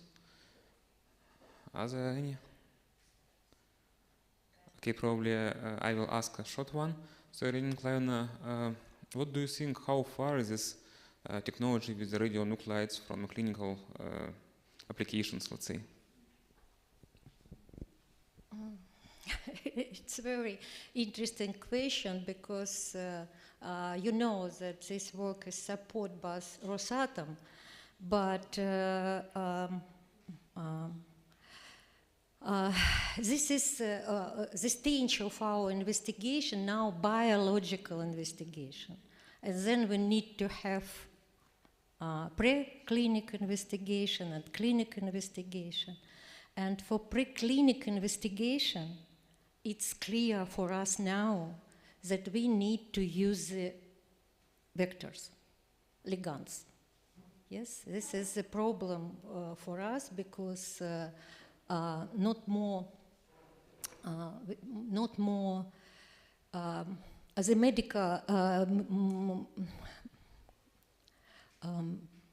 medical specialist from Obninsk says that in the case of rhenium, it was not interesting for them to have the radiopharmaceutical for putting to the tumor, not to the blood, okay? And for the blood, we need to have vectors. So, and we have maybe about 2 years more to try to use the ligand with academician Dave, you know. So, thank you. Okay, let's thank the speaker again. And I want to invite our next speaker, and the next talk will be given by Professor Odintsova. And the title of Is she online? Okay. So, Yes, and colleagues, good afternoon. yes, so please you can start, and probably again 3 minutes before the end time, I will stand here so you can see me, and you will know that you have 3 more minutes to finish your talk. So please. Okay. Do you hear my, do you see my screen? Yes, we see. Dear colleagues, thank you for the opportunity to speak online at the International Conference in Advanced Laser Technology. And today I would like to tell you about our results about laser functionalization of titanium surface for medical application. As you know, titanium and its alloys are widely used in various fields in medicine because titanium have inertness to living tissues, high corrosion resistance, and high strength characteristics. But it's necessary to additionally functionalize the titanium surface.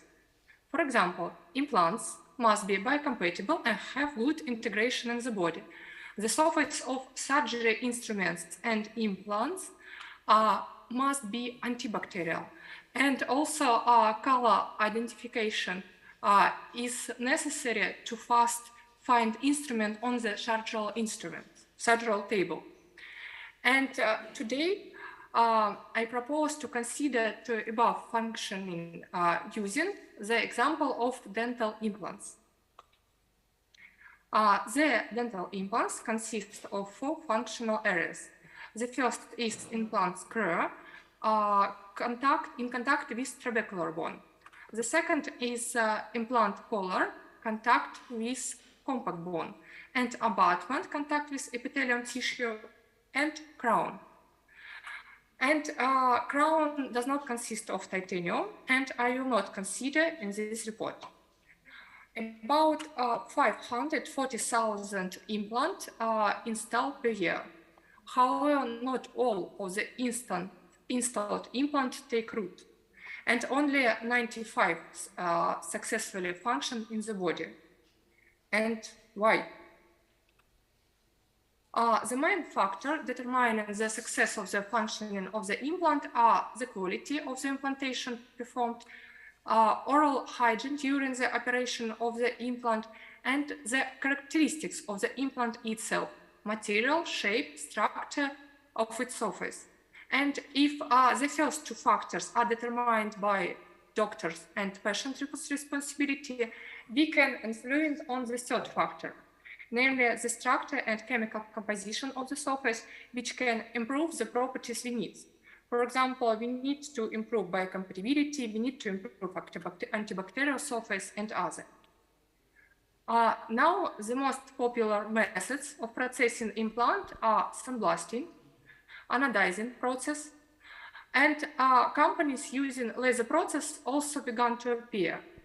Now it's the same implant from South Korea. And you can see that the surface morphology of all modern implants, this, as well as the processing method is very different. And for me, for example, it's a little strange. I don't find an answer what type of morphology is the best for biocompatibility. The most promising method, in my opinion, in a laser treatment, because this method have following advantages. We don't use of third-party materials for treatment. We can create a complex multi-level surface morphology with a given chemical composition, look like another method and compare it. And of course, it's a non-contact method. And the purpose of our research is to obtain the ideal implant. And this implant will have a 3 areas with different morphology and chemical composition, and with different set of properties. 1 type of set, 2nd type of set, and 3rd type. For example, implant screw must be biocompatible with the trabecular bone. Sort of data in the literature on the biocompatibility of different structure with various size, on titanium surface. And the first question of our study is what type and size of micro is the best. Maybe it's grids, maybe it's grooves, maybe it's another surface. The implant color must be biocompatible with the compact bond, and also this area should have antibacterial properties due to close contact with soft gingival tissue, which is usually subject to bacterial contamination. And if you remember the structure of compact bone, it consists of osteons, a system of concentric rings when viewed from above, from this side. And the second question of our study is it possible to create a biomimetic structure osteon on metal with additional antibacterial properties? Abutment is the third part. After evaluation, the required properties is biocompatible with the epithelium tissue, is antibacterial properties and color identification. We immediately came up with a solution, color titanium oxide fumes, which as you know, with additional ultraviolet irradiation, release singlet oxygen, which kills bacteria. The third question of our study, is it possible to create an oxide structure with both biocompatible for epithelium cells and antibacterial properties?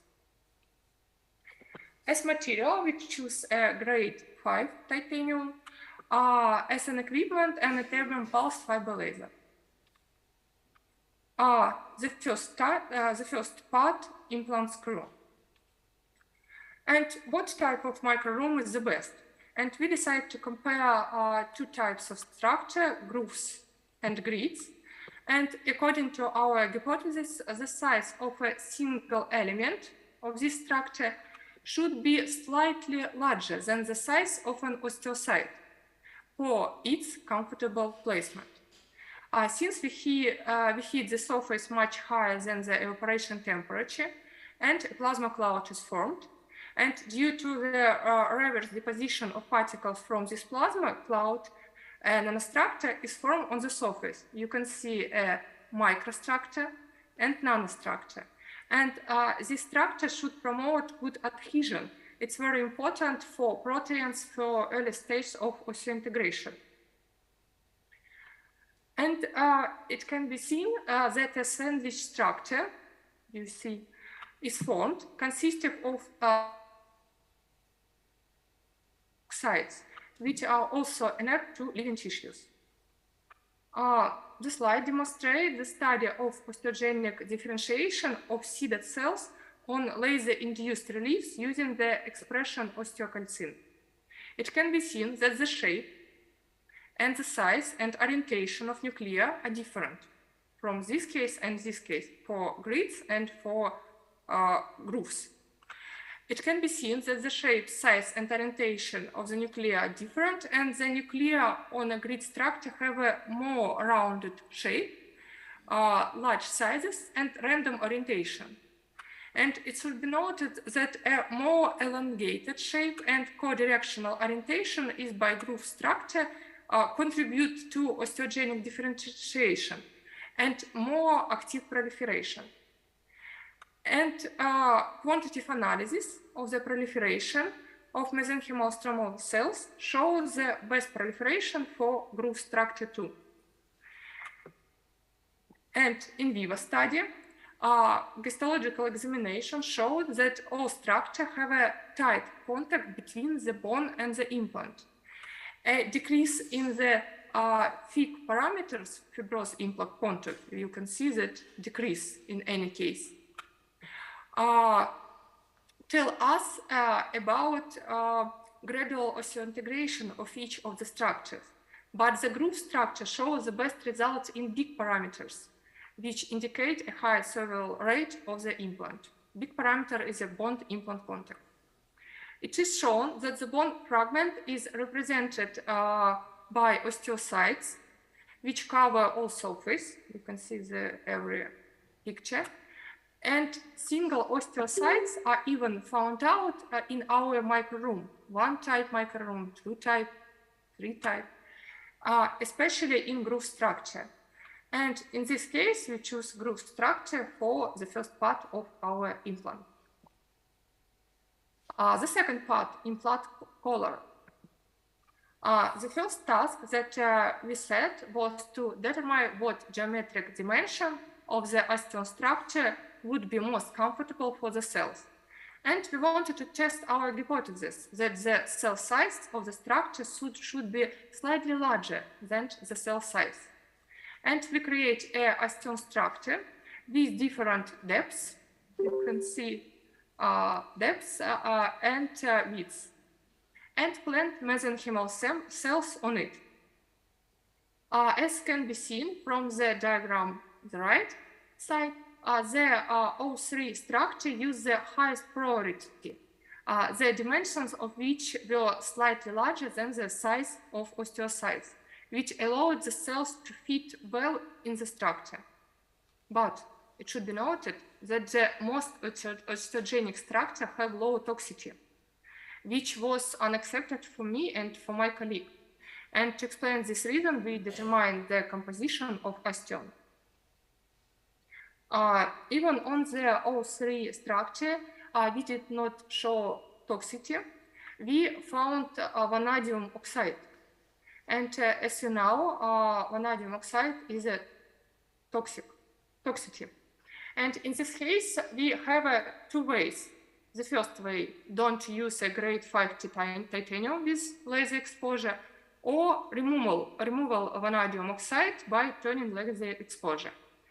I think that the first step it's not good for us because a lot of companies use grade 5 titanium, and we choose the second way.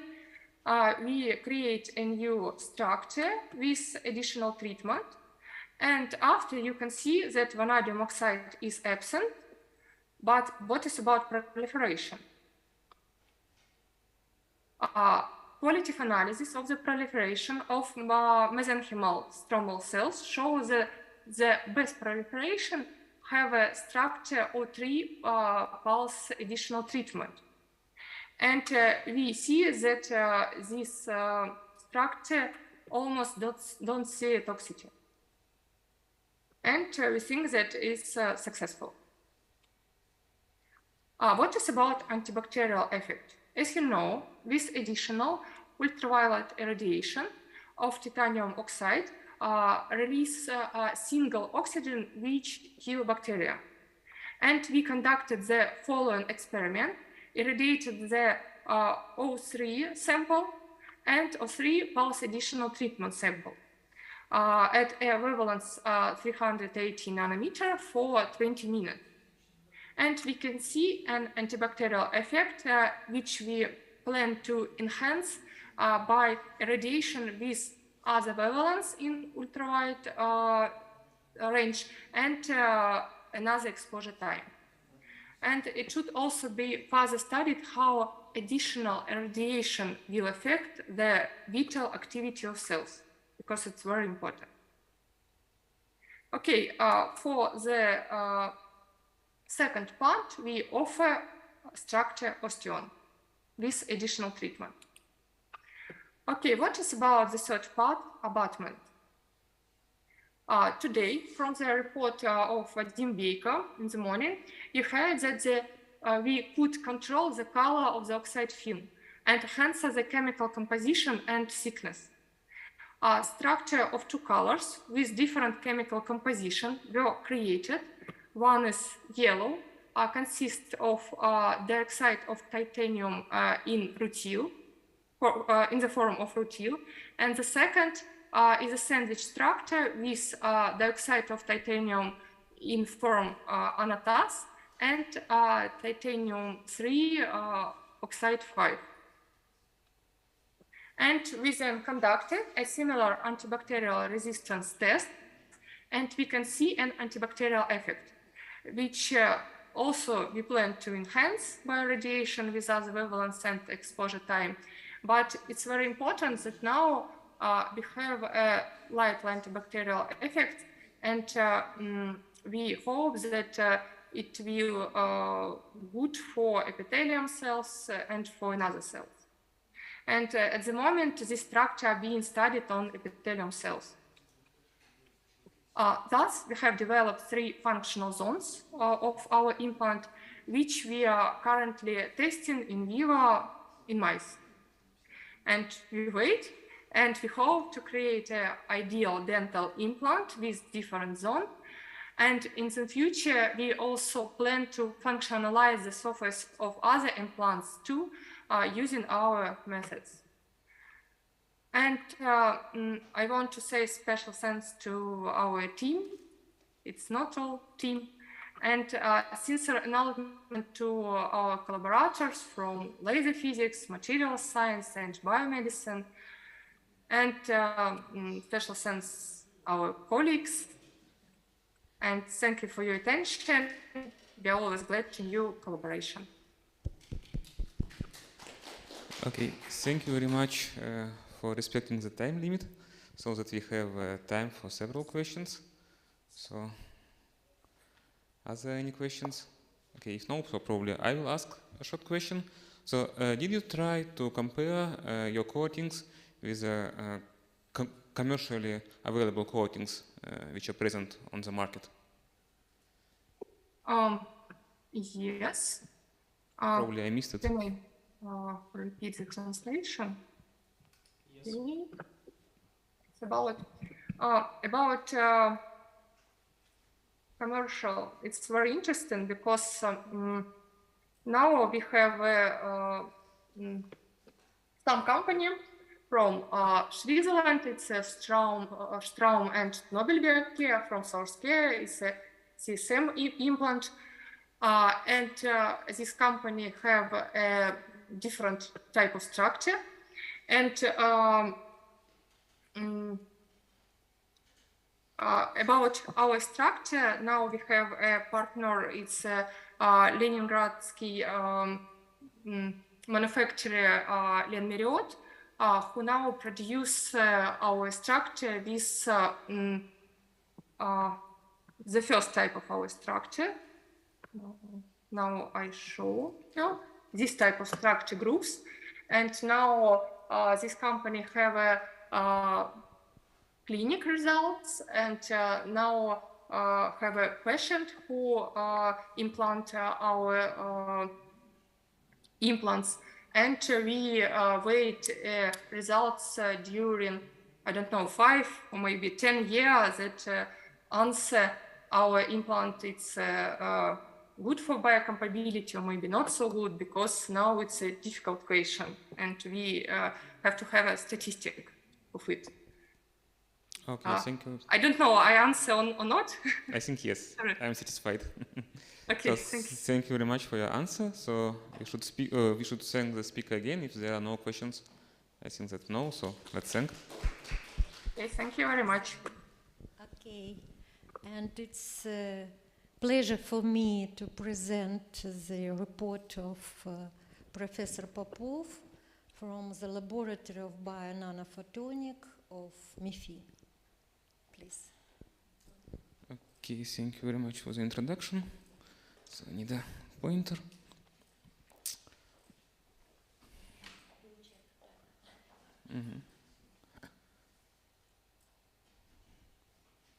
So, good afternoon, dear participants, and first of all, I want to thank the organizers for inviting me to this great event.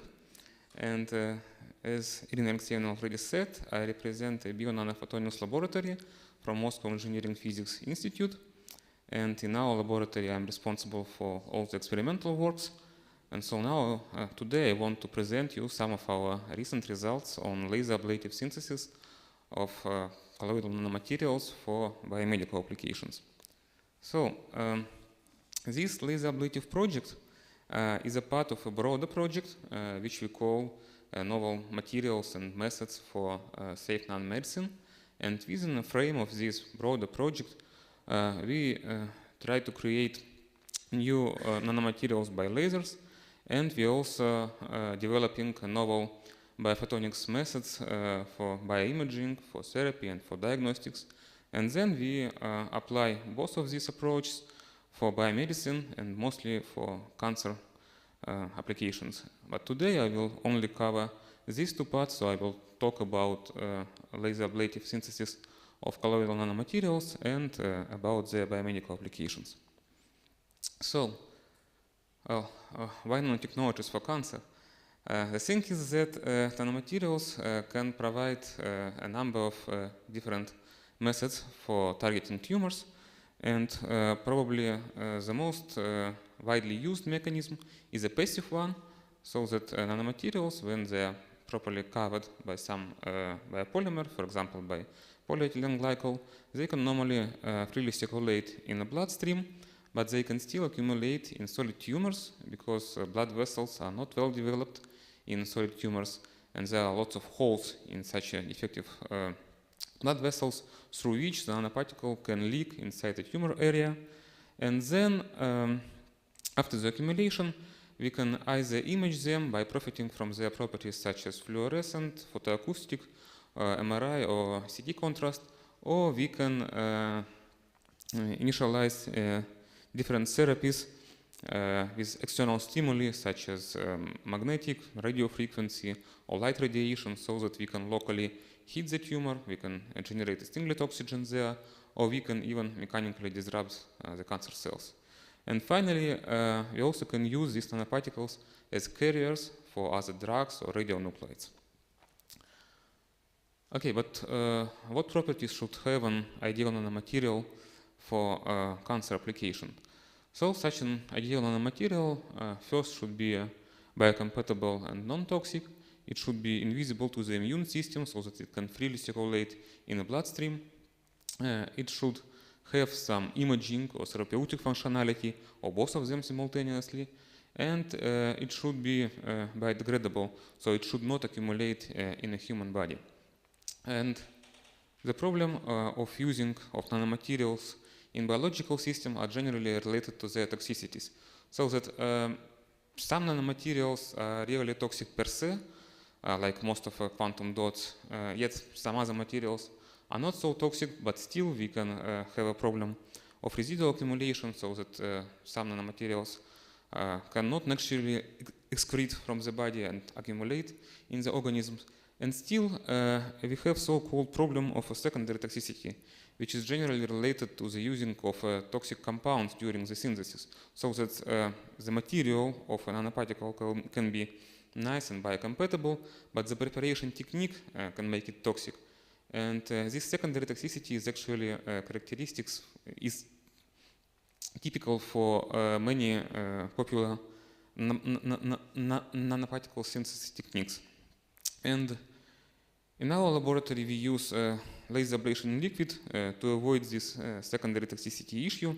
And this method also has a number of other advantages, as I will show you today. So, how it works? So it's experimentally quite simple. So we basically just take some solid target, put it in some chamber, we call it ablation chamber, and then irradiate it with a focused laser radiation. And the interaction of this focused laser radiation with the target material initially leads to the change of the target properties, and then finally to the ablation of target material. And it turned out that the ablated material comes in the form of smallest clusters and individual atoms, and then this ablated material rapidly cools down and forms the colloidal solution. And the important part here is that we can completely avoid using of toxic compounds and chemicals, because the colloids are already stable without any additional ligands, so that it opens up a way for synthesis of pure uncontaminated colloids.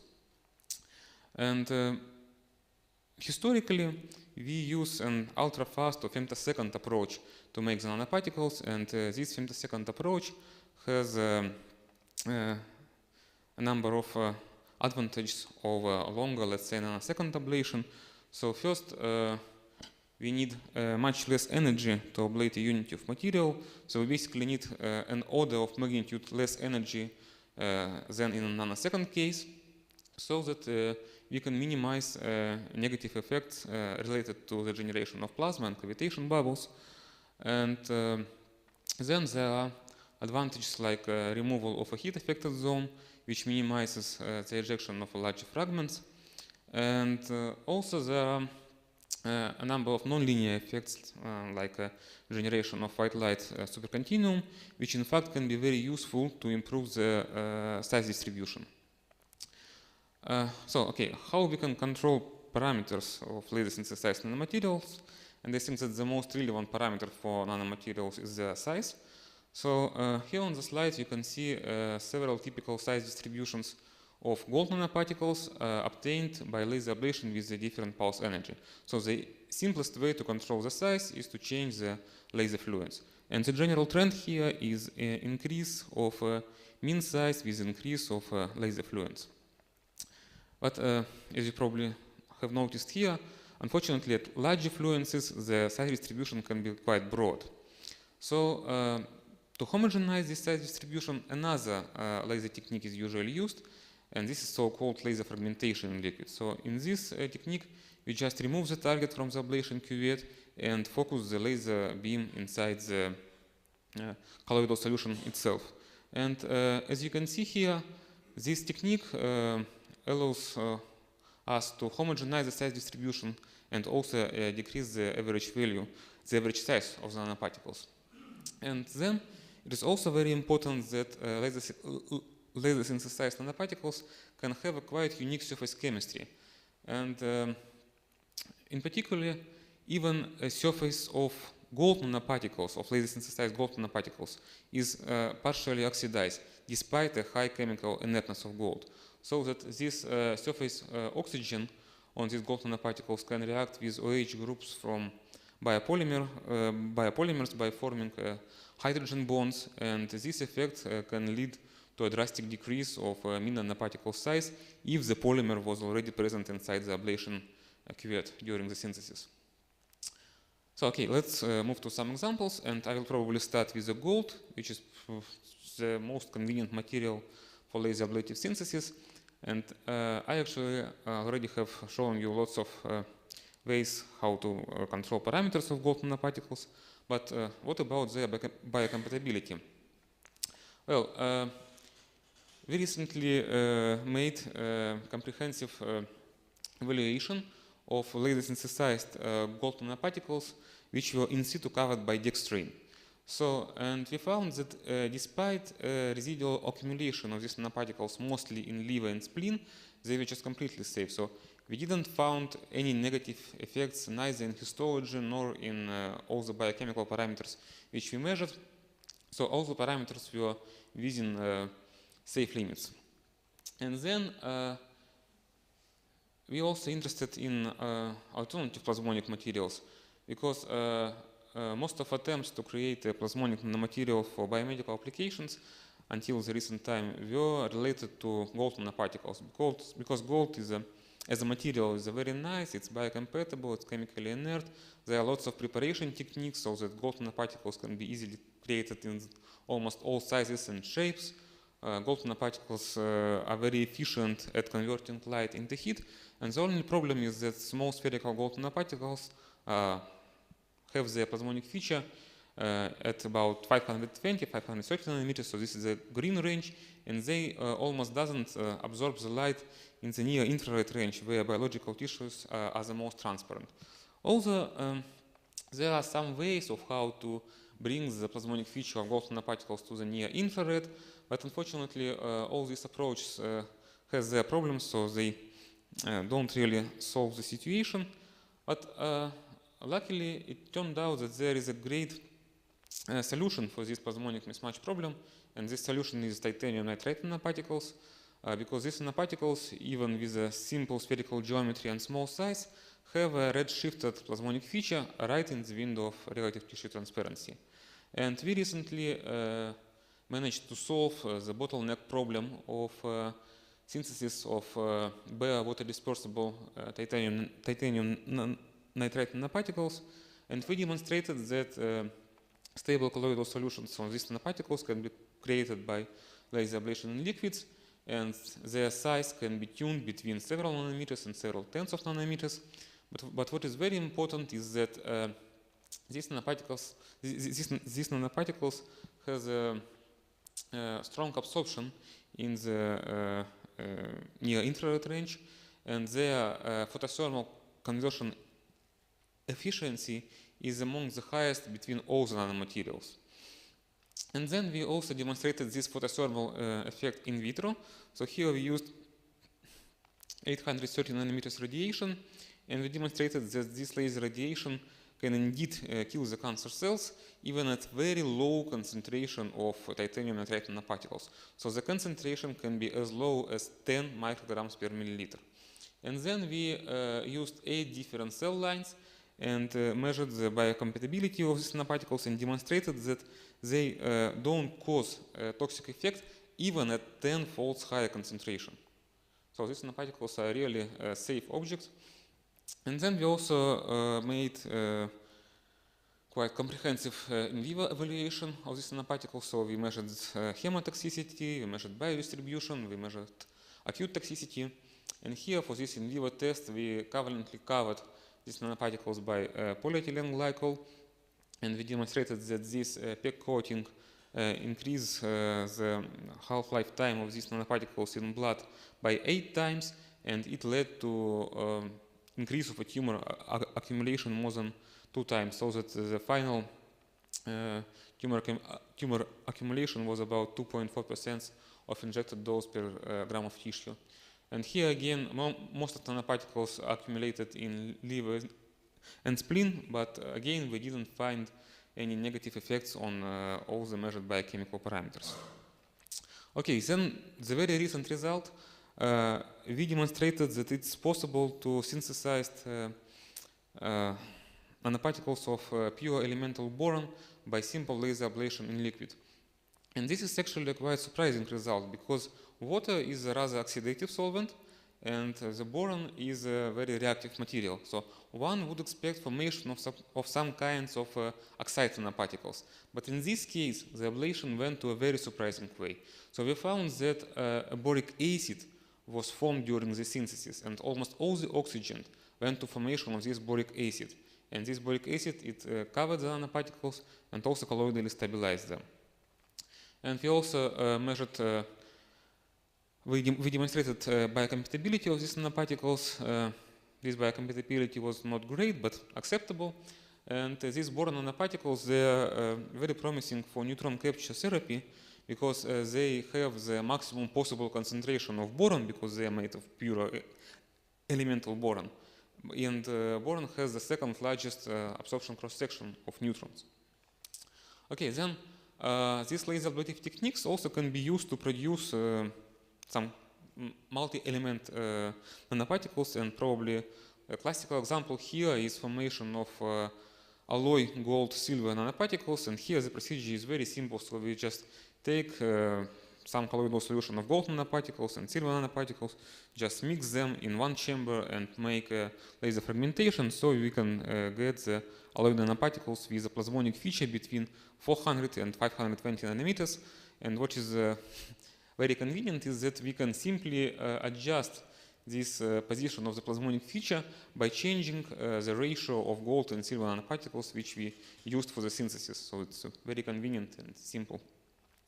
And then it's possible to make even more complex structures, like a core shell structures or core satellite structures.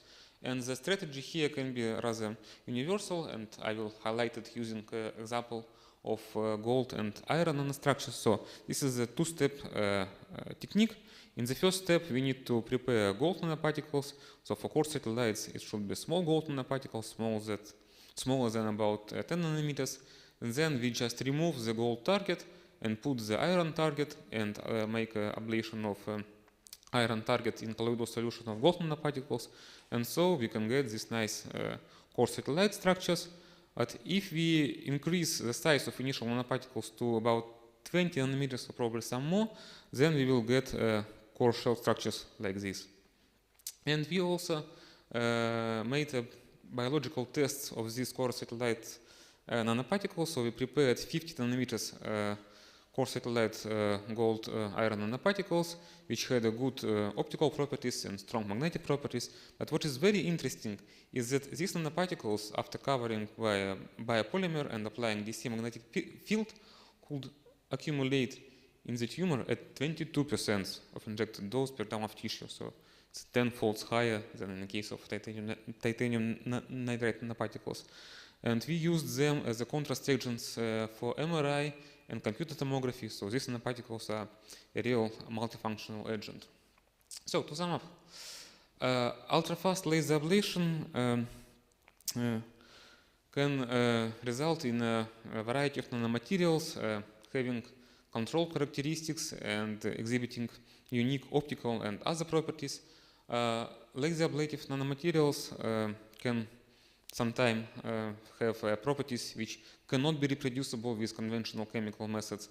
And what is very important is that we can completely avoid, we can profit from high purity of laser synthesized nanomaterials, so that we can completely avoid using of any toxic compounds, and therefore we can avoid the secondary toxicity problem. So and here I want to thank you for your attention, and please, if you have some questions, I will be happy to answer them.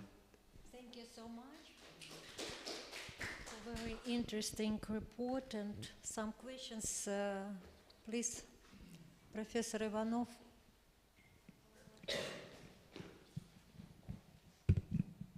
Thank you very much, Anton, for a very interesting talk. The question is, you mentioned that boron forms nanoparticles by means of forming boron acid, right? So you boron acids serve as a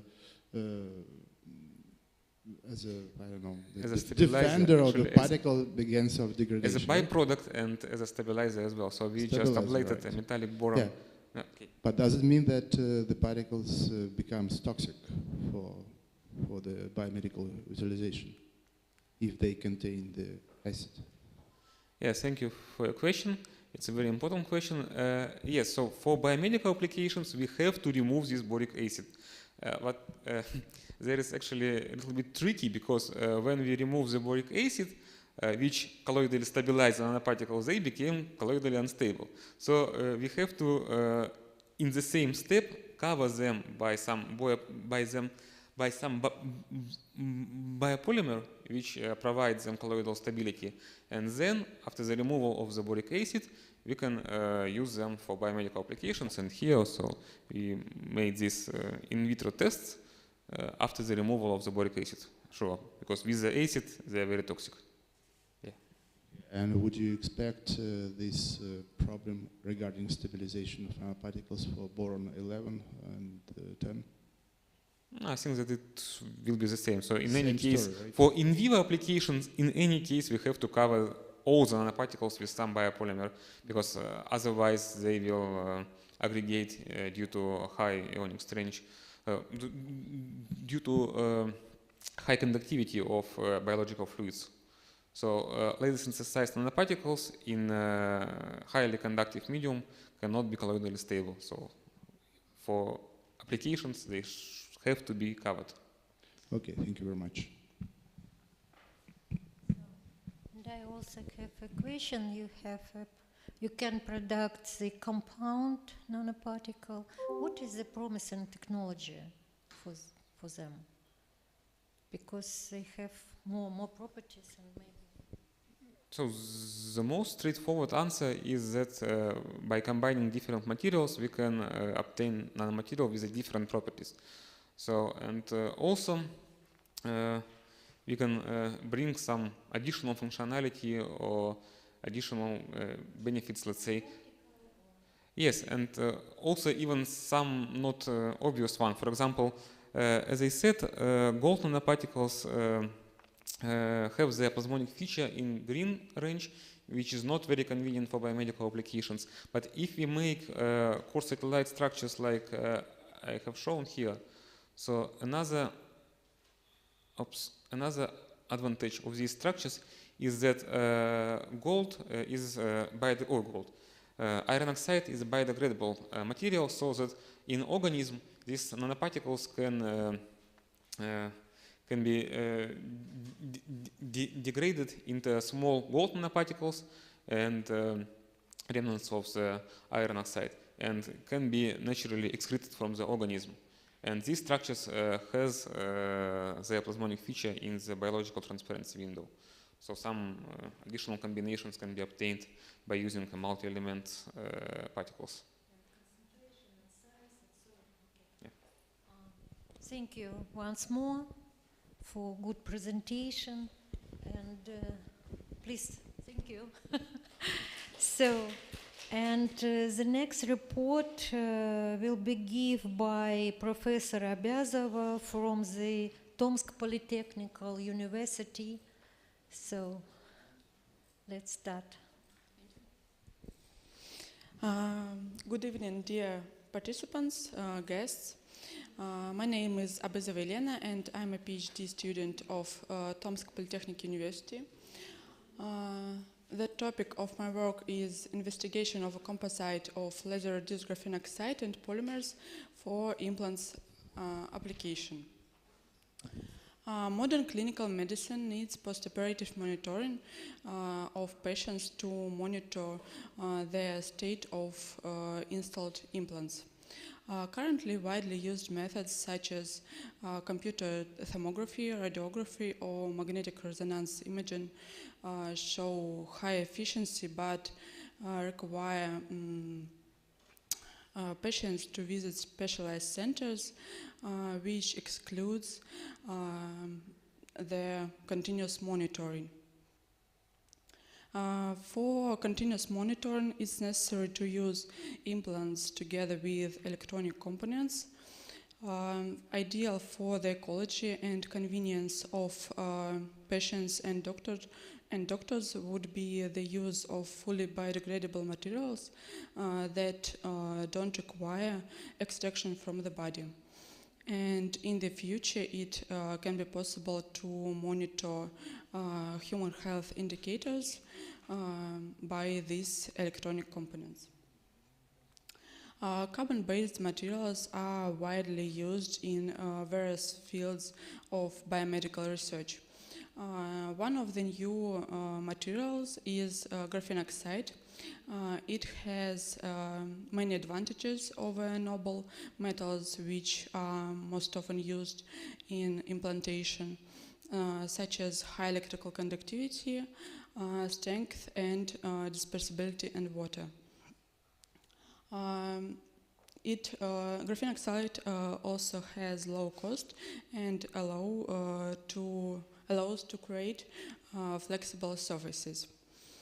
Graphene oxide can be returned to graphene form by chemical, thermal, or photonic reduction. This reduction process transform the dielectric into conductive graphene-like material known as reduced graphene oxide. We propose using a composite of reduced graphene oxide and biodegradable polymers to create an electronic components for wireless monitoring of the state of implants.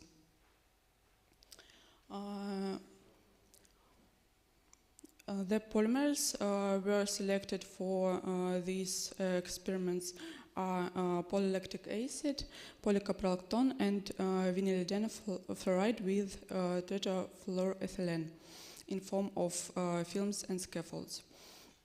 Graphene oxide, water and alcohol graphene oxide solution was applied on the surface of scaffolds. Through the dried graphene oxide layer was irradiated by a laser with wavelength 450 nanometers.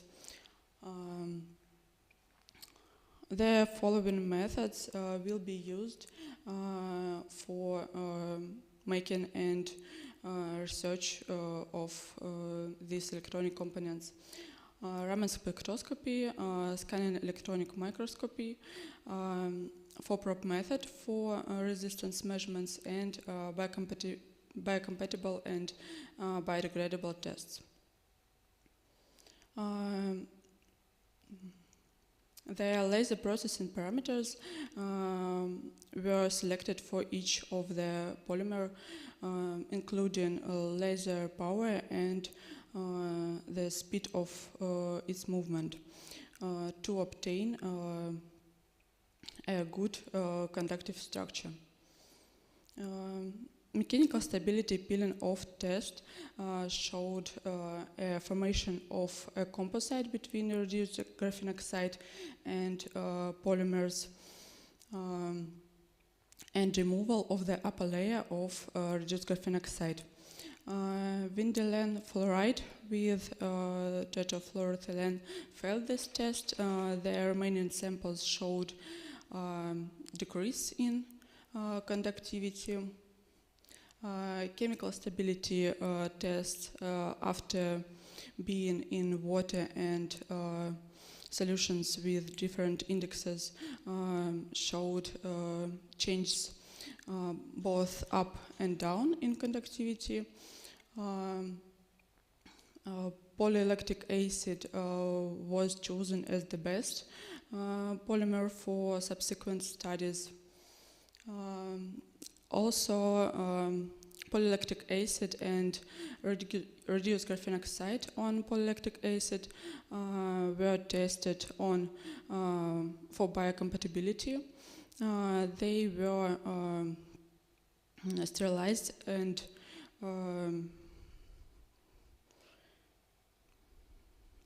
placed in favorable environment with mouse fibroblast cells for 72 hours.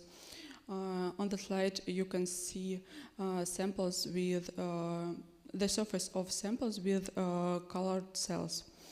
On the control samples, the cells are located on a coating adapted for cell growth. On polylactic acid surface, cells grows in form of islands compactly. The growth is weak in comparison with control sample, which explained by the smooth and complex surface of polymer. The sample covered with reduced graphene oxide, coated with reduced graphene oxide, are covered with more even layer of cells. In places the layers were turned and moved away due to the fragility of reduced graphene oxide scales. There is cell growth on all samples. The cells are viable.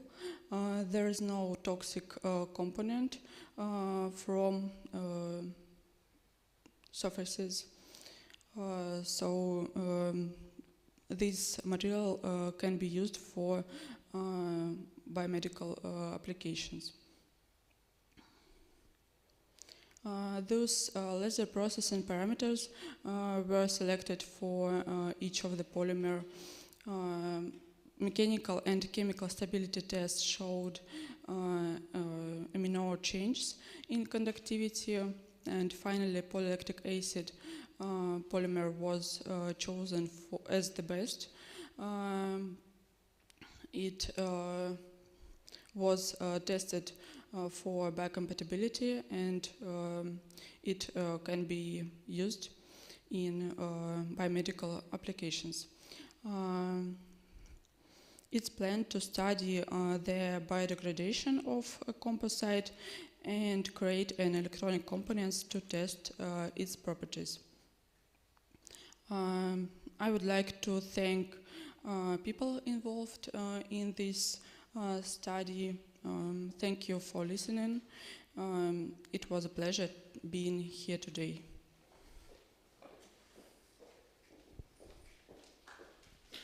Yeah, let's thank the speaker. So thank you very much for your presentation. So we have some time for several questions. So are there some questions? Okay, still no. So then I will ask one short question. So probably it was presented, but I missed it. How did you change the mechanical stability of your samples? Thank you for questions. How did we test mechanical stability? We glue a tape on the surface of reduced graphene oxide on polymers, and then we peeled it off and checked what is on the tape and what is on the sample, so how stable is sample. Okay, thank you for your answer. Are there some more questions?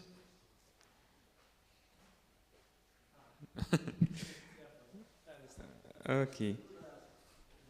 Yes, please. Could you say about the difference between the graphene layers and titanium dioxide? You know, the very popular for implants is titanium dioxide. Why graphene now? What is the advantages? Thank you for your question. Graphene oxide is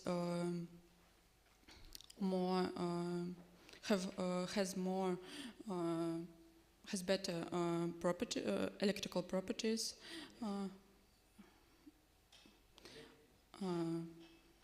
chemical properties. So we didn't compare these two materials, but it's a good idea. I will do it. Thank you.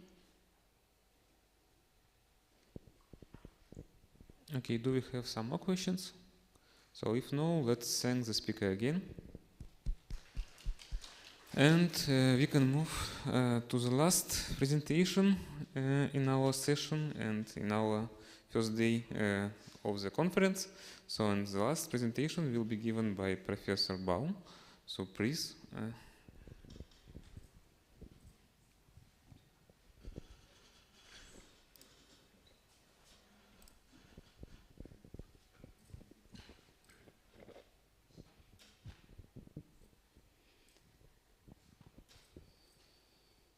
So thank you very much for this opportunity.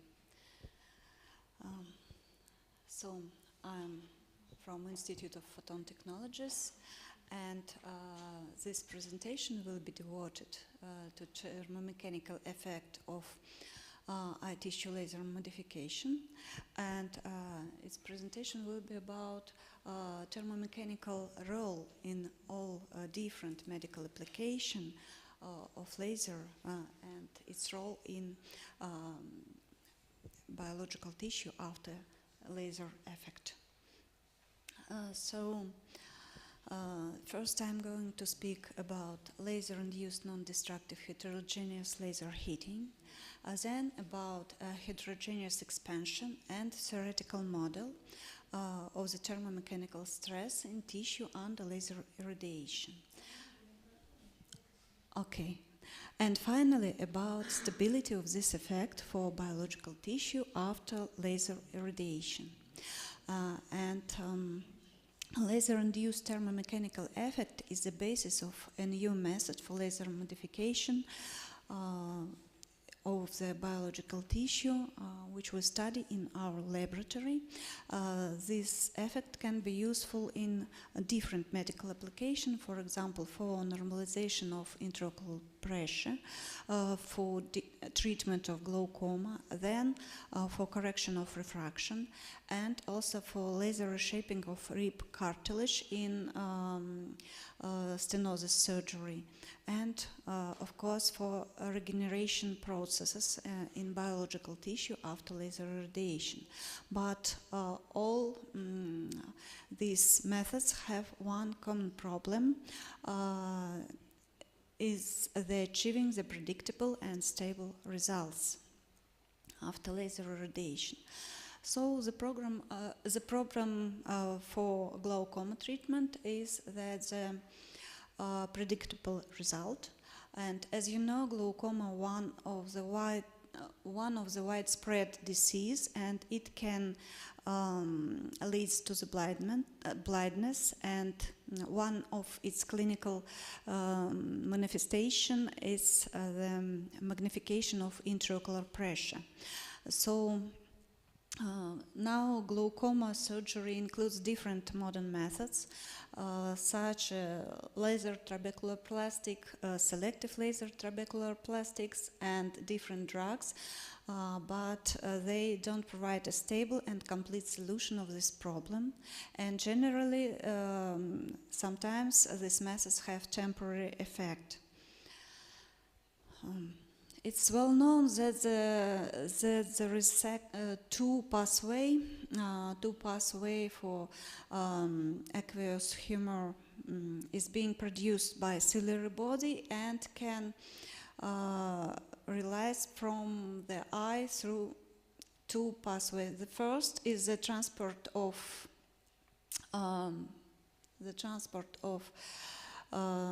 through the Schlemm's channel and the trabecular meshwork. And the second is the uveoscleral transport pathway across the face of the ciliary body through scleral pores and episcleral tissue structure. And it's known that the second pathway, the blue in this picture, provides about 50% of the drainage capacity in the eye of small children. But contribution of this pathway diminishes with age to only a few percent. So our approach is based on enhancing the role of uveoscleral outflow by creating additional pathway for water transport through the sclera as a result of a laser formation of pore system. So when we have laser irradiation of tissue, we produce laser-induced heterogeneous pulse periodic heating of sclera, and so we produce mechanical stress. Then it leads to the alteration in porous system of biological tissue. We produce new pores, and this improves liquid passing through the paralimbal scleral zone, and thus normalization of intraocular pressure. So the first experiment was at the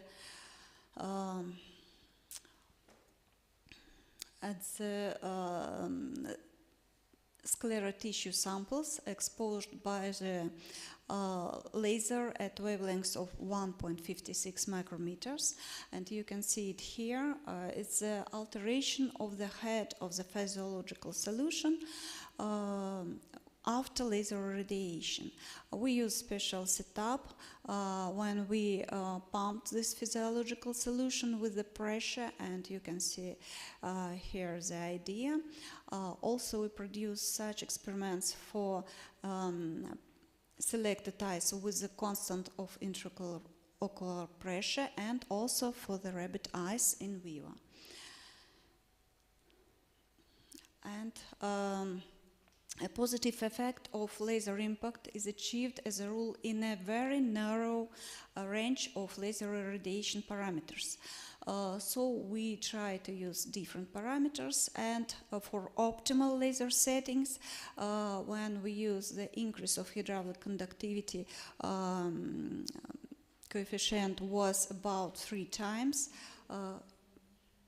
You can see it here, the green line, and for high laser power density we have the diminish of this coefficient due to coagulation processes. So for this case we construct theoretical model of thermomechanical stress. It based on the thermal conductivity equation with a special form of heat sources. It's here, and it's based on the Buger-Lambert-Beer law with a special distribution inside the sclera tissue. And also we use boundary condition for contact between fiber and sclera, and air and fiber, and air and sclera. And then we solved it in finite difference method. You can hear it here.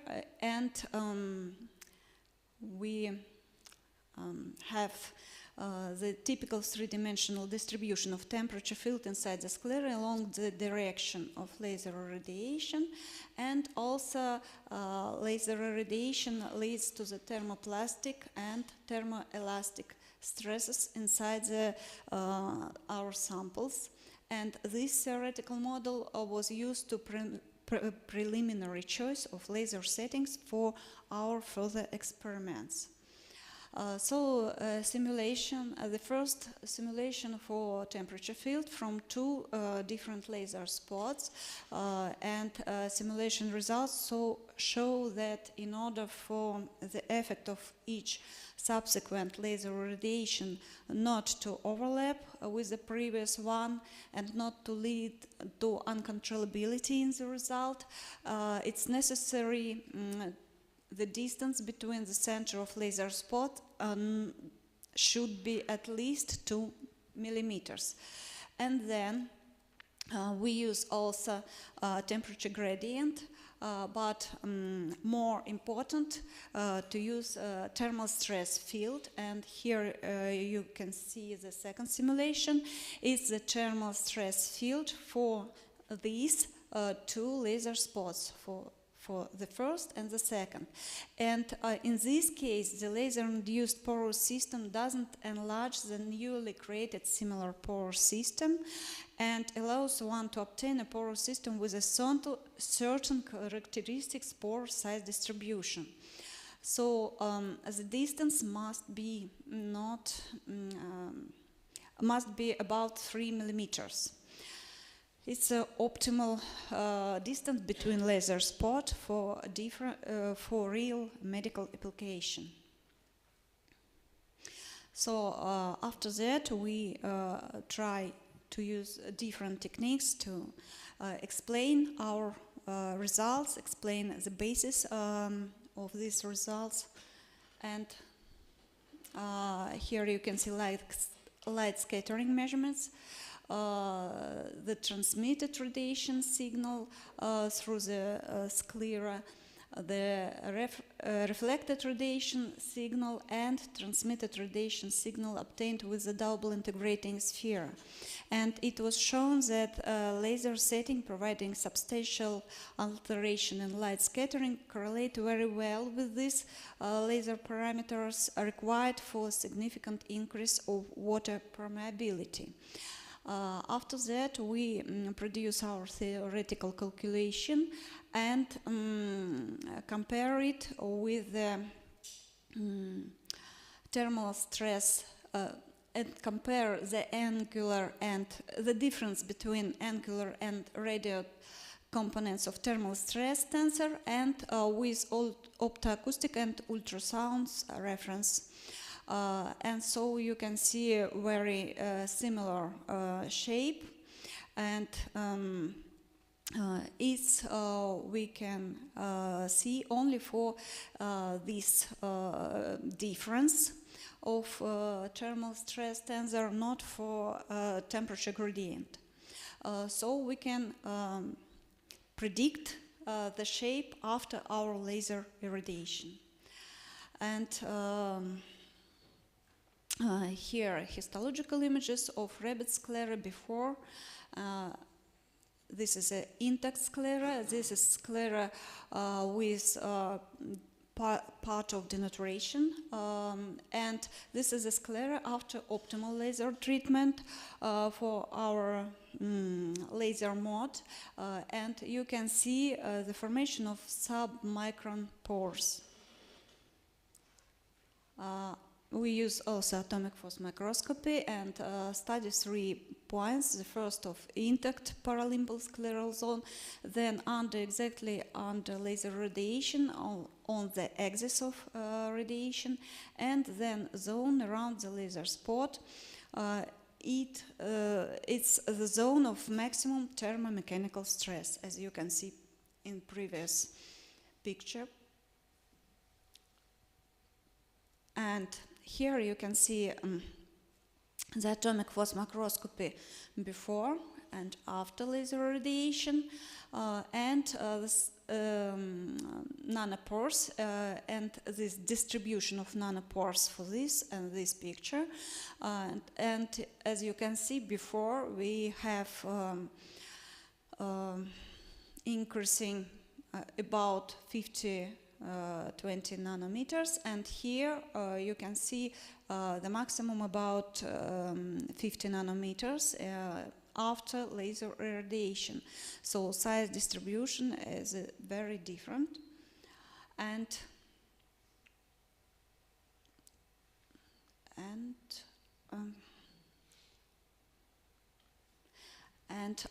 also we use atomic force microscopy with the nano-indentation mode. And you can see here profile along and transfer the collagen structure, and also nano-indentation picture, which show that in the atomic force microscopy nano-indentation mode we have collagen structure, and its structure was not destroyed, and the tissue mechanical properties were not decreased after our laser irradiation. You can see here 3-dimensional atomic force microscopy picture for one of the widest pore in the area, and significant part of the cavitation pore formed in negative phase of laser wave is stable and doesn't collapse after our laser irradiation. This is the stabilization, the processes of stabilization of micro pore structure. It was shown that we have nanobubbles, and these nanobubbles coated with calcium ion, so they they have stability after that. And the question about the duration of this stability was answered by our clinical trials. They was okay, thank you. This is the clinical trials. There was a section of medicine university, and as you can see, it's already 5 years old. 5 years we have stabilization of these results for our patients. And as a result, I want to say that the theoretical model was that takes into account laser heating and thermomechanical stress, leading to the formation of pores and gas bubbles, make it possible to evaluate the optimal laser dosimetry, laser modes for these procedures, and the optimal distance between laser spot can be calculated for different medical application too, and theoretical model of the thermomechanical stress in tissue under laser heating can be the basis for explanation of our medical effect which we have after our laser irradiation. Thank you very much.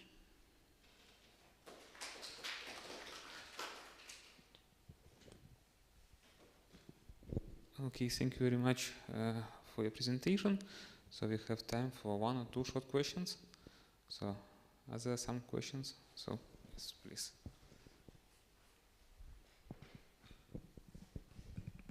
Thank you. Thank you for the presentation. Maybe I missed what kind of laser pulses were used. What was the pulse with? We use pulse regime, and the laser wavelength is 1.53 micrometers. Yes, and pulse is about 100 nanometers. For each medicine application, it's different regimes. The pulse duration was, you said nanometers? No, not nanometers. To about several hundred micrometers. Or microseconds. Microseconds. Ah, so it's a fiber laser, yeah? Yes, fiber laser, fiber yeah. laser. And how do you estimate what is the maximum thickness of the shell structure which you can stress using this approach?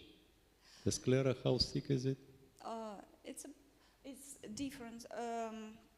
Its thickness different for each animal and for the people too. But we use 1.56 because it's penetrate to the tissue about 1 millimeters. So because of this, we use exactly this wavelengths. So this stress is coming just from outside. Yeah, it's the stress is created on the surface of the object. On the surface. How big is the peak temperature when you expose it to the laser? For different medicine application, it's different. For example, for reshaping, it's about 70 degrees. For regeneration, about 10 degrees. And for the sclera, about 20 or 30 degrees. Does it mean that you have some destruction of proteins on the surface? I mean, denaturation of proteins because its temperature is really high, or maybe the time is not enough for it. Not for all our techniques, but in here we have a very, very little point of denaturation in the center, but it's only for 3-4 days after operation. And did you ever meet the scar tissue formation problem? No, we haven't such problem. Thank you very much. Thank you.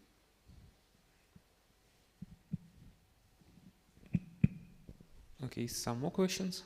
Okay, there is one more question. I think that the cable is not long enough. It's more of a technical question. I'm wondering how you prepare the samples for atomic force microscopy, in particular that one where you showed the pressure. We produce a slice about 50 micrometers, not more. From 5 to 50 micrometers. Do you need to treat it or to fix it somehow, or just in the slice? Loudly, please. Do you need to treat it or to fix it anyhow, or you just can use the raw tissue as it is?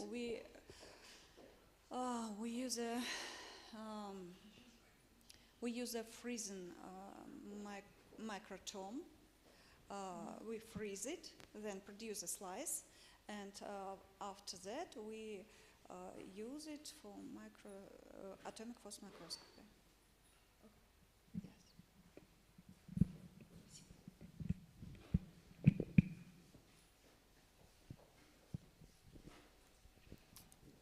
Okay, thank you very much for your answers. Let's thank the speaker again. And also let's thank all the participants for participating in our today's session. So this was the last presentation, and I think that now this session is closed and the first day of our conference is over. So thank you everyone again for taking part in this conference.